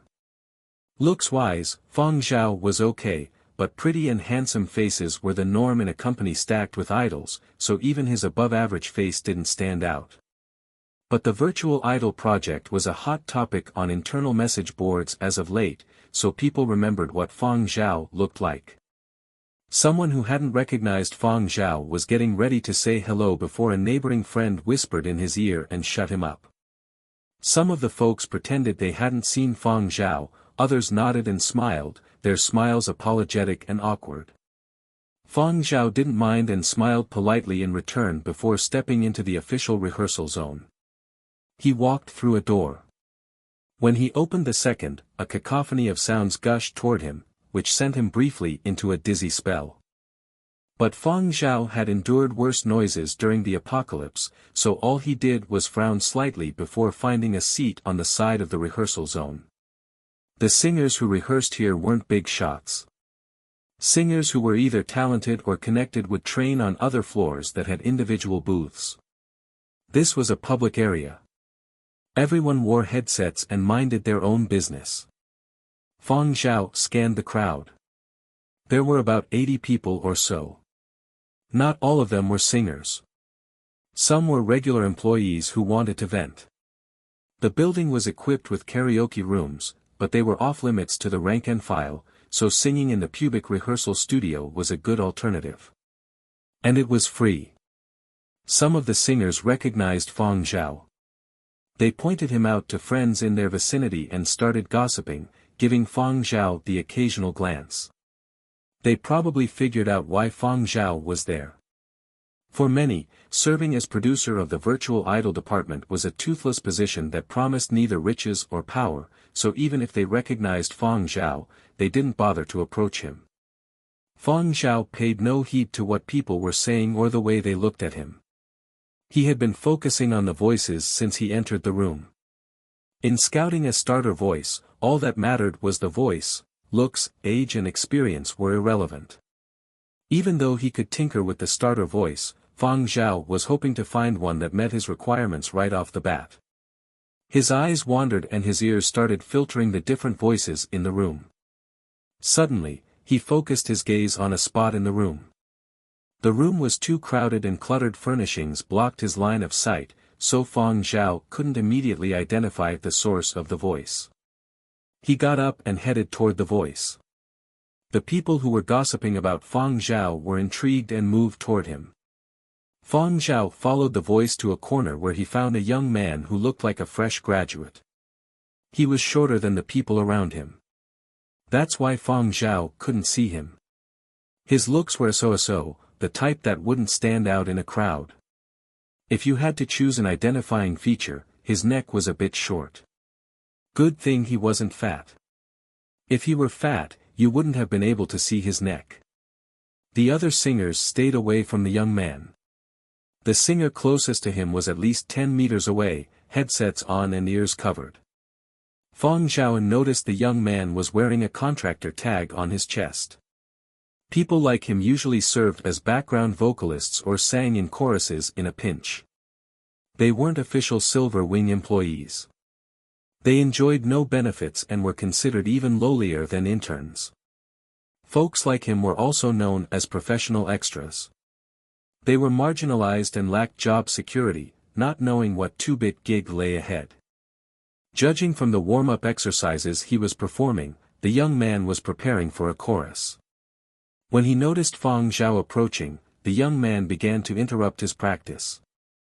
When he stopped and realized Fang Zhao was seeking him out, he panicked. So sorry. Am I bothering you? The young man stuttered. No, not at all. Carry on. I'm just listening. Fang Zhao sat in a chair in the corner. The corner was empty. The other singers were avoiding the area and the chairs were all unoccupied. The young man scratched his head hesitantly. He glanced at Fang Zhao and the onlookers. He opened his mouth but couldn't continue. It just felt like he was surrounded by a crowd that was focused on him. What if he was so afraid and nervous that his voice scared people away? Would they kick him out? After pondering the matter, the young man stopped altogether and walked to the corner. He decided to take a break and resume after folks shifted their attention elsewhere. What's your name? Fang Zhao asked. Preparing for a chorus? A Silver Wing choir is recruiting. I'm here to try my luck. The young man clutched a glass of water nervously. My name is Pang Pusong. Doesn't it sound like the name of a song? He had wanted to crack a joke to ease his nerves, but Pang Pusong became even more nervous after laughing. He wondered if Fang Zhao was about to kick him out. My name is Fang Zhao, Pang Pusong heard the other man say. I'm the producer for a virtual idol project here at Silver Wing. A producer? A big shot. Pang Pusong was immediately impressed. The man looked like he was about Pang Pusong's age and he was already a producer, no wonder he projected such a powerful aura. I'm looking for a starter voice and I heard your warm-up exercises. I think you might be a good match, but I want to listen some more. Can you repeat the section you just sang? Don't hold back. Don't sing it like a chorus. Sing it like you would normally sing it, Fang Zhao said. Pang Pusong felt like he'd been struck by a huge stone. He was a little dizzy. He wondered if he'd misheard Fang Zhao. SSSI sing it again.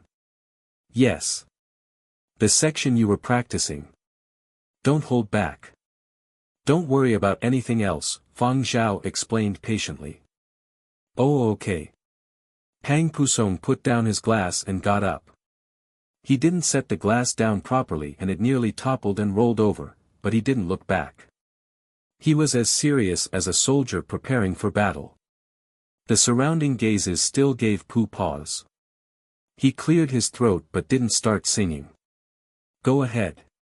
What are you looking at them for? Fang Zhao asked. Okay. Pang Pusong collected his thoughts. He was at Silver Wing to audition for a choir spot. The audition was scheduled for just after 4 p.m. His uncle had had a friend secure him a pass for the public rehearsal area. This was where he usually practiced before an audition. He never would have thought he'd have such good luck. Providing vocals for a virtual idol was naturally a better gig than singing in a choir. It was the difference between a leading and supporting role. Trying his best to ignore the attention and let go of his worries, Pang Pusong started repeating the section he was practicing. He had trouble relaxing at first, but after a few verses, he didn't hold back anymore. A few of the singers donning headsets nearby were singing to the melodies playing in their headsets, but they started to have trouble continuing. They frowned, turned off their recordings, and started *ching to Pang Pusong. If you wanna sing, go outside. You're not welcome here. That's right. You're not welcome here. Why not ask Fang Zhao take you downstairs and sing there? If you have the guts, go downstairs with Fang Zhao. You can sing freely there. The onlookers pitched in. This time, Pang Pusong freaked out. He stared at Fang Zhao blankly. Fang Zhao wasn't affected by the heckling, flashing a smile instead. He seemed to be in a good mood. This is a public rehearsal area, meaning everyone can sing freely here. You're not able to concentrate and you blame others. If you've got the guts, why don't you practice in an individual booth? Fang Zhao glared at the haters. He didn't press on. There was no point in wasting words on people he despised. Bullies were a dime a dozen. He pointed at Pang Pusong. You come with me. Pang Pusong looked like a lost child. He shrank his already short neck and followed Fang Zhao out of the public rehearsal area. Wow, he really thinks he's a big shot. Someone chuckled behind Fang Zhao's back. Fang Zhao's probably here looking for a starter voice. Definitely. I wouldn't sign up even if he begged.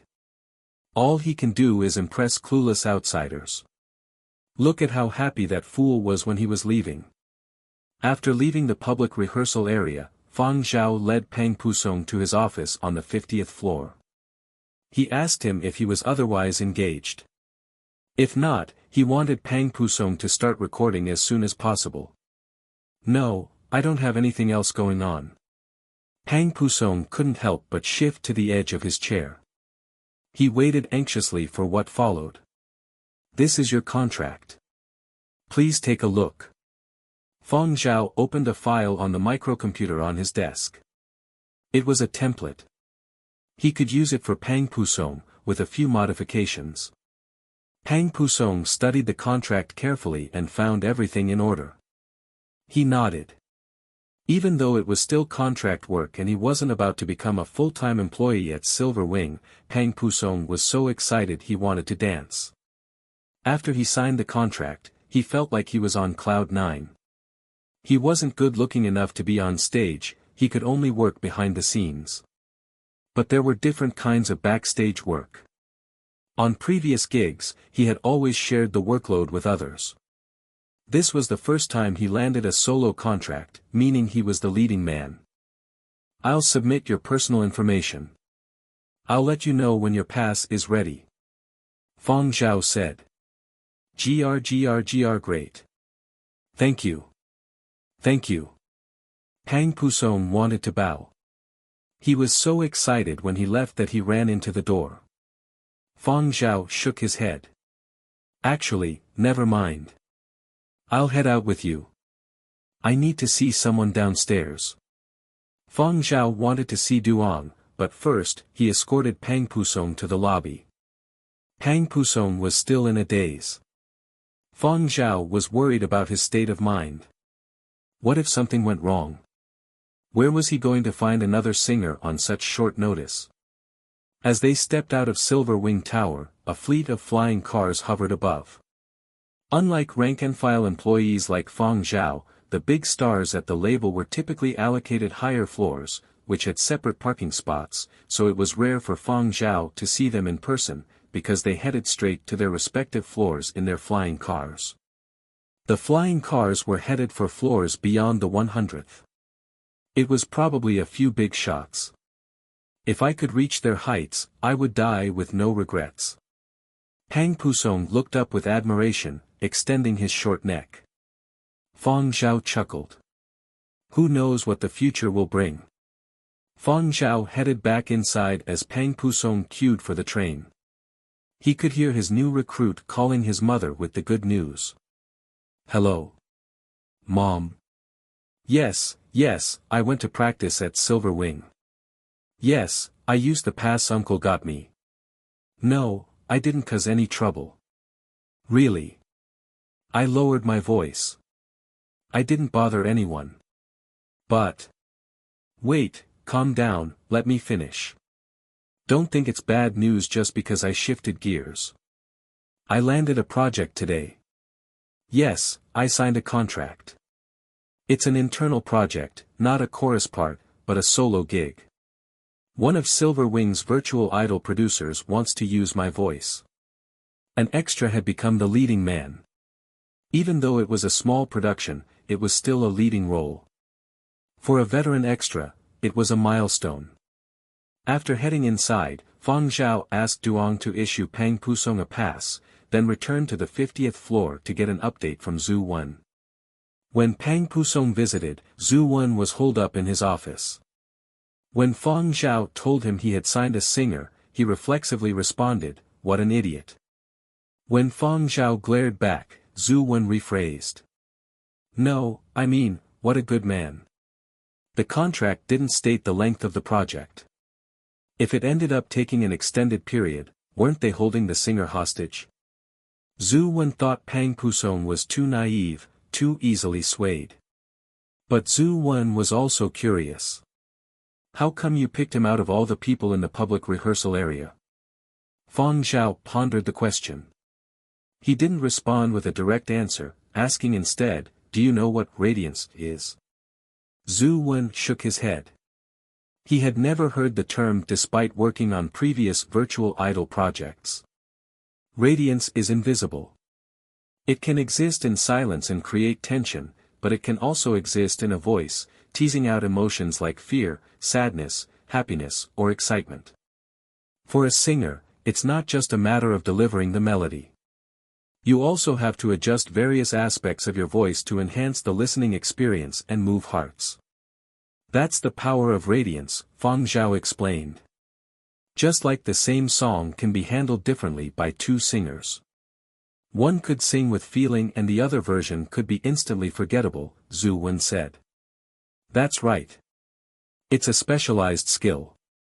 You can unleash hidden radiance by manipulating your voice, tugging senses, heartstrings, and souls in the process. But there are some singers who are naturally better at unleashing their radiance than others. You mean the kid you just signed? Right. The only thing is that radiance is hard to harness. That's why he had to restrain his radiance when he was practicing to stay in line, to blend in with the crowd. He thinks his voice is a monster. The monster sets him apart. It gets to other people in a chorus. He's heckled when he sings. His voice throws up roadblocks everywhere. That's why he keeps suppressing it. Little does he know, it's a force that is a game changer. It's not a monster. It's talent. Zhu Wen scratched the goosebumps that had started forming on his arms. He still felt that radiance was a monster. But then he thought, one is a vocal freak, the other is a virtual tree, what a great combination. One freak dubbing for another. A trace of anticipation set in. If you enjoyed this video, be sure to like, subscribe, and hit the notification bell to keep you updated for future uploads.